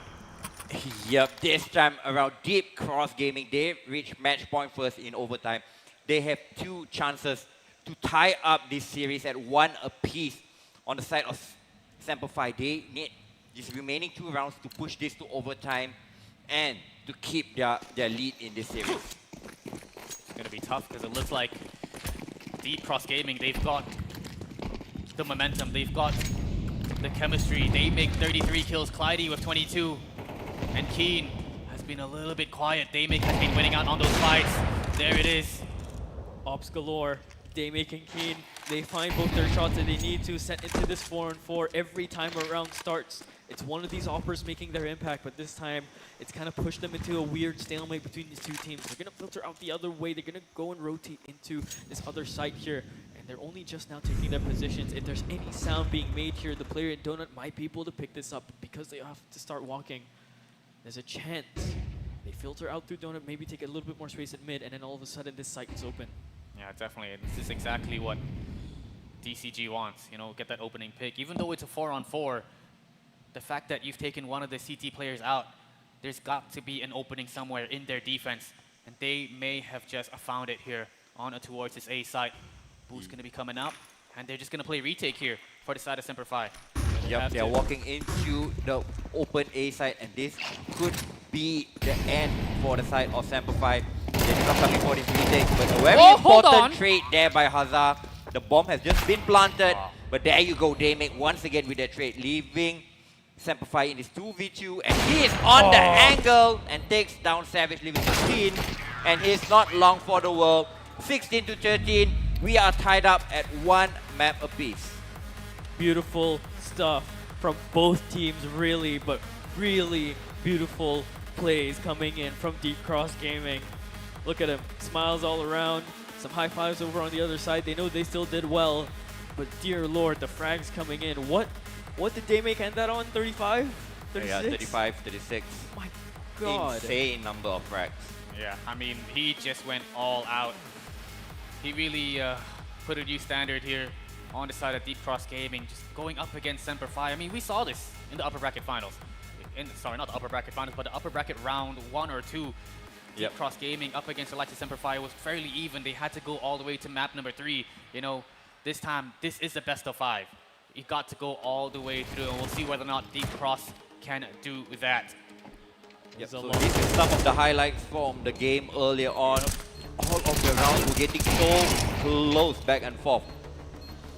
This is going to be a longer, way longer highlight reel because of the amount of impact that literally everyone on this server got at some point. Some of these rounds were Semper Fi, some of these rounds were Deep Cross, some of these rounds were just individual plays done so well. And again, over and over and over again, this is why we state the level of competition here is hardened, and they are playing to the standards that we expect them to when the prize pool is so big, when the stakes are so high.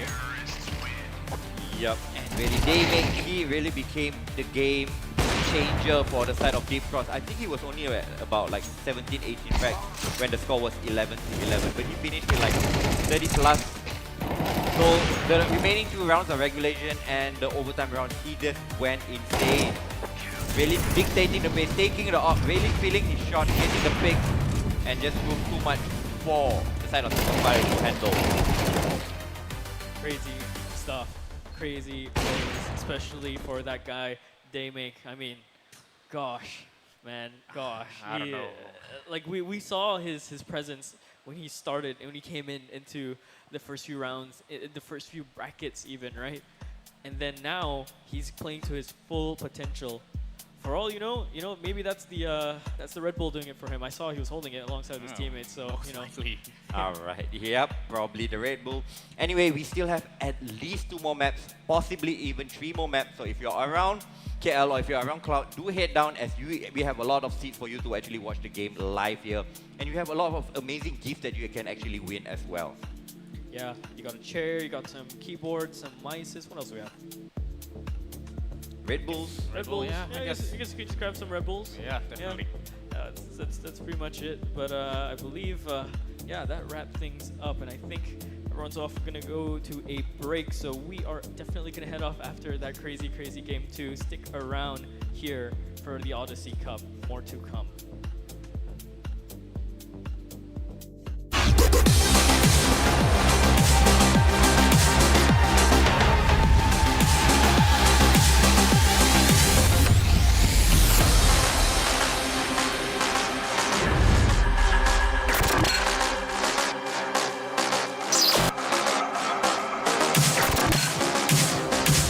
Xin chào mọi người, bọn mình đến từ Việt Nam. Ngày hôm nay bọn mình tới đây để khẳng định lại cái tên Việt Nam trên bản đồ quốc tế. Hãy chờ xem bọn mình sẽ làm được gì nhé.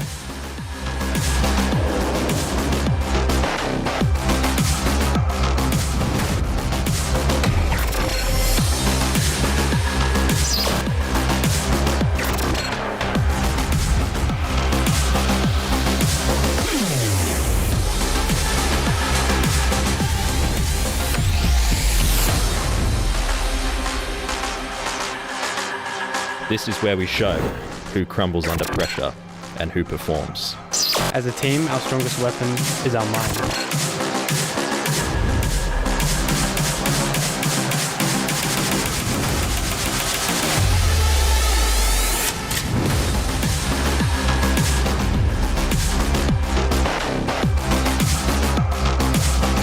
Our preparation is founded on continuous learning and rapid flow. Laban Pilipinas, atin to.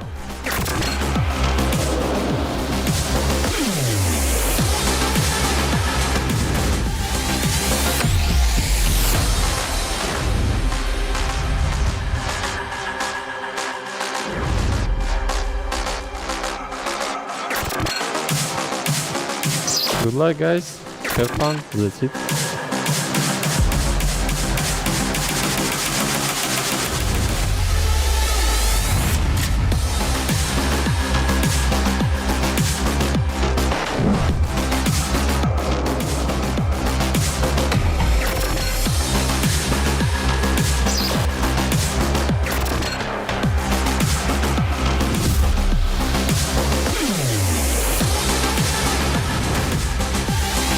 We are ready to fight for every round.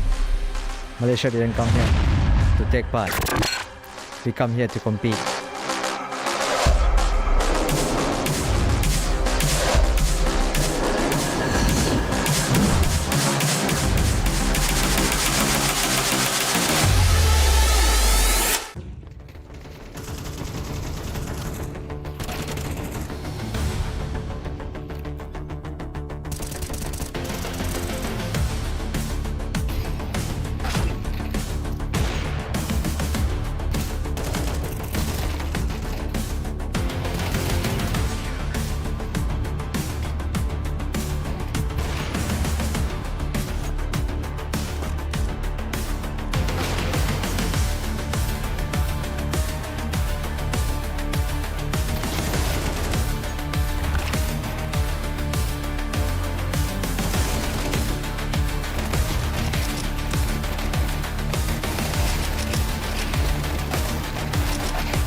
working really hard, and we're here to do our very best, and hopefully we get the win.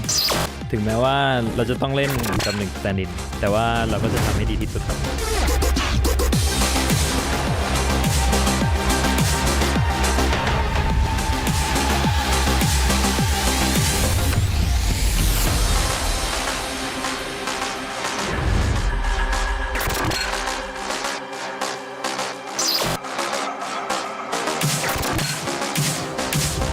Xin chào mọi người, bọn mình đến từ Việt Nam. Ngày hôm nay bọn mình tới đây để khẳng định lại cái tên Việt Nam trên bản đồ quốc tế. Hãy chờ xem bọn mình sẽ làm được gì nhé.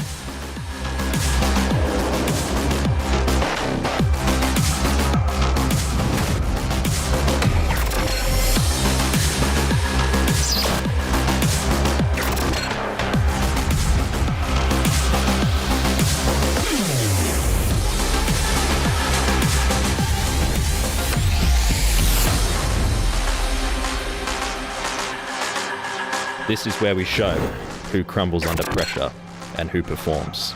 As a team, our strongest weapon is our mind.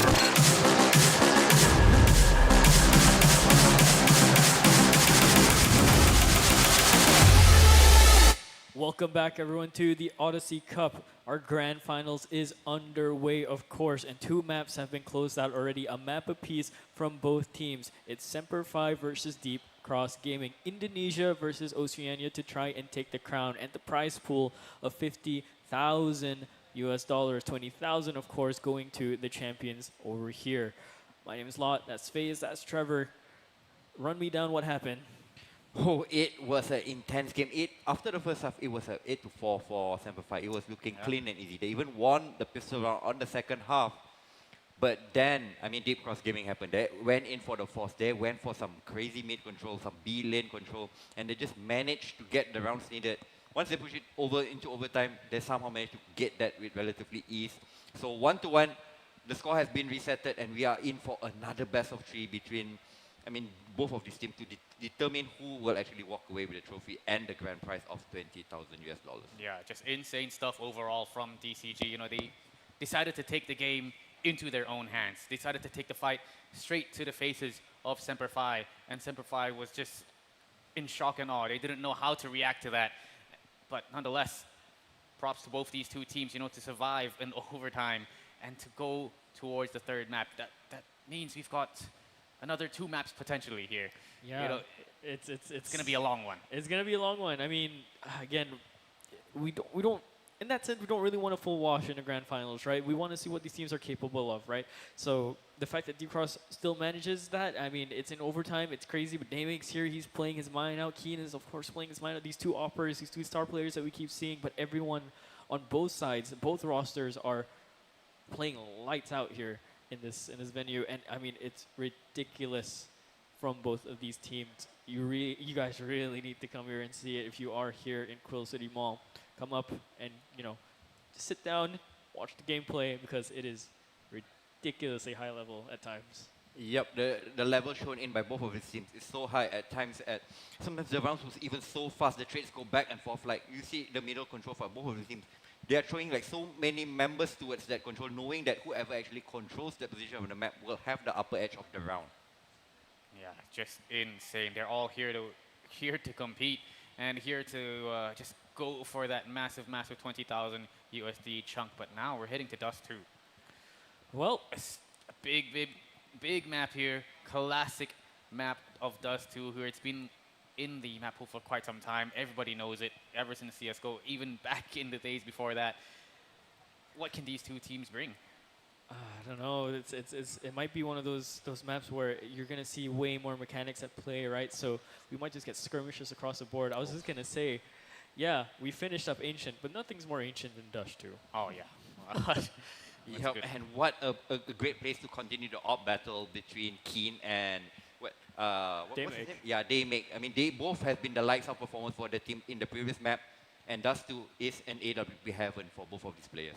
Yeah, and then I mean, speaking about the types of gameplay or the types of weapons we see, I want to see the riflers also kind of duke it out. Long, close range fights maybe coming in short. We might see some crazy Desert Eagle rounds as well. Oh yeah, 100%. There's a lot of close range fights We saw earlier today, I think it was in the lower bracket finals, I think Bayman Esports, they brought out just Deagles in towards the round, up against an AWP, up against Rifles, making their way up towards A short. They were on the T side, so they're trying to attack, execute on towards that A side, and just made it work. Hit the shots that they had to hit, won Deags all across the board, and just shut down the opposing team. So even though this certain team might have, you know, a low buy, upgraded pistols, it is still incredibly dangerous in these guys' hands. Yep, I mean, they call the Deagle what? The pocket cannon. I mean, yep, I mean, we saw some of these players make critical shots. I mean, multi-kills after multi-kills, and just, like, I mean, the chances for them actually winning the round is like, what, maybe like 5%, 10%, but with that kills, and they managed to just turn around and actually win it. So we'll jump into the bracket, see how the bracket is unfolding so far. Yep, we are in the grand finals now, the last game of the day, and we are down even at a 1-1 scoreline. Yeah, and essentially just to make up what FaZe was saying earlier, the lower bracket finals, if you had missed it, it happened over in 10 o'clock this morning. So quite the early game, but you can still kind of go back over if you're watching the stream on YouTube or wherever else, and then maybe look up the VOD later. But it was Bayman Esports versus Deep Cross. Bayman, of course, being our Malaysia representatives, and Deep Cross bring it all the way. Bayman still fought really well to get here, and I think they'll be, I mean, not too pleased to be knocked out in the lower bracket final, but at least they can kind of be slightly elated at the fact that they made it really, really far into this very, very stacked tournament. Because, I mean, if you look over to your left, look at the upper bracket round 1 on the first day. Yeah, tons and tons of teams and big names, and not just big names. They actually went all 3 maps across all series here in the upper brackets. But yeah, moving on towards this, they want to win this 20,000 USD. I mean, both these two teams, they've already secured at least 15,000, but you want to get that extra 5K. You want to get the Grand Finals MVP as well, just an extra 2,000. But yeah, just so much money on the line. The thing is, we got to also take in consideration that Deep Cross Gaming, this is going to be their 6th game of the day. Yep, the 6th map of the day, basically. I don't know, and they have at least, what, 1 or 2 more to go? Yeah, definitely. Fatigue definitely might be an issue here for them. But at this point, you know, they've got all the Red Bull they need. Yep, I mean, even if you look back at yesterday, they I think, grinded out 3 games on stage, managing to win 2 and it just dropping 1 to Semper Fi. But they are here for that loss yesterday. So they are here to avenge the loss that they actually dropped yesterday. And now the scoreline is 1-1 after 2 maps. Yeah, I mean, sorry, I'm so distracted by the fact that we really tried to keep ourselves awake here at the caster desk. There's so many Red Bulls here. I mean, there's the display ones, of course, that you guys have been seeing up in front of us, but there's several empty cans here. And I swear, when I came in earlier this morning at call time, I cleaned up like 5. So we've been getting our energy from these Red Bulls. I mean, the players too, as well. But speaking of prize pools, while this is here, I mean, hey, if you come into Kuala City Mall and you can find the venue all the way up on level 6, there's actually, well, 10K worth of prizes, not USD, of course. That'd be insane, because I mean, if there was 10K worth of prizes, I don't think I'd be here at the casting desk. I think I'd be throwing myself in the crowd for a chance. But yeah, there is a chair up for grabs. There's some Logitech gear around that you can kind of take a look at as well. And then you can look at all the Samsung monitor, or just the OLED monitors that are around as well. So specifically for that chair that is available, it is going to be a TT Racing gaming chair. So this is how you join this competition. First of all, you got to take a photo with the chair. The chair can be found up at the entrance by the venue on level 6. You'll know where to find us because there's a lot of RGB lights here. Don't miss it. It's right next to the Logitech stuff too. And if you somehow do miss it, I mean, yeah, you'll find it eventually. Post it on your IG feed. Make sure it's not private. Make sure it's a public account. And then, of course, go ahead and follow Samsung Malaysia and at @TTRacing_CO. Tag the Orange Esports Cafe because they have been lovely to host over the offstage games over the past few brackets, right? Those past few days.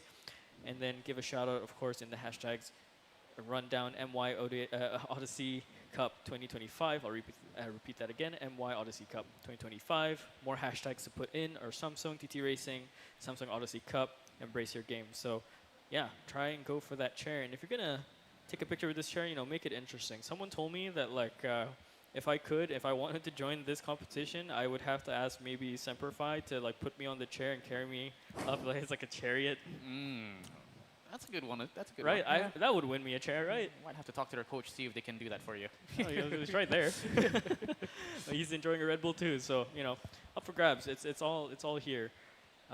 Man, dear Lord, what a long set of games so far. I mean, I think for Deep Cross Gaming, I mean they're not feeling it right now, right? They're a bit too concerned with the fact that the tournament's still currently just going.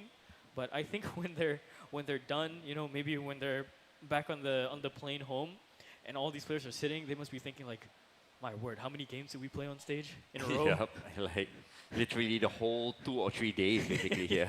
Yeah, they've been exposed to the loud sounds, the crowd that's here, and well, speaking of the game going on, Dust 2 underway immediately. So let's get this pistol run underway. Yeah, they've made their way towards the cross, making their way in towards that A site. Wisely seeing whether or not he can grab a couple of shots here through the smoke. A little bit of damage done, but nonetheless, they will be going on for a 5-on-5 retake. But look at the positioning Deep Cross Gaming already has.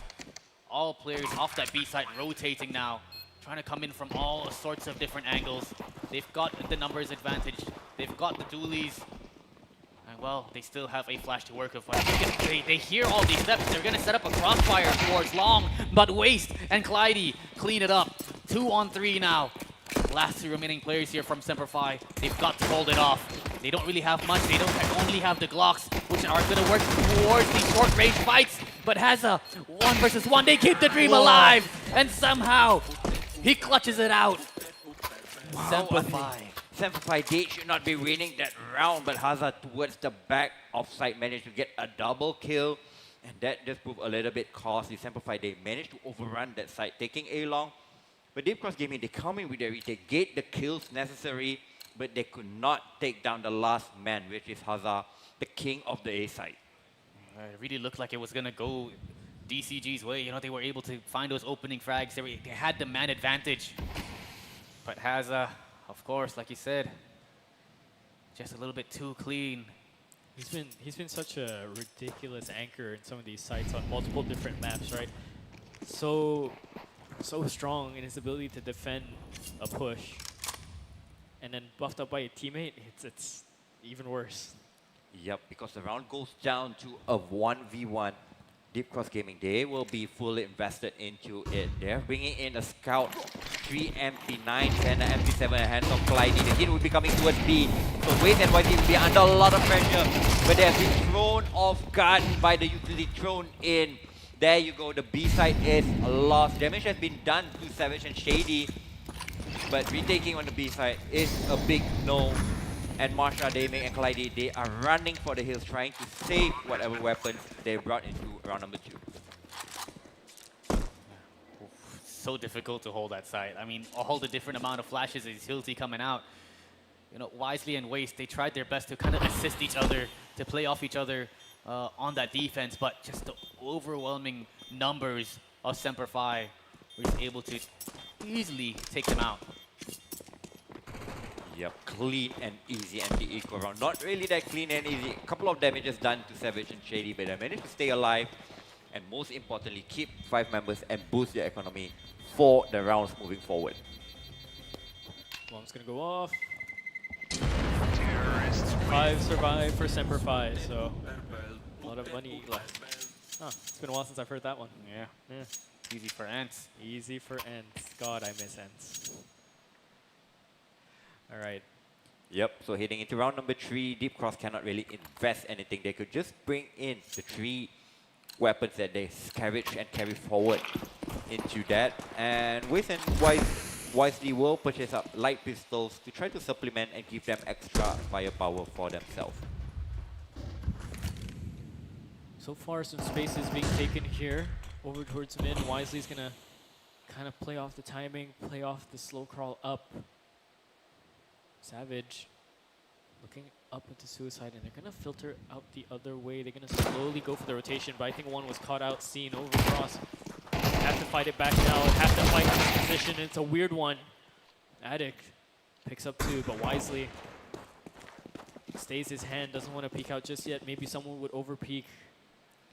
Yep, meanwhile, Shady and Hazard are pushing their way towards this B side, even knowing that they spotted a player or two towards that middle position, know that the B side is completely clear.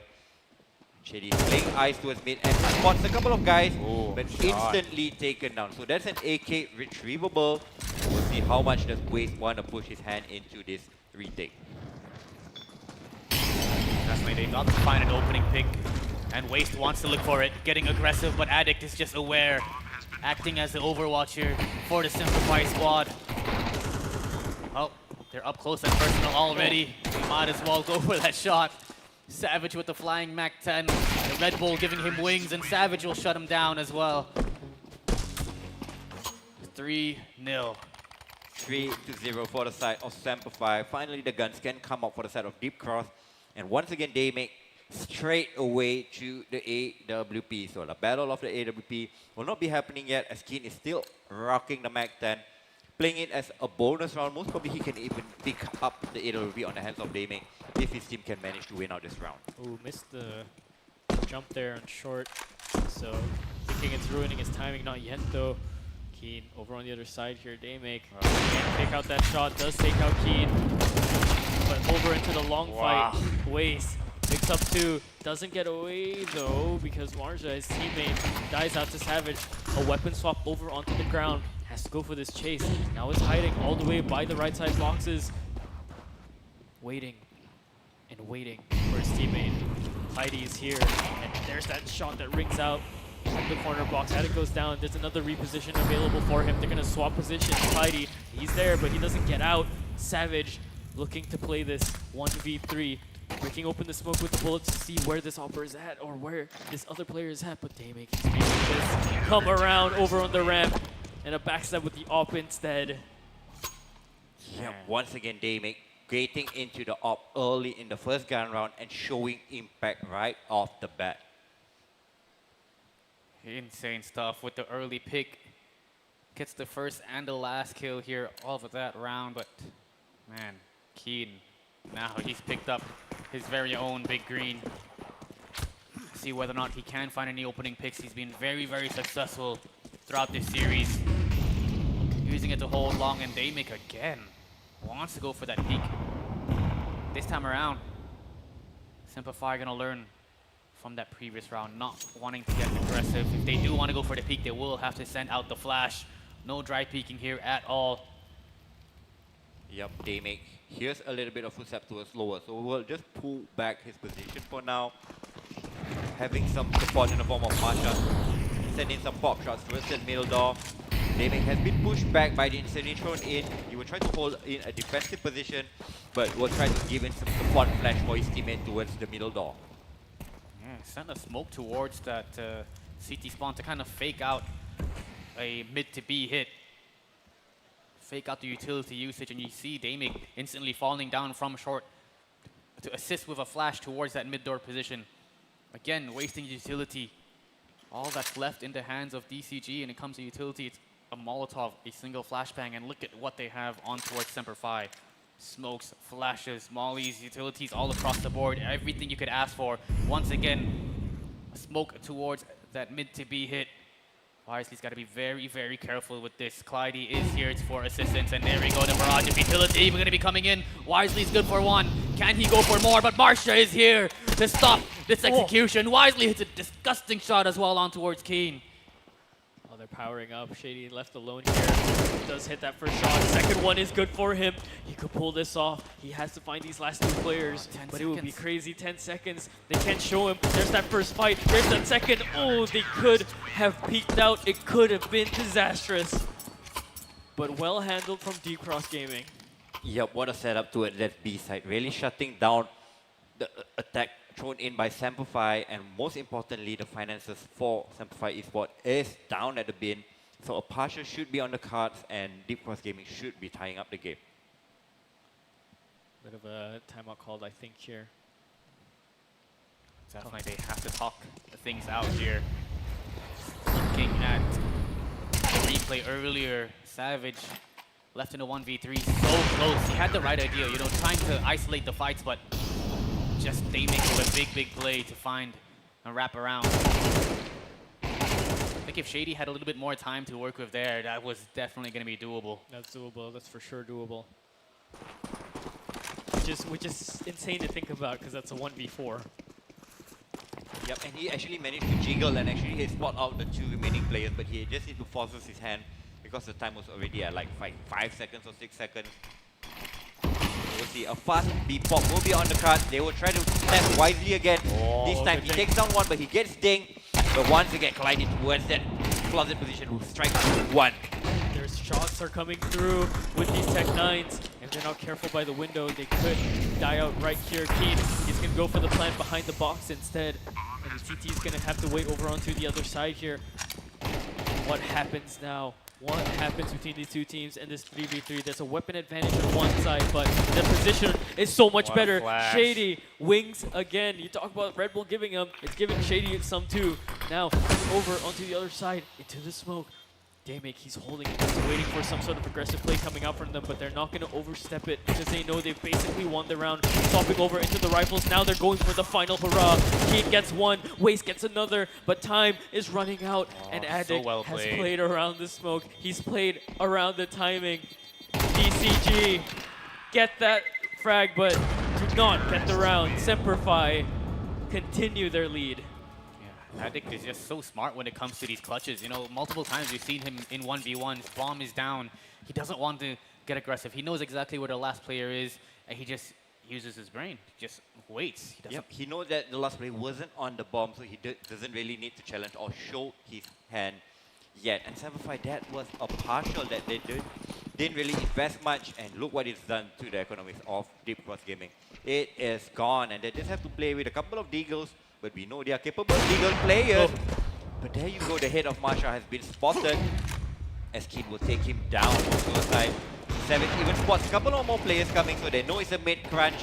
And they deal with it with relatively ease. Just losing a couple of health among all their players, but not really losing members and keeping their finances great going into the later stages of this half. A lot of utility bought up for Semperfi here. DCG enough to just buy basically a bare minimum. Yeah. A single kit. Yeah. They've been buying a lot of kit. Oh, never mind. That kit is lost. That kit is lost. Cloudy goes down. That's Keen. I think taking him out over by the mid doors. Incredible shot. Oh, wait. What happened to Daymake here? He tried to overstep. I think he tried to do that thing again. He tries to go aggressive to try and maybe, you know, get an advantage back, try to equalize things, but he has no support to go for that play. Yep, he tried for the action of jump. Unfortunately, he failed, gets his life taken away. And this is a buy that they saved the previous round to get damage in. Unfortunately, Wisely cannot really even out the scoreline. He managed to take down Keen, even though Hazard is brought down to 3 HP. It's looking like a safe call for the Indonesian duo of Waste and Marsha. Yeah, DCG falling apart. You can clearly tell, I mean, that misplay coming in from Daymake.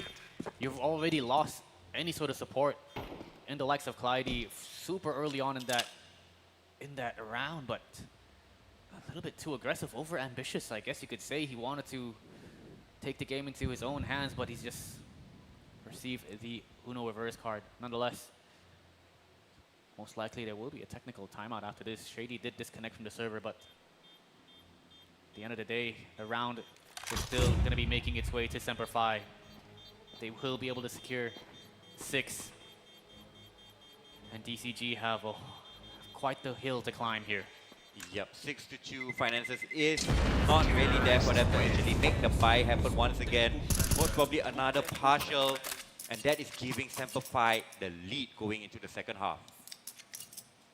Yeah, absolutely. But like you said, tech timeout, so we're gonna have to wait for Shady to come in back into the server in the meantime, while our admins and marshals get that sorted out. I'm hoping the people that have kind of joined into the crowd here have, you know, done your votes outside, put in your scans for the reward that's possible to get here, some keyboards and stuff. Also, if you guys haven't gone to the Orange Esports Cafe, There's a bit of an accuracy challenge happening over there, right? Basically, 2 minutes. You're going to be put into the one of the CS ranges there. Kill as many bots as you can, and try and get yourself, what is it, monitor, keyboard? I think it's some Logitech peripherals. Yeah, some Logitech peripherals. Keyboard, mouse, and like headphones, if I'm not mistaken. Yeah. A lot of Logitech goodies over there if you can beat out some of the times and the some of the scores. Sorry, yeah, some of the scores that can be found over there. Whoever's playing, it's kind of nuts because today the high score was 208 bots in 2 minutes. My goodness. You got me, yeah. I said it. Yeah, of course. He still got it. I still got it, guys. Unc still got it. Yeah, it's good stuff. It's good stuff if you are down to go there as well. And again, gaming chair outside, take a photo with it. I already said the instructions before. Just tag Samsung, tag GT Racing, tag Orange Esports as well, and send in that picture as well. Make sure it's interesting. I don't know how you're gonna pose out there. I don't know, maybe like sit on it upside down, I guess. Yeah, you could do that. Yeah, could do that. Maybe. So some replays here over the last few rounds that has kind of gone on between these two teams. I wanna kind of take this back into how these teams have been playing, right? This Dust 2. Usually, all the Dust 2 games I've been going through, it's a little bit crazy, but every time it happens, it's very aggressive. Yep, so we are back into the game. The technical issue has been sorted out, but the finances for Deep Cross Gaming is still not there, so once again, partial will be the name of the game. Meanwhile, on the side of Semperfi, 3 AKs across. Shady will be following suit, as Keen will be the main offer for the side of Semperfi Esports. Yeah, that op in his hands is incredibly dangerous. We've seen him pop off many times. Daymake went pretty insane in the previous game. I think getting about 33, 34 kills. We'll see whether or not he can come up with that performance here, but so far he's just been shut down by the likes of Semperfi. Here it is, round number 9. Flashes, of course, towards a lobby, towards long, and instantly waste down. Yep, and that is one of the safe rifles, and it can't really be retrieved by any of the remaining counter-terrorists that does not have gun. What? Find the gap, I guess. Lightning fast with that shot, giving them a 2-man advantage as Daymake gets taken down. All right, smoke setups are going to come in now, but honestly, a catastrophe of a start for the round. Long-range fight is going to be good for Marsha, and now they're going to start up their crawl. Thought about putting down the smoke, but he stands up high. Gets his head taken out there essentially by Shady, or spotted rather. Spidey has to be so careful because now he's down and out. Wisely, 5'7" armor. I mean, not really anything you can do in this scenario. Not even close to the site. No kit. No, just nothing really. Yep, the best bet for him is to try to pick off one of these terrorists and try to bring in the weapon to the next round. But most of the terrorists, they are playing the buddy system. They are not playing alone. Not really want to give up any advantages to Deep Cross Gaming. 7 secured here. Semperfi have one out the half. Can Deep Cross bring it up? And win the next 3 to maybe sort of make it a little bit more competitive. I think the first map was, what, 13-3, if I'm not mistaken. And if they keep allowing Semperfi to dictate the pace, to get those first frags in the round, then might be a similar scoreline to, hello. to that. Double op setup. Oh, something a little bit different here. You know how rare it is to find this double op setup these days, especially in the MR12 format, because you're spending so much in the investment, 4,750 times 2. So, double op setup is the name, as YZ will be anchoring towards this B side, and that can free up Kaleidi to play the middle door alone and have a strong setup towards this A side. Daymake is doing the same move again. Third time unlucky, as Savage will punish him. taking down one of the AWP in play. But that's not a real joke. As Marsha tries to come in for the trade, but instantly gets taken down. Waze has to play the hero here. He's picked up 2 and stopped essentially their pace. There's Clyde taken down, but he does go down taking Keen. So there's a chance for Wisely here. But Semperfi, they're doubting the space that they've been given. And the longer they do that, the more time. Wisely has the chance to go in. Missed 2 shots, has to swap to the 5-7. A bit of damage done, but now swapping over to the rifle. Could have had a chance to isolate this into a 1v1. Now his job is so much harder to pull off. Gonna cross over, but 2 different angles to look at. Savage takes him down. 8-2 scoreline. It's running away from T-Cross Gaming. Yep, Wisely missed a sitter over there, and that proved way too much as Semperfi runs away with the first half once again. I mean, the first half on Mirage, it was 9-3. It was 8-4. And this time in Dust 2 is at least 8 or even more. Yeah, definitely. I mean, just looking at DCG, they seem so desperate. You know, usually he's the one flashing for others. This time he flashes for himself to go for that same short peek he's been going for time and time again. And by the time he actually goes for this crouch, slow peek towards middle, they're just ready and waiting. They're not even blind yet. So if he's able to actually have someone flash for him, you know, from mid doors, from A short itself, then he can find the timing to actually go in for the peak and get that frag. You know, he's trying to be the hero, but he needs the assistance. He needs his trusty sidekick here from the rest of the squad. He just doesn't need to do that, right? I'm going to pull a bit of a sponge rant here. We'll see if the shot gets landed. Yes, it does. It's Keen, takes out Waste. The thing is, Damon can go for that play, but because they bought the double off setup, surely there's one of his teams that could flash. Coming into the lower tons fight, Shady picks that one up. So again, put into this position, less hero playing more of a team, I think, and Deep Cross can push it through exactly like how they did in Ancient. Yep, good protocols there by Semperfi, clearing the angles as they will be rewarded with the first 2 kills, leaving just the 2 scouts and the P250 to try and defend this take. Meanwhile, on the Cherry side, they are still filtering out the map, trying to figure out where the 3 remaining players are playing from. They know there's 1 scout that's towards mid, but where are the remaining 2 of them? Man, a whole different DCG we're watching. Back when they were fighting Payment Esports, you know, a lot of they had a lot of tactical plays, teamwork. You know, they flash for each other, perfect utility. But this time around, it's not really working out. They make good for 1. Oh, good for the second as well. But of course, the trade will be coming in. Kane by himself towards top. He will just annihilate Wisely there towards middle. 2-9, and it's the last round here of the half. Again, bringing out the double up setup. Yep, double op setup. Wait, hold up. Oh. I mean, for the Terry side, they could just buy and go in for like the middle door, the A long doors, and then just throw it after they take the first shot. So giving themselves the chances, and there you go, Addict. Wow, unlucky. Don't even really see him with that There's op. Shady He as will well. get 1, Shady will get 1. The ops are raining down kills left and right. But there's still 2 ops on the counter Terry side as well, so we'll see whether Wisely and Damik can do anything about this disadvantaged position. But DCG must be so confused. The 2 names that popped up into the feed weren't Keen. He's the opper of the team, so they know that this is so dangerous. There's multiple ops for all you know, and that's true. But they don't know where it's at, and they don't even know that they've passed through here. This is the strategy that DCG did to falter Bayman. Yep. But this is in a gun round. 2 ops, Wisely and Damik. They're going to have to go for peaks, then go back. And every time they do that, they're going to lose space.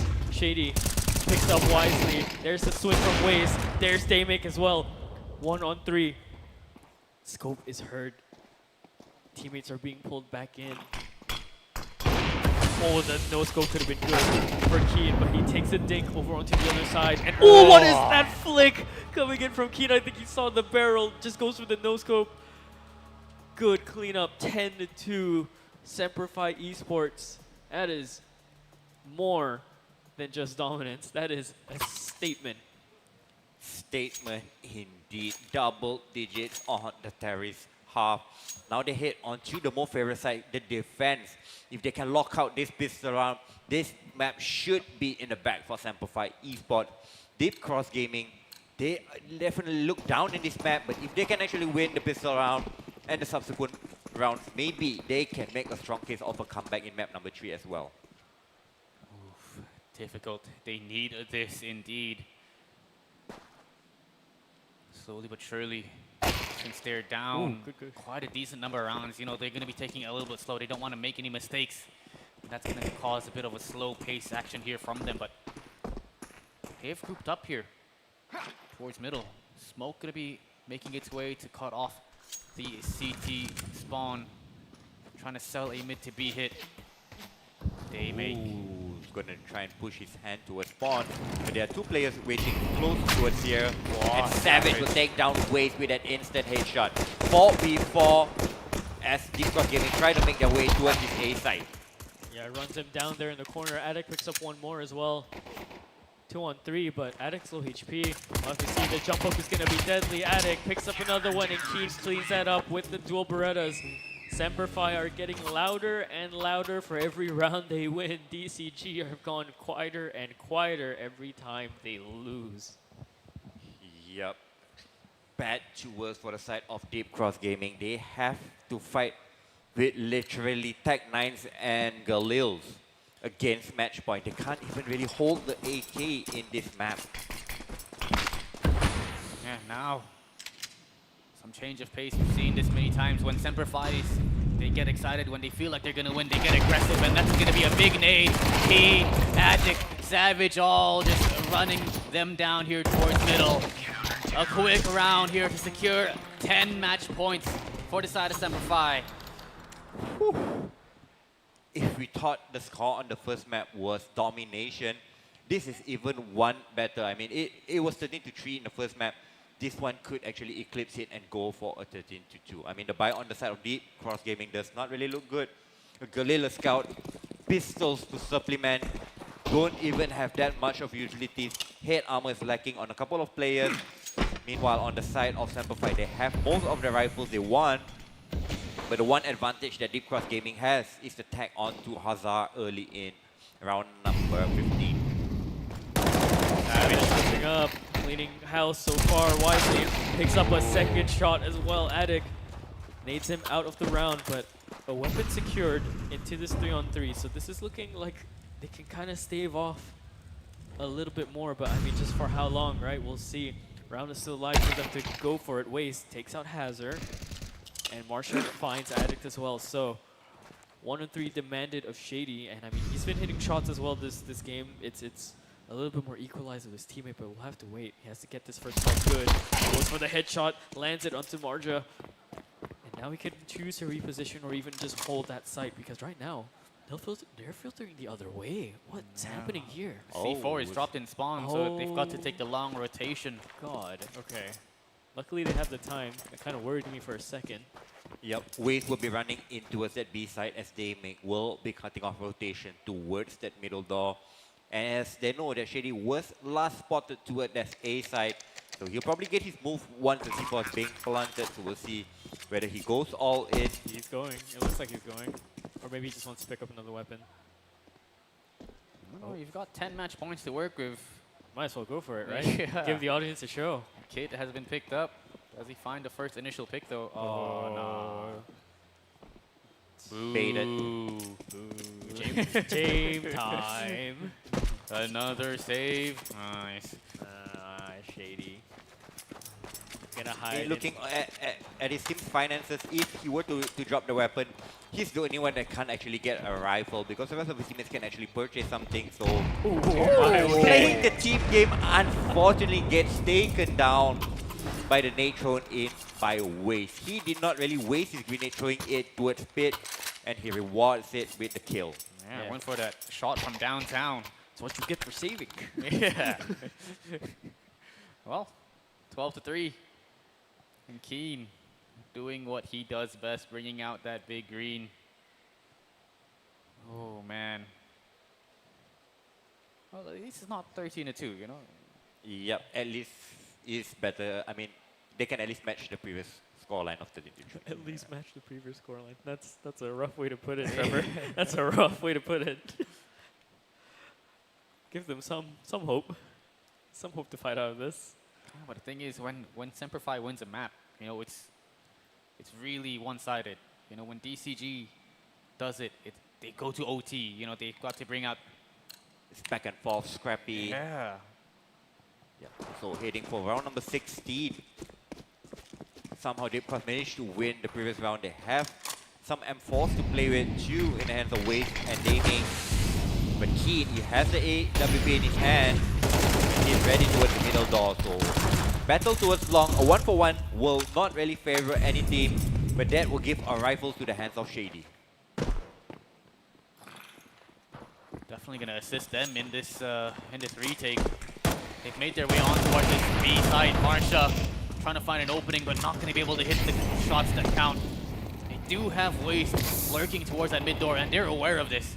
They want to make sure they're able to kill Waste before they go for this retake.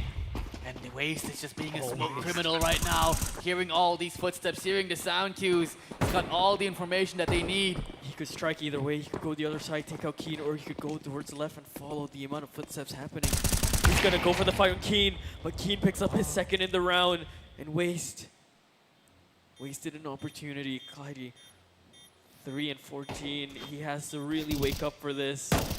He sees all these CTs over and upper dark, and they're gonna give it. Yeah, they are gonna give it. They just want to try to lock in the Terrorists and try to take them out with a C4 timer. We'll see whether that's successful.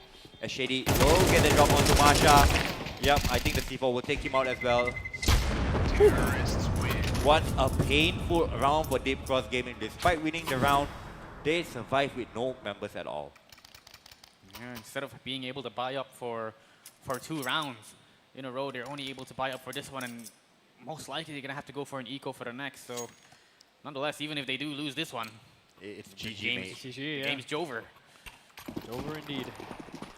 Yeah, because Semper know that the damage has been done in the previous round, they will just force up with the 3 mini rifles. Anything. Missed shot. But wisely, he was on the trigger. His crosshair was on Shady, but did not manage to take him down. So not getting the kill towards long. They are rotating towards short and mid, trying to take map control elsewhere and trying to get an advantage for their side. Pushing up so far, having the space over and short to work with is good, because at this point they can kind of filter out where they go. Oh, Flank coming in from Shady, but too far, too long range to wrestle that MP9, and a little bit too slow at the moment. Spotted, running right through is going to be Waste. Yep, a little bit too aggressive there from Savage and Shady, giving the hands up. So it's a 5-on-3 advantage for the side of Deepcross Gaming. And look at this play. He has spotted the player of Addict who has making his way out of the middle door, and he will get a 3-1 for sure. I was going to say, do not play with him. do not play with your food. Do not. When your food has 12, don't do that. Don't take the chance. Definitely not. I mean, it's all Keen and has a hit in towards the upper tunnels. They tried to go for a kill here, but they ended up taking out a Daymake. It has their chase, but yeah, it's going to get taken down for it. Good stuff for Wisely to control. Keen, up in hand, looking for it. Goes for the flick, but misses the shot. There you go, gets the second one. Now you can just kind of run away. Oh, but Marsha is here to play spoiler. Yep, cutting him off, not letting him bring the AWP into round number 18. Where Semper Fi, they have to take it slow. They have to take an eco as the finances has finally depleted, as Deepcross Gaming looking to build back in this game. Slowly but surely, the dream, the hope is not out just yet. Semper Fi, upgraded pistols here and there. They should be able to pick up at least their 6th round here for DCG. And if they're able to string it together, if they're able to gain that momentum, build the confidence in the squad, then there's definitely a chance. Beautiful flashbang, perfect timing, but the nades do come in to chunk these players out towards middle. Very, very strong push here coming in from the side of Semper Fi, but of course, Waste is ready, gets the double spray down. Last player now standing there towards middle, and Daymake will make a mess of him.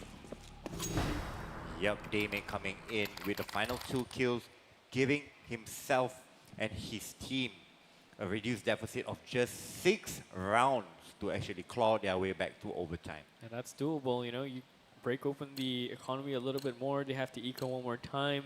Even with the loss bonus being built up, you're going to be safe with your bank as well. But again, the margin of error is 1. Yep, It's Hazard, none, actually. and they managed to cross over safely with the hitting grenade. Unfortunately, Kid will not connect. That shot looked dead on the player's body, but will not connect Danik. He has this element of surprise. They will not expect him here, and he will go for the tag 9.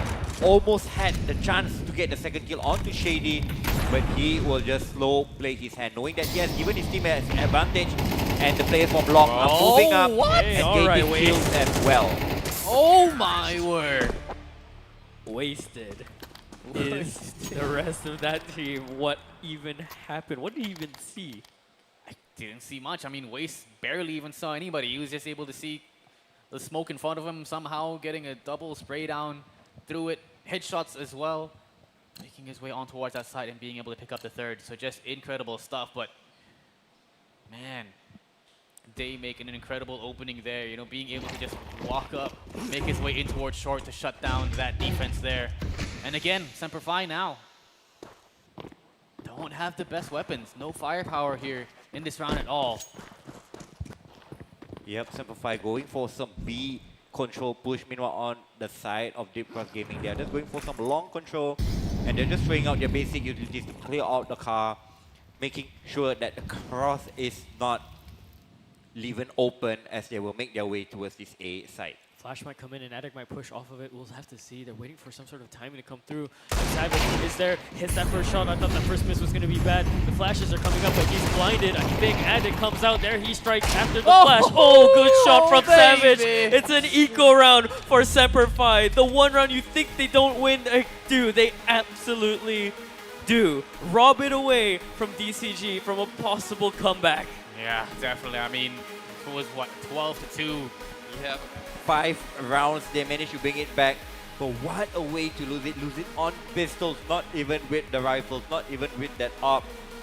Wow, the pistol for all these players is looking so damn sharp. I mean, to be honest, it was inevitable. You know, it was a little bit one-sided super early on, and Deep Cross just had one round to lose. You know, even if they did get the momentum, there's going to be something that catches them off guard. And those flashes from Swan definitely did. Attic coming out with an MP9 through the smoke.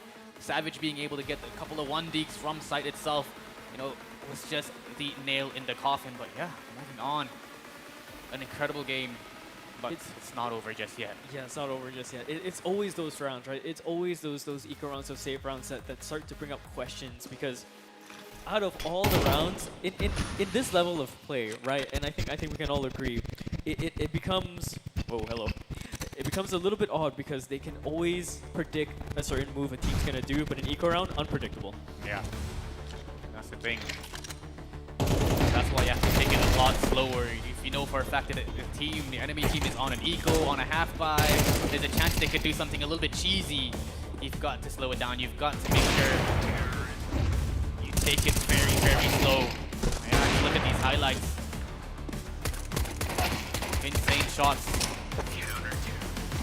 Beautiful stuff from the entirety of both squads still, but even better from Semper Fi. I mean, they were just leading that fully. DCG, I mean, they were starting to believe, but like I said, unpredictability in the eco rounds. Yep, I mean, they didn't really give themselves too much hope to play for, because they only got like, what, 3 rounds in the first half. If they were actually got 4 or 5, possibly they could actually make the full comeback. I mean, we saw in that previous map of Ancient as well. They were down 8-4. They even lost the pistol round 9-4, and they managed to claw their way back into the game. Yeah, slowly, Easy does it, but then momentum completely ruined afterwards. So ridiculous stuff from Semper Fi. And now, essentially, they've won those 2 maps. Semper Fi have 1 more. And then it's all done. This grand final is taken away from them if Semper Fi wins this next one. Yeah, definitely. I mean, it's going to be on towards Overpass. A very, very strong map for, well, DCG. This is going to be their map pick. You know, they're a team that requires a lot of coordination, a lot of tactical plays, some strats here and there. The way they flash for each other have been phenomenal for the past few series. We haven't really been seeing it much here in this grand finals, but maybe if they're on a map that they're a little bit more comfortable on, then there's a chance that they could pull out the old DCG back again. Yeah, absolutely. But with that being said, Dust 2 has been wrapped up. Semper Fi made that look really, really good. There was a chance for a comeback from DCG, but it's not going to happen. We're going to be thrown into Overpass onto this next one, and this could potentially be the last map if Semper Fi take it away. DCG really need this one to extend play, and we go all the way. We're going to be taking a bit of a break here. Don't go anywhere. Make sure you come back. The fourth map is afterwards. It could be the last one. Xin chào mọi người, bọn mình đến từ Việt Nam. Ngày hôm nay bọn mình tới đây để khẳng định lại cái tên Việt Nam trên bản đồ quốc tế. Hãy chờ xem bọn mình sẽ làm được gì nhé.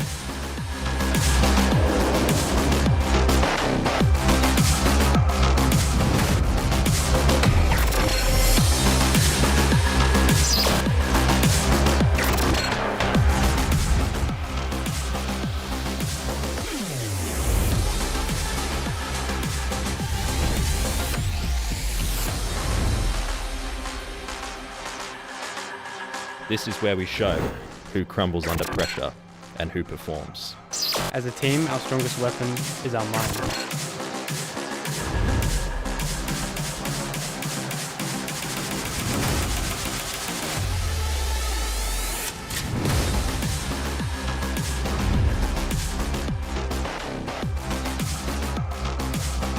Our preparation is founded on continuous learning and rapid flow. Laban Pilipinas, atin to.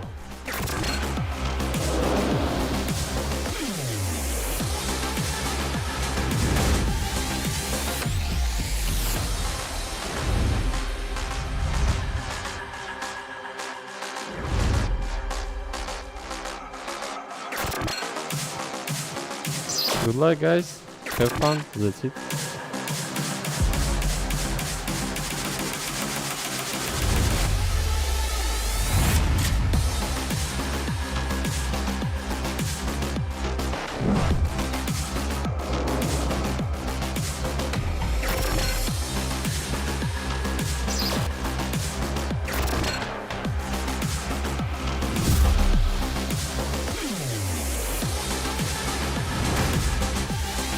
We are ready to fight for every round.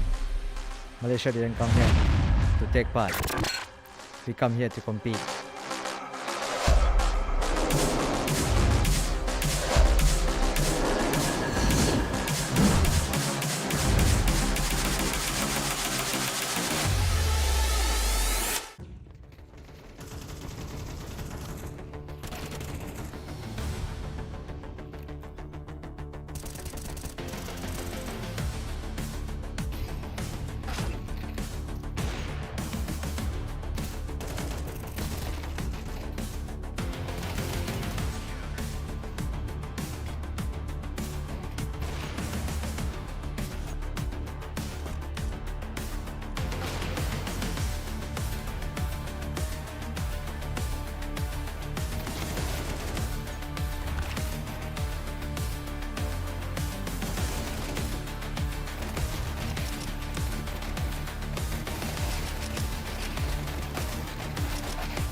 We've been working really hard and we're here to do our very best and hopefully we get the win.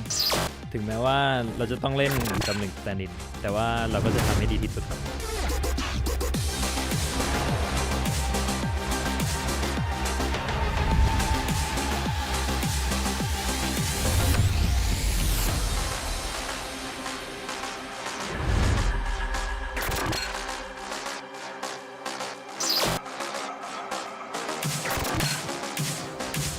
Xin chào mọi người, bọn mình đến từ Việt Nam. Ngày hôm nay bọn mình tới đây để khẳng định lại cái tên Việt Nam trên bản đồ quốc tế. Hãy chờ xem bọn mình sẽ làm được gì nhé.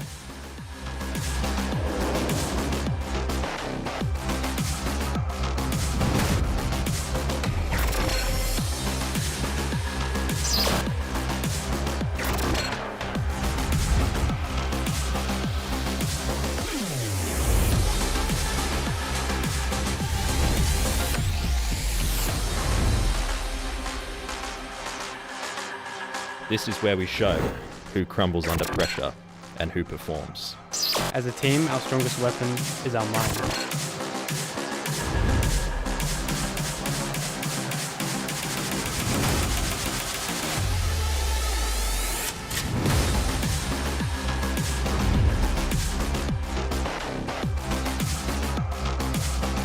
Our preparation is founded on continuous learning and rapid flow.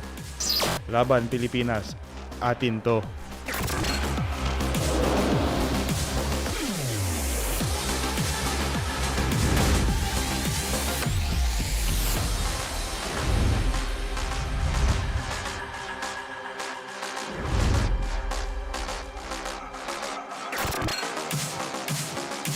Good luck, guys. Have fun. That's it.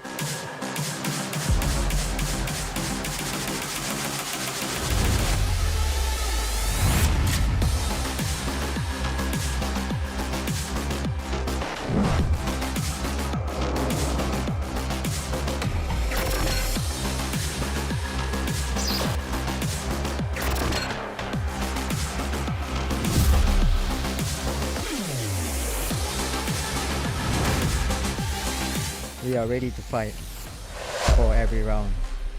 Malaysia didn't come here to take part. We come here to compete.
We've been working really hard and we're here to do our very best and hopefully we get the win. ถึงแม้ว่าเราจะต้องเล่นตำแหน่งสแตนด์อินแต่ว่าเราก็จะทำให้ดีที่สุดครับ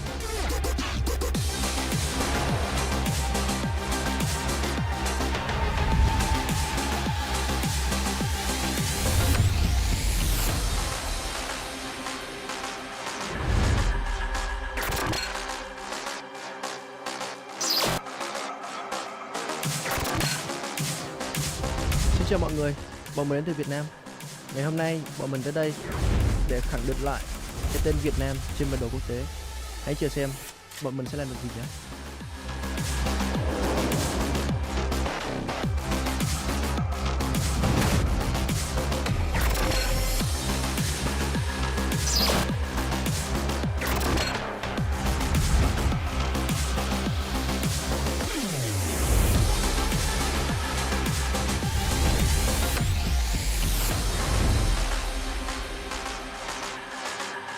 This is where we show who crumbles under pressure and who performs.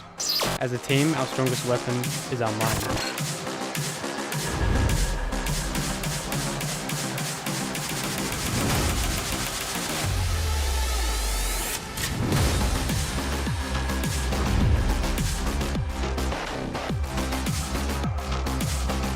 Our preparation is founded on continuous learning and rapid flow. Laban Pilipinas, atin to.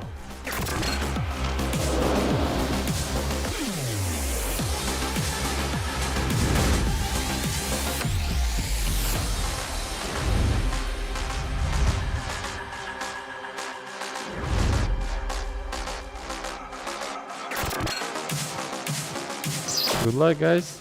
Have fun. That's it.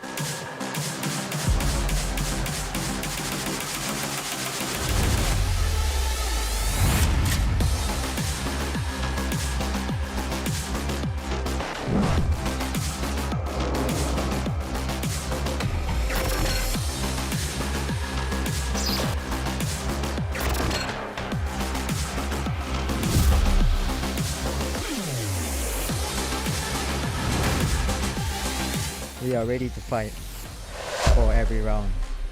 Malaysia didn't come here to take part. We come here to compete.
We've been working really hard and we're here to do our very best and hopefully we get the win. ถึงแม้ว่าเราจะต้องเล่นตำแหน่งสแตนดินแต่ว่าเราก็จะทำให้ดีที่สุดครับ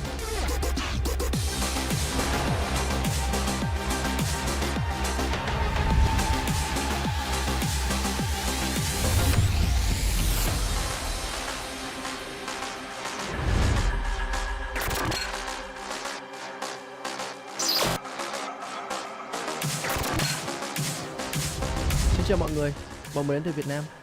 Ngày hôm nay bọn mình tới đây để khẳng định lại cái tên Việt Nam trên bản đồ quốc tế. Hãy chờ xem bọn mình sẽ làm được gì nhé. All right, welcome back, ladies and gentlemen, here at the venue and those who are watching at home. This is the grand finals happening right here, right now, the Odyssey Cup here, CS2 in Kuala Lumpur, guys. I'm FaZe. With me is Lot Caliber and Trevor. We're going to be your casters here for today, and it has been a gruesome battle here for Deep Cross Gaming and Semper Fi. Yep, I mean, back and forth between both these teams. I mean, it was a 12-2 scoreline at one point. But, I mean, they managed to bring it back 5 rounds. But unfortunately, they lost to a round only on pistol. So now let's jump onto the bracket to see how this bracket is playing out. Towards the later stage of this tournament, as Semper Fi, they're just one more step away from getting the victory and claiming the champions for this championship.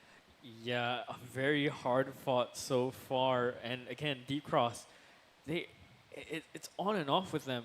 Semper Fi are so good on some maps, and then, I mean, actually no, they're good on all of those maps. The thing is that Deep Cross can have the potential to get through some of these potential obstacles that Semper Fi put up. The only issue is that Semper Fi are so strong, so ridiculously strong. Yeah, when we see Semper Fi win out the maps, it's incredibly convincing. When Deep Cross has won out their one map here in the series, it's been overtime. You know, they have to work their booties off here for it and go all the way. And we have to get 30+ frags from Daymake himself to just, you know, allow them to cross. Yeah, exactly. Meanwhile, on the side of Semper Fi, they have been just running through both of their map picks. But I mean, heading into map number 4, it is a map of overpass. And overpass is one of the maps that we really need some technicality, some chemistry between the teams. So this is where I think the side of Deep Cross Gaming will thrive more under this chaos kind of situations. Yeah. We've seen them play this overpass a few times, right? I mean, they made a hell of a show on it, going up against MITH on that very first day. So we'll see if they can kind of carry over that ability to do so here against Semper Fi, one of the stronger, if not the strongest team, really statistically here. Yep. So we'll see for this round, Deep Cross Gaming, they are setting themselves outside towards Monster. They have the smoke that will be tossed in towards Heaven. And Incendiary and Planning make their rotate come in. But the duelist from Savage will ring bells as he take down the first player of Daymake. But Deep Cross, they are on towards this A side and they are pushing extremities and trying to get Heaven position. Oh man, coming in from so many different angles, wisely playing with it and taking those nice little one taps here straight to the noggins of Shady, and has a 2-on-4 situation. It's Keen, Addict, top fraggers here of the squad on the side of Semper Fi, but can they do it? Addict has found an opening on one. Gooshed already in the hands of Keen. It's a 1v3, and I think slowly but surely he will just fall down and crumble into the depths here of Monster. Ridiculous shooting from Wisely. I swear he's still moving for both of those. But I mean, that's the advantage of the Glock, right? You have so many bullets, and again, when it comes to spamming, sometimes one of those shots, even while you're full movement speed, it might just land straight. And for Wisely, it was twice. Yep, twice as Wisely will get a double towards that pistol round. And Semper Fi, they will be forcing into the second round, getting 3 MP9s, 2 5.7, and a Deagle on the hands of Addict. So really going for this close quarter combats to try and get an upgrade. Because look on the right side of the screen, there is no SMGs in play. There's no scouts in place. There are just rifles across the board. And they did end up bringing in a couple of SMGs here from Semper Fi, and they're playing these close range angles, you know, in towards connector. That's definitely going to help them out here. But they are aware. Deep Cross, Molly towards it. Daymake will be able to find Keen. And they just want to sandwich Shady in this position. they managed to take him out. Gonna try and find their way in as well. Oh, Hazard is going for the stair play. We'll see if Attic will back him up into this, but I don't know. I think you can just save what you have left. You know, you have your 5.7s, your Deagles, your MP9s, armor as well, and the flash in the smoke. That's good to make something happen later on in the next round. Yep, good protocols there by Deep Cross Gaming, clearing off connector first before gathering up their members, making the hit towards A side. We know that connector is the main position for them to actually cut off rotation between both maps. Hazard will here, they usually being tossed in, but there's nothing much that he can do. Yeah, free real estate on towards the site. Can't really do much here. It's going to be difficult to go for a retake. No kit at all. You know, if they can salvage these weapons, if they can pick up some rifles at least, would be great. But of course, that squeaky door, the sound cue, just being heard, and they know exactly where these players are coming from or exactly where they're going to be hiding. Yep, so the best bet for them is to pick up another MP9. Probably can drop the handgun that one of them have, and probably rinse and repeat this round in the following round. Bomb's gonna go off, and yeah, not much you can do about that one. Still though, 3 MP9 saved over into the next one. It's not too bad. Play aggressively, and they might find an opening. I mean, that's what Semper Fi has been doing really the entire tournament.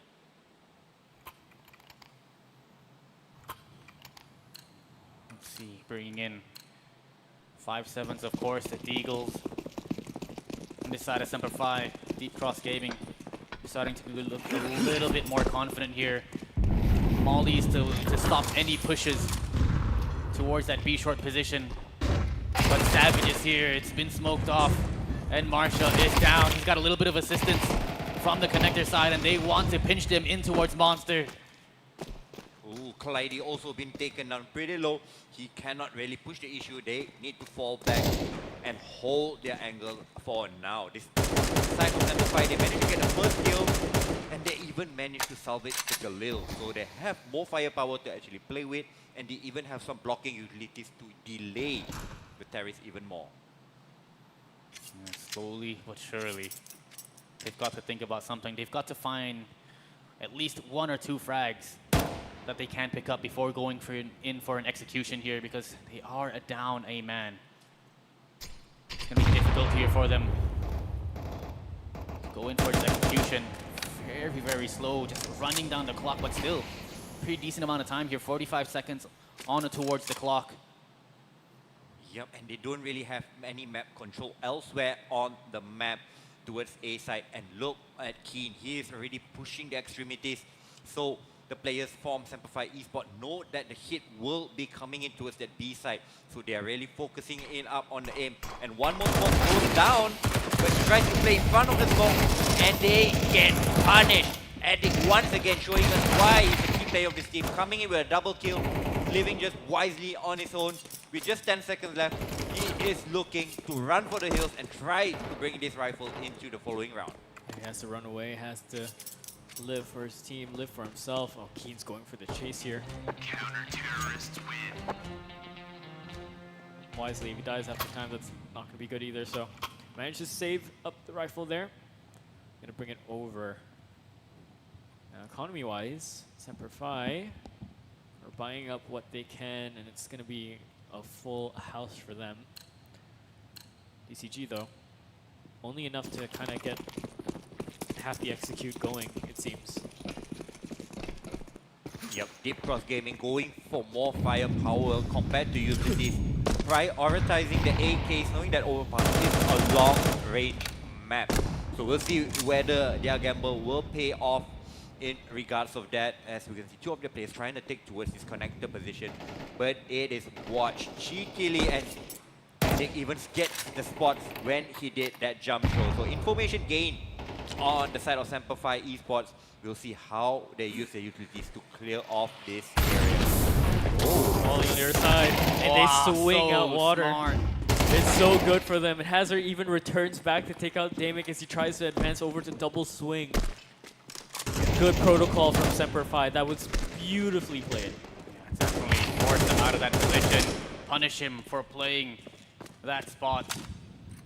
So well played. They had each other's back, going for the double swing as well. Like you said, the protocols are just so well played, so smart here from the side of Semper Fi. This might be the map pick of DCG, but Semper Fi's got some tricks up their sleeves as well. Definitely Semper Fi know how, have some raps on this map. But one thing we have to take into account is Deep Cross Gaming, they are on the most unfavored side in this map. So if they can actually get up to 4 or 5, that should be enough to make the comeback happen. Yeah, again, another save here from Deep Cross Gaming. Looking at the money that they have in their bank, you know, it's not looking too good. They make with 250, 1.8 in the hands of Wisely. Just need to survive here. Need to bring it in towards the next round, you know, not allow Semper Fi to run away with it.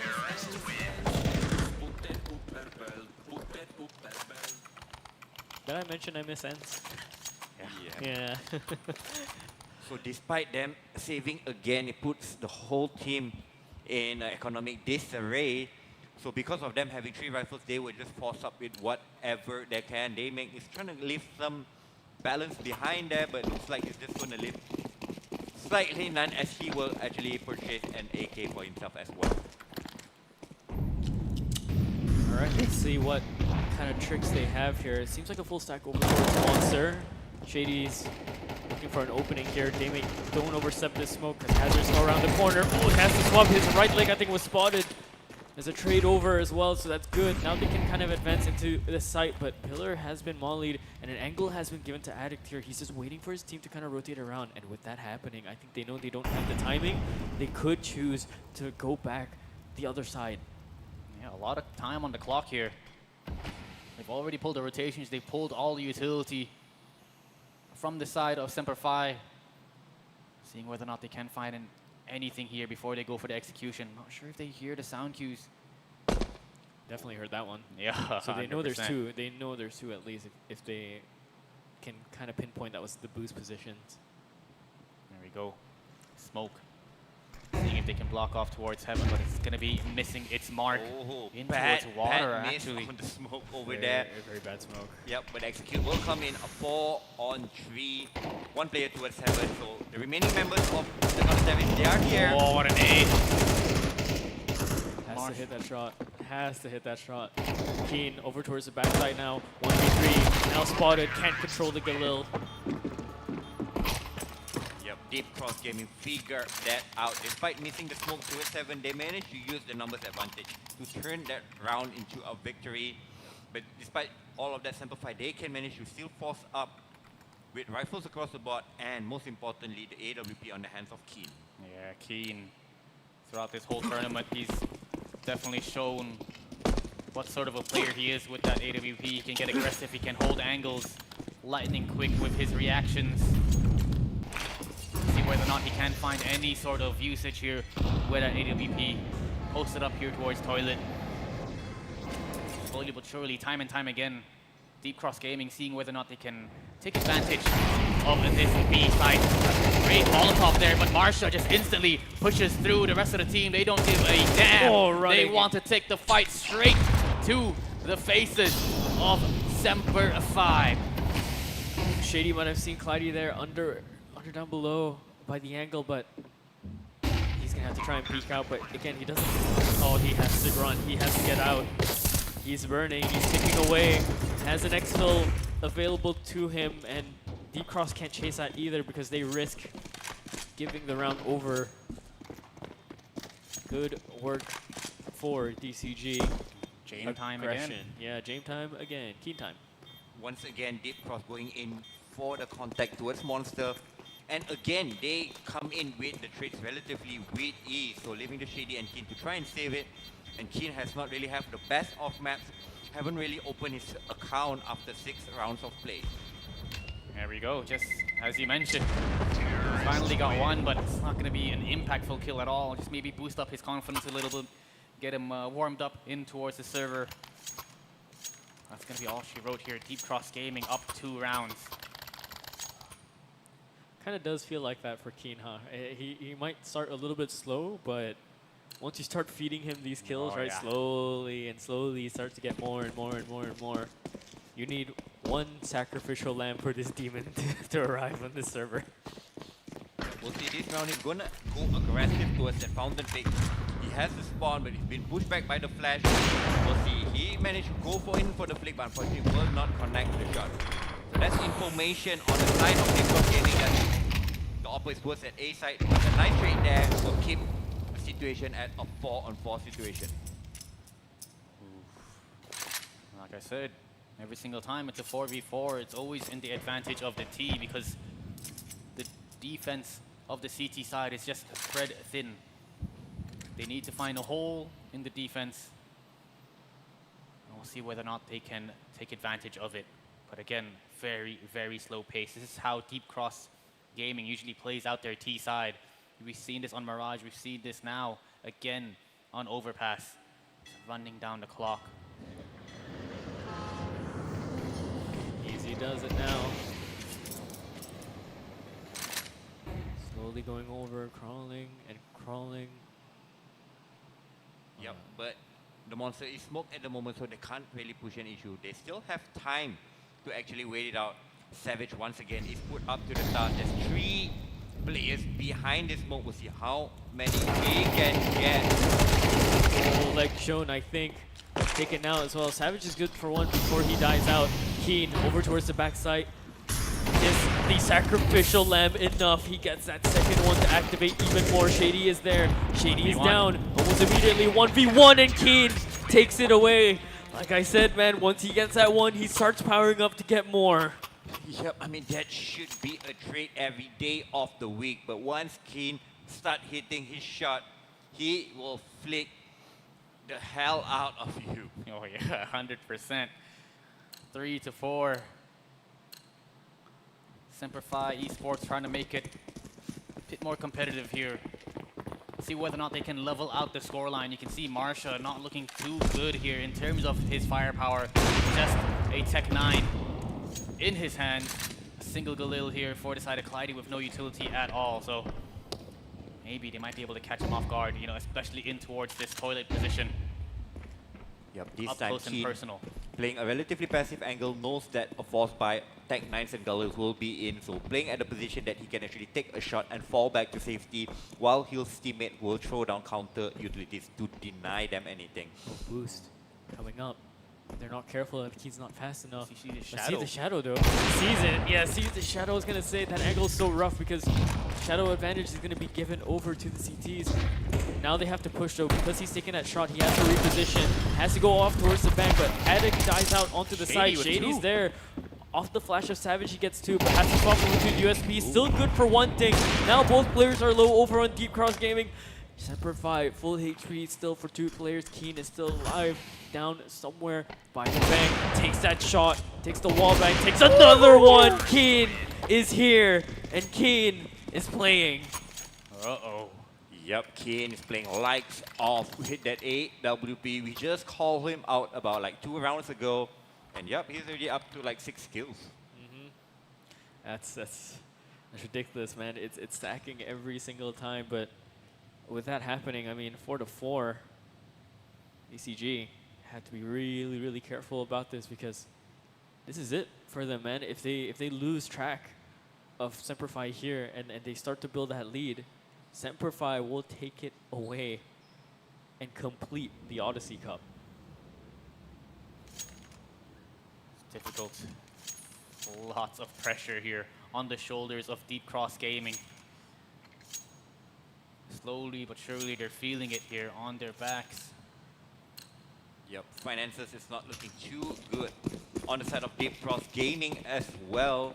But look on the bright side, I mean, they are playing on the more disadvantaged side of Overpass.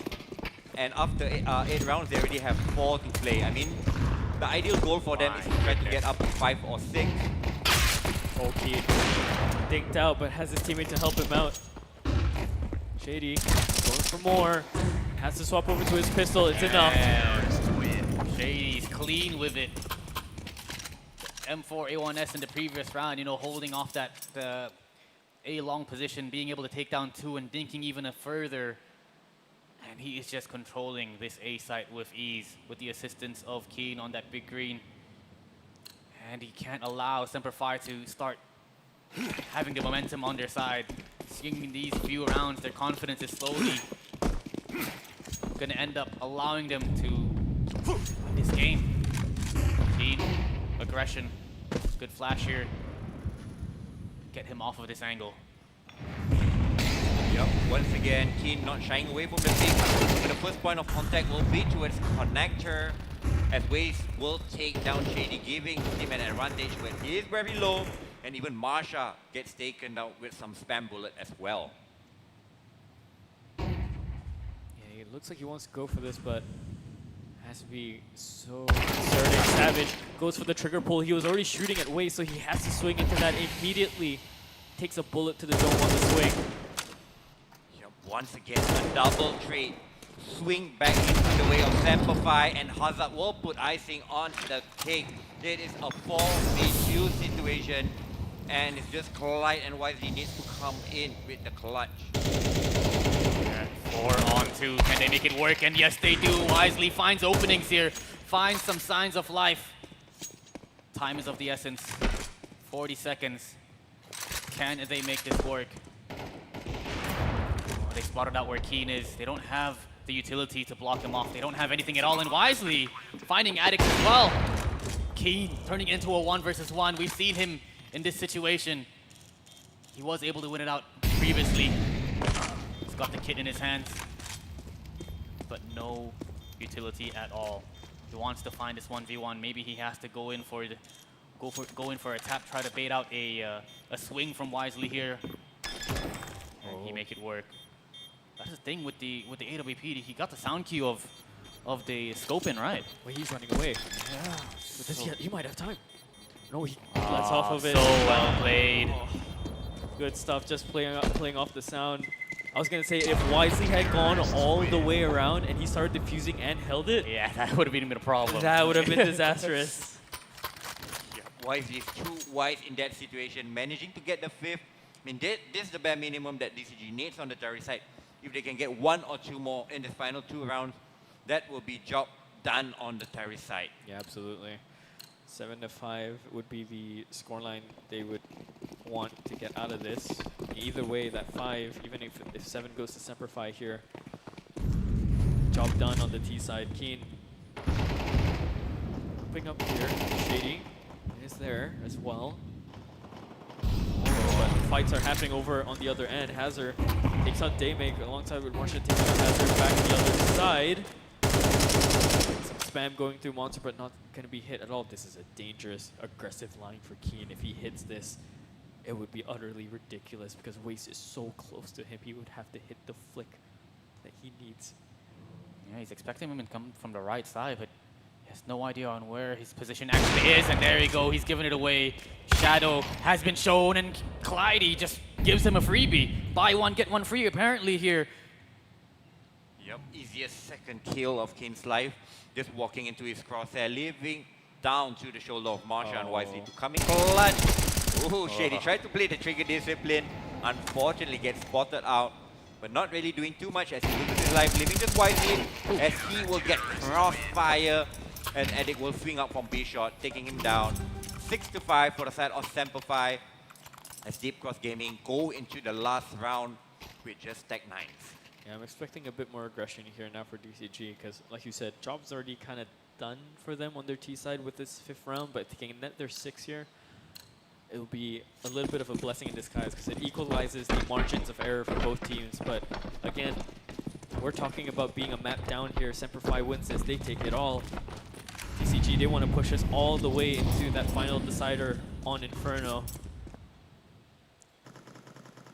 Yup, this time around, looks like they do not want to have anything to do with the B side of the map. So gonna go in for some A fountain and party control, but still playing it relatively careful as they know they do not have the best of firepower to go up against like the AWP on the hands of Keen, the AKs in the hands of Savage and Eddie, and even the M4s on the hands of Shady and Hazard. Yeah, Scout in the hands of Daymake here. We'll see whether or not he can tag a couple of players and the rest of the squad, and these upgraded pistols can bag him. Slowly but surely, sticking together here as a squad. Smoke does come in to allow them to get more space here towards a long, but look at this boost! Daymake completely ready, completely aware and read the situation like a book. Keen wanted to go for that counter pick, instead gets his head taken off by the scout. So 5v4 towards that A side. We'll see whether the A side defense can hold on. Yeah, exploding into the site now. Wisely and Clyde are good for their picks as well. Oh, shot into the smoke. Waste just takes down Savage as well. Hazard, a job to do, a job to end this decently. Takes out the first one, 3 more to go. He has that defuse kit available to him. And an incendiary as well. He could isolate these frags, but he has to be so careful. Rifles are set up. There's that first one, but a swing the other side, and Waste takes him out. 6 to 6. It's equalized as we swap the half. Yes, back and forth, 6 to 6 after the halftime break of this 4th map, where Semper5 Esports has a 2-1 lead in the current map pool. But this is the map pick of Deep Cross Gaming. And we saw what they can do on their map pick in Ancient. Coming back, the full comeback on the counter-terry side. Can they do it one more time on their second map pick of Overpass? Oh man. Potentially the last half here of this tournament. They've got to make sure they hit their shots. Daymake instantly gooshed. Oh my goodness, traded out in towards this toilet position. They're just sticking together as a squad. Marsha has to fall back. A little bit of assistance in terms of utility being thrown. Flashes, but Waste will be able to take down Shady. Sort of holding this down, holding down the offense from the side of Semper5. Savage finds one. They've equalized the numbers. They still got a lot of time to work with. They don't have to force this issue. They can fall back. They can make this rotation, and Waste does not want to allow that. He wants to cage them in towards toilet. Savage is still here though. He has to top off his mag. And he has to break away from his teammate. This is going to be the issue. This is the problem because Attic is the one with the bomb. So Savage has a way in, but they have the timing there. They don't know that he just dropped down. I think they missed that timing. He hears that footstep. Waste, not wasting time. Attic going through more. Attic, you demon! What is that? His teammate is so far away. He has to hold ground. Yep, Deep Cross know that both of the players was isolated. They were trying to chase down Addict toward that B side, but unfortunately Addict just popped their heads with the USP. He actually picks up from the dead members of Deep Cross Gaming. Oh man, played it so well. He knew for a fact that his teammate was not with him. You know, he was in a 1v2. He had to isolate those fights. He had to delay as much time as he could for his teammate to come in from the heaven position, if I'm not mistaken. But well, if you push Addict into a corner, he's going to have to take things into his own hands, and surely he fought back right there. Ridiculous stuff, and I think that's going to be talked about as well a little bit. I mean, I don't think it's even strategy talk here anymore. I think at this point, this is all right, guys, calm down. Lock in, please. Lock in a little bit, but this isn't just, guys, what are you doing? You gotta lock in. We're still in this, you know? We're still here to fight this. Don't look at the scoreline. Play the round one by one, and we'll get there eventually. Minimize the mistakes. So heading into round number 14, Deep Cross Gaming will not go in for the full investment of the force buy. Going to try to bring out the rifles in the next round as well. Keen is farming up some frags over here, getting 2 kills. He knows he's being flanked and managed to finish off Marsha with the Glock. Go for the ace. Can he get the ace over here? Ooh. Oh, he's tagging him. Oh, they're going close. Knives out. It's close range. Oh, David! A flying knife stab into the face of Keen, denies his ace. Now all of a sudden the Mac 10 swaps hands to Shady. David dies out, but look at the amount of money he secures in this round. I think he's all right with that. Yeah, not only does he get a knife kill, but an SMG kill as well. So that's like 900 on top of 1,005, and well, that's instant AWP with grenades and armor in the third round bye. We don't see that too often when your team actually loses the first few rounds. Oh boy, oh boy. Things are heating up, and we're not even on Inferno yet. Definitely not. AWP is out in the hands of Daymake, and we've seen the kind of plays he made on Ancient. Lots of utility being spent towards that B site to take control, to at least show a little bit of pressure towards B. Spams from Waste though did do a decent amount of damage to Addict there. But they do not know that, slowing things down. They know that that knife, the SMG kill, potentially could have got Daymake that AWP, so they've got to be very careful of what's lurking around the corner, taking it incredibly slow. But do they expect Shady to be here? Oh yeah, spotted, will be smoked out. Yeah, okay, good stuff. For a second I thought Marsha didn't see it, but good onto the angle. Savage, he's playing a dangerous game there, but Daymake wants to play it even safer.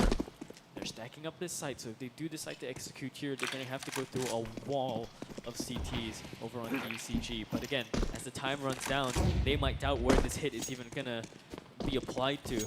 That's why we see this rotation from Daymake. He's now kind of second-guessing himself here. And it looks like they're trying to sell off the immediate presence over into B. Yep, and towards Deep Cross Gaming, they are playing a retake towards B. Only Clyde holding towards ABC now with the rotation of YZ. They can have a two-man setup, but look, they are still confused on where the hit is going to be. Nades have been throwing on both sides of the map. 13 Kill seconds. has been found on both sides of the map. And there you go, the defense crumbles. Just Clyde and YZ, and they are behind utility. Clyde is trying to see whether he can get a kill or two, trying to pick up this AWP as he's making his retreat, trying to bring it into the next round of play. Damn, they've really ran the clock on that one. 13 seconds before they actually went for the execution. Luckily for them, Daymake ended up missing his shot. And they were just able to take advantage. This is a big chase for Clyde. Can he get? Yes, I think he just managed to get away from there. But they know the opposite in his hands. They do not want to let him bring it in. They're sacrificing all of their members trying to get it off his hand. Just need to stay alive for a little bit more longer, and looks like he managed to do it. All right. Second chance granted in the fact that the op has been given over to Daymake this time, and they do have the money to kind of buy up again, but probably not a lot of nades, especially for Waste. He's going to probably have to play, MP9. So close range, maybe by the stairs, by the side of Monster, as they try and fill in. Over on the other side of Semper Fi, though, economy's balanced up for them. Once again, posted up in towards the connector. We've seen what he can do here, and oh my goodness, a double from Panda. Daymake caught off guard, caught with his pants down, and just had no clue that Addict was right there, ready and waiting. And it's only been, what, 20 seconds in towards the round. Yep. Already a 4 versus 2. Already full control of the A site. Yep, and Keen will get the C4 planted, and it's down to Marsha and Waste. The Indonesian duo, we saw them do some damage early on, but going into this A site with 4 remaining carries alive is not really, the odds doesn't really look good for them. So most probably try to save it, to play it round number 17, and try to deny Semper Fi from getting closer to the magical number 13. Yeah, they're inching closer and closer. It's so difficult here for Deep Cross to find anything. They had the AWP in the hands of Daymake, but instantly they just lost it, not aware of Addict just pushing up in towards Connector, being able to get a free kill on towards him. But Hazard, of course, starting things off with 2 frags early on in towards that round. Double digits secure for Semper Fi Esports. 3 more rounds, and they take it away from DCG. It's so well fought for them to make this lower bracket run go all the way here, but there's a reason why Semper Fi Esports sits at the top of this podium, and now they're leading here in pole position. Got to talk things out here. Timeout called. They know for a fact that they need to start thinking of a way to make a mark here in their potentially final game, the potential final half of the series. They're not even down that bad, but you can tell that it's definitely a one-sided affair. They need to stop the bleeding. One-sided affair indeed. Once again, they put their eggs all in because of the safe rifle. So they can manage to get 5 rifles, defuse kits, utilities. I mean, it's not about the weapon, it's not about the thing, it's all about the round. As round number 17 unfolds, Semperfi is so close from claiming the glory of this Samsung. Oh, well played.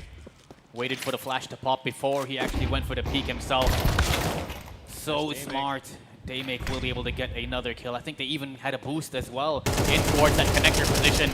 Addict trying to find a little bit of something, but it's just not going to work out here for them.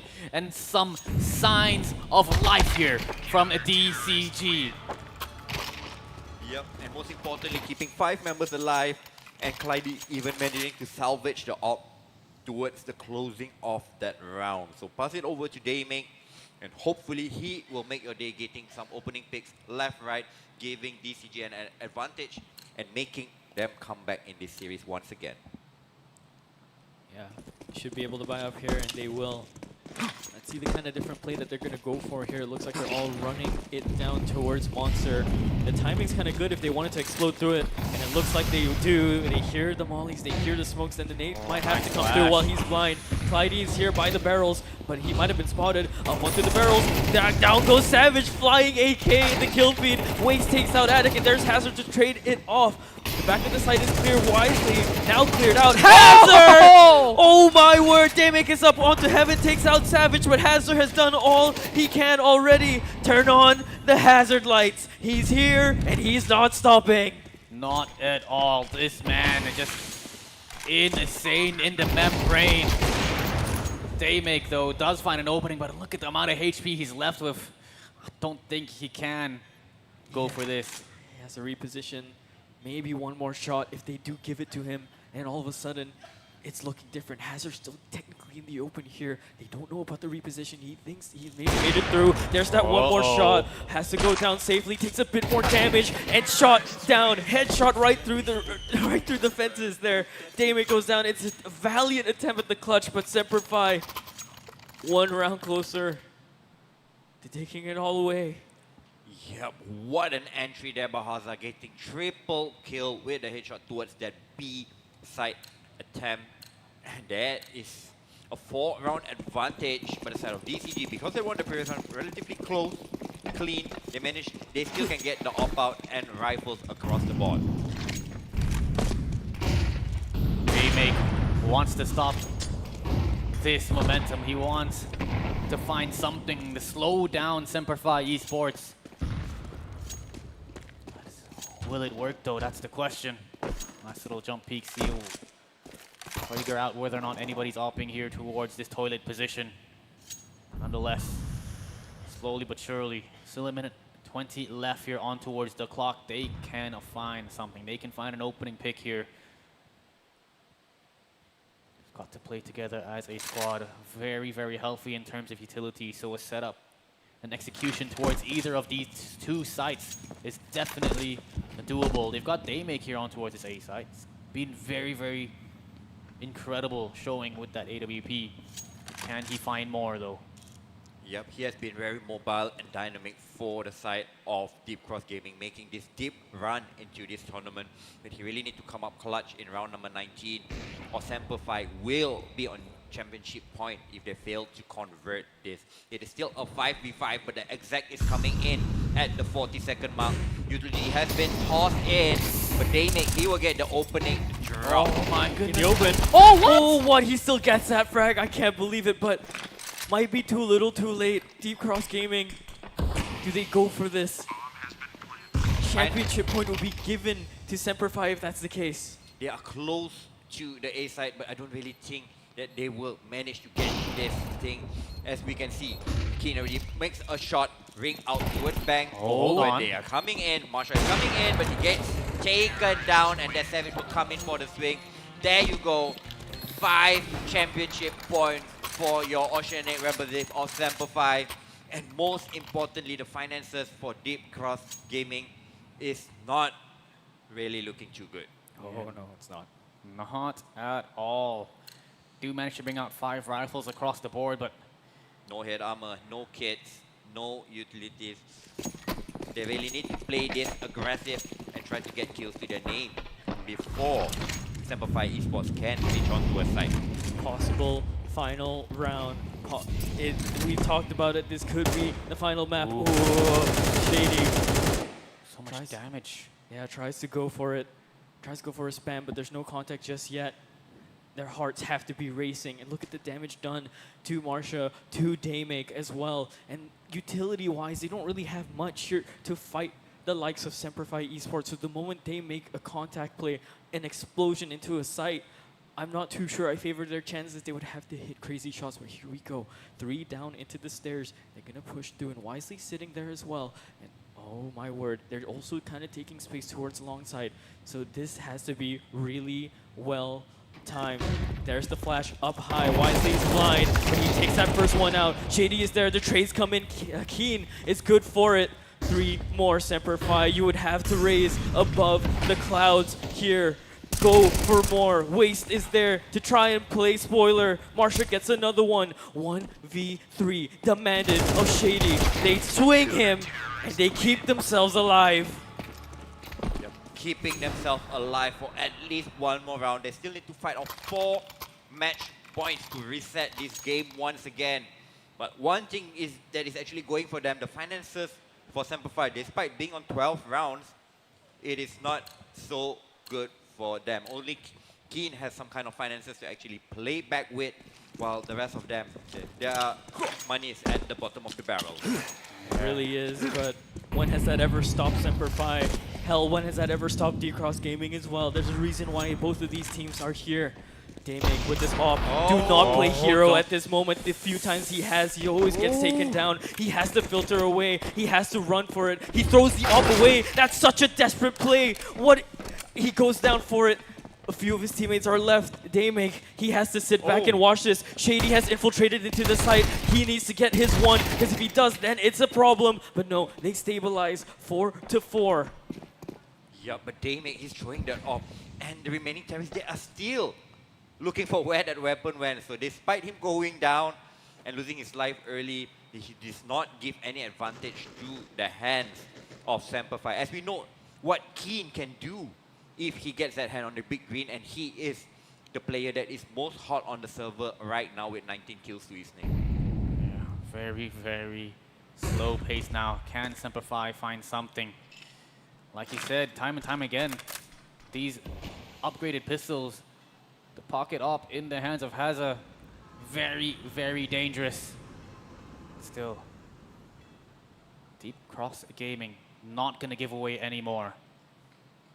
Does not want to go a little too aggressive. Nice little Molotov there. Very, very disciplined hold. Only 23 seconds left here on towards the clock, and they're going to start feeling a little bit of the pressure of the time to just crumble them down. Yep, slowly but surely, they'll be able to mow them down here towards this B site and keep things alive. Deep Cross Gaming down, but not out yet. Still fighting back with their last life, trying to keep this championship dream alive for themselves as well. And then heading into round number 22, the buy will come in once again for the side of Semperfi Esports. But I mean, they don't really have the best of buys. I mean, Hazard, he has a Galil, he has full utility, he does not have any head armor to go with. So he's so vulnerable through the M4 hold on the side of DCG Gaming, which is Marsha, Clyde, and Wisely. Meanwhile, Addict as well. I mean, taking the hit, going for the Galil to get extra utilities, as we know Overpass is a map that you really need some utilities to get some map control and even get the C4 planted. Tactical timeout being called. They have to close this one out here from the side of Semperfi. They do not want to allow Deep Cross to get the momentum. But now, once again, potentially the final round. We've got 3 match points here for Semperfi. Can they close it out to crown themselves the champions here of this tournament? No big green in the hands of Keen. A couple of shots being rung out all across the map. Daymake, Oh, shot. whiffs a very crucial shot. Gets taken down to 67 HP. And he will fall back and give away that space. Oh, that's so dangerous. Go for that jump. Pressure is mounting now. Shady caught out over at long, but this long fight is not over just yet. Another missed shot from Damek. Pressure, I think, is starting to mount just for him alone because he knows this might be it. But he has a teammate here to try and cool things down. Hazard, he's picked up that shot, and Marsha finally picks him out. Waste finds Addict as well. This is still doable for them. They just have to play this slow, but Savage is trying to equalize things out. His way onto side. Yeah, he's making his way around. If he finds Marsha here, we put ourselves into a 2-on-2, and it's going to be desperation. It's going to be everything on the line. Here's the footsteps, but he turns away. Marsha has to survive. Keen, 21 HP, has the bomb, has 30 seconds. 2 adversaries in his way for everything for his team, or we go another round. Yep, both of the 2 remaining players of Deep Cross are towards this A side, and looks like the final play for Keen will be towards A long. So it should be a free frag for Kuala, but he oversteps his mark. But then unfortunately, I don't think there's enough time for him to actually make the C4 plant. So the best bet for him is to actually save that AK. Looking for the AWP. Yeah, try to play it into round number 23, where Simplify would have to take an eco once again. So we need all 24 rounds to see whether we can crown a champion or whether we go again into another overtime. Oh, they must be feeling it. They must be feeling it, but you just have to calm yourselves during this time. Don't think about it, right? You just have to keep playing until it's doable. Damek once again might be looking for that opening pick. Somehow, something tells him to run away instead. Maybe just play against the back wall here with his teammate instead. Don't give away any sort of advantages because Semper Fi don't exactly have the economy here, but then again, it is Semper Fi. They hit a few good shots, they get that ground going, and all of a sudden you could lose a sight in the blink of an eye. Spots a T, spots a Terrace over onto the other side in water. Savage is there by the squeaky door as well to support for any sort of pushes coming in. Keen is here. Yeah, they do have this. They do have this space as well. Keen has this hero rifle still. He's playing so well. 21 and 10 alongside with him is Savage, 19 and 11. We'll have to see if they can break through here. Marsha's on the other side of this wall to try and stop things from going too crazy, but again, this entire matchup has been crazy over and over. Once more, caught off the shoulder, over for Savage. Has to be careful with the reposition. Damek makes himself known. He removes the equation of the hero rifle, but these Deagles are still alive in this round. There's another shot for Damek. He wants to make sure tournament lifeline is still available to him. But his long, he nearly flicks over. That's Addict. He picks up the rifle now. Marsha left to go for the test. He's full blinded. They run him down. Hazard, he's there to pick it up. Smokes have been deployed onto the site. This A site is now prepped for a post-plant scenario. Semper Fi Esports, if they do this on an eco, it would be heartbreak for Deep Cross here. 2 on 3. How do you want to do this? You have to go together. There's not much utility in between of these players. There's just a singular nade. Shady still has that smoke. Semper Fi, you would have to breach through everything. The clouds to reach for the stars. Time is going. Time is not there. Ad Astra per aspira. Semper Fidelis!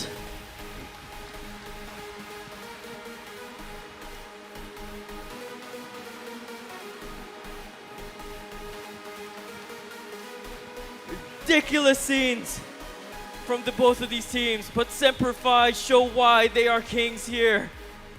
Oceania has a new champion in the Odyssey Cup. They complete the epic journey. They put the full stop in the poem. Yep. They are your Odysseus, essentially. Semper Fi are your champions, winning this series 13-3, 16-13, 13-7, 13-10. 3-1 scoreline. GG, well played to all players. Look at the players having their thumbs up and the shakes of hands. What an event we have so far. Incredible performances from all of these players here on the stage. Just insane. Keen with the big green. And man, the Oceanic region, they just dominate. We're gonna pass this over to Priscilla. Everyone, let's give it up for Semper Fi representing Oceania. You may lift the trophy! Congratulations, you have won the title of Regional Champion of the Odyssey Cup Counter-Strike 2 Championship.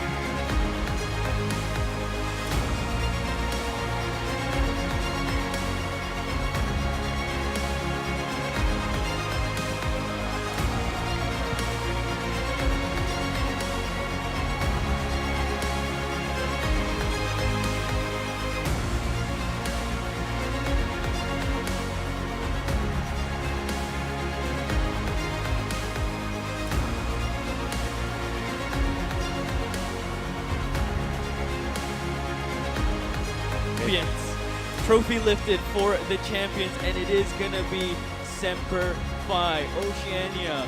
I can't believe it, man. These teams that come in, they're all so strong, but Semper Fi, out of all of them, the strongest to do it. Yep, Semper Fi managed to weather the storm. I mean, they threw everything they had. I mean, they gave literally their all, but the Semper Fi was just a class above the rest. Definitely. I mean, like we said from the very start, from the panel on that first day on Thursday, you know, we did mention the Oceanic region is the teams that we got to look out for. We mentioned the Semper Fi most likely going to be making way all the way through to the grand finals, and here they are lifting the trophy with ease and enjoying the moment with the rest of the squad all the way from Australia. Just having some fun over there, enjoying the moment. Yep, this is a story that they can tell their kids, their parents all in the future. Yeah, absolutely. I mean, hey, Savage is already technically telling it to his father, right? That's the coach over there. Unbelievable stuff, 13 to 10. My word, Semper Fi. And for DCG, that is heartbreaking the way they lose that round. They were better off economically. They had the financials to do it. They had the guns to do it, but Semper Fi, experience, tenure, everything. Yep, and one of the most important key parts of this victory is how cool and how collected Keen has been opting. And look at all the other role players. Addict is getting multi-kills after multi-kills. Savage, Hazard, and even Shady all had their moments on stage as well. Coming in big. I mean, you said with a pistol, with an SMG, getting multiple kills, turning around that they should not have win into their favor over and over again. So a valiant team effort thrown in by Team Semper Fi, but do not discredit Deep Cross Gaming. They fought tooth and nail. They gave it their all. They even came back from the dead to push the map to overtime and even win it out. So congrats to both of these teams and even all of the 8 teams that we have witnessed over these 3 days. Yeah, this was the team that a lot of people counted out, you know, especially in Indonesia. Them winning out the qualifiers against Alter Ego, one of the top dogs in the Asian scene, to make their way here, to make it to the grand finals and secure themselves a 2nd place. Just a phenomenal performance here from Deep Cross Gaming. But nonetheless, these were the ban and the picks here from these 2 teams, and how much time it took, you know, 30 minutes on towards Mirage, 45 minutes basically on Ancient, 35 on towards Dust 2, and another 38 minutes here in towards Overpass. Just a long, a gruesome battle, and that's the thing. Deep Cross Gaming, they had 3 maps earlier in the morning from 10 a.m. and they played an extra 4, so 7 maps in total here today. Just incredible. Yeah, they had the real grinders of these tournaments, and really props to them. They didn't really manage to make it all the way, but I mean, what an effort they put in. Yeah, I mean, that fatigue eventually has to hit, but even then, you still have to push through. So your tournament brackets have now closed. They have now wrapped up. That first day was insane. All 8 teams playing their minds out here. 8 different countries coming in 3 mappers all the way, and as we got into the second day, we started to see who was here to really lock in their positions to make it forward all the way into the championships Saturday and Sunday. Bayman Esports, Semper Fi, Ground Zero, Deep Cross were the 4 to go through, and then just today 3 teams left. Bayman knocked out way earlier in the morning, Semper Fi, Deep Cross today. Indonesia knocked out, Oceania left alone standing.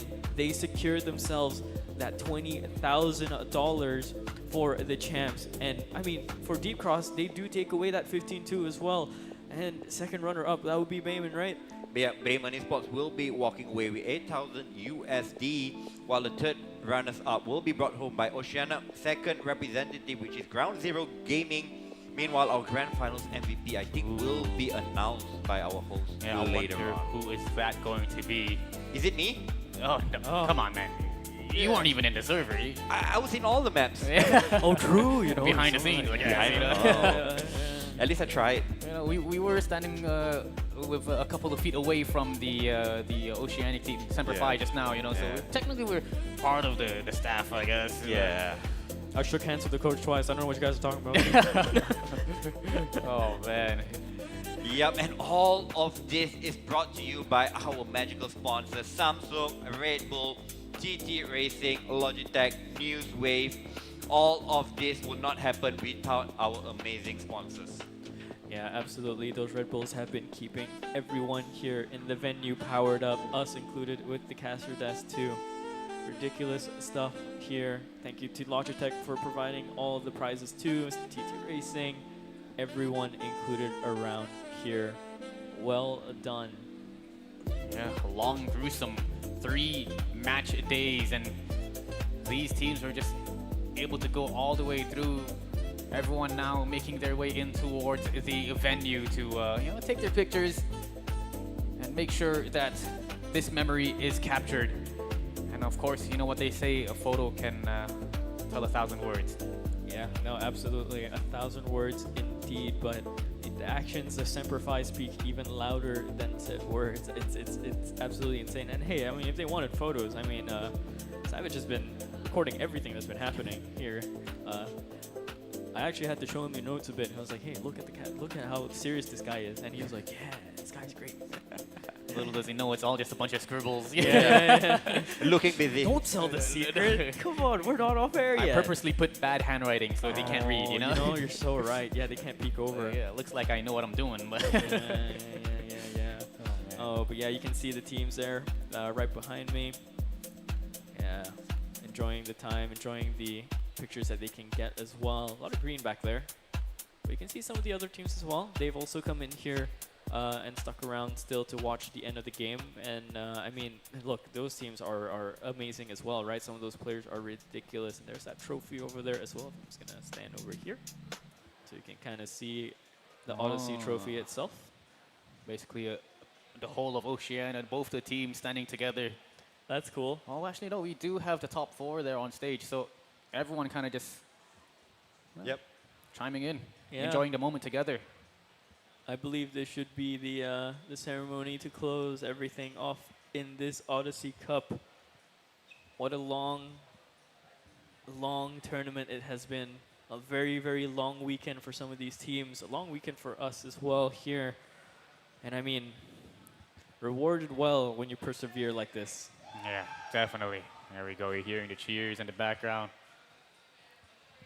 Well, those happy smiles. Yeah, setting up some B-roll, some takes, you know, for the social media posts, of course. Yeah, of course. And if you can see the Bayman team there as well, coming in, filtering out towards the left side. Some legends sitting over towards the edge of the stage there in the form of Anasazi and Kaze, of course. Big names all around. But even bigger prospects, right?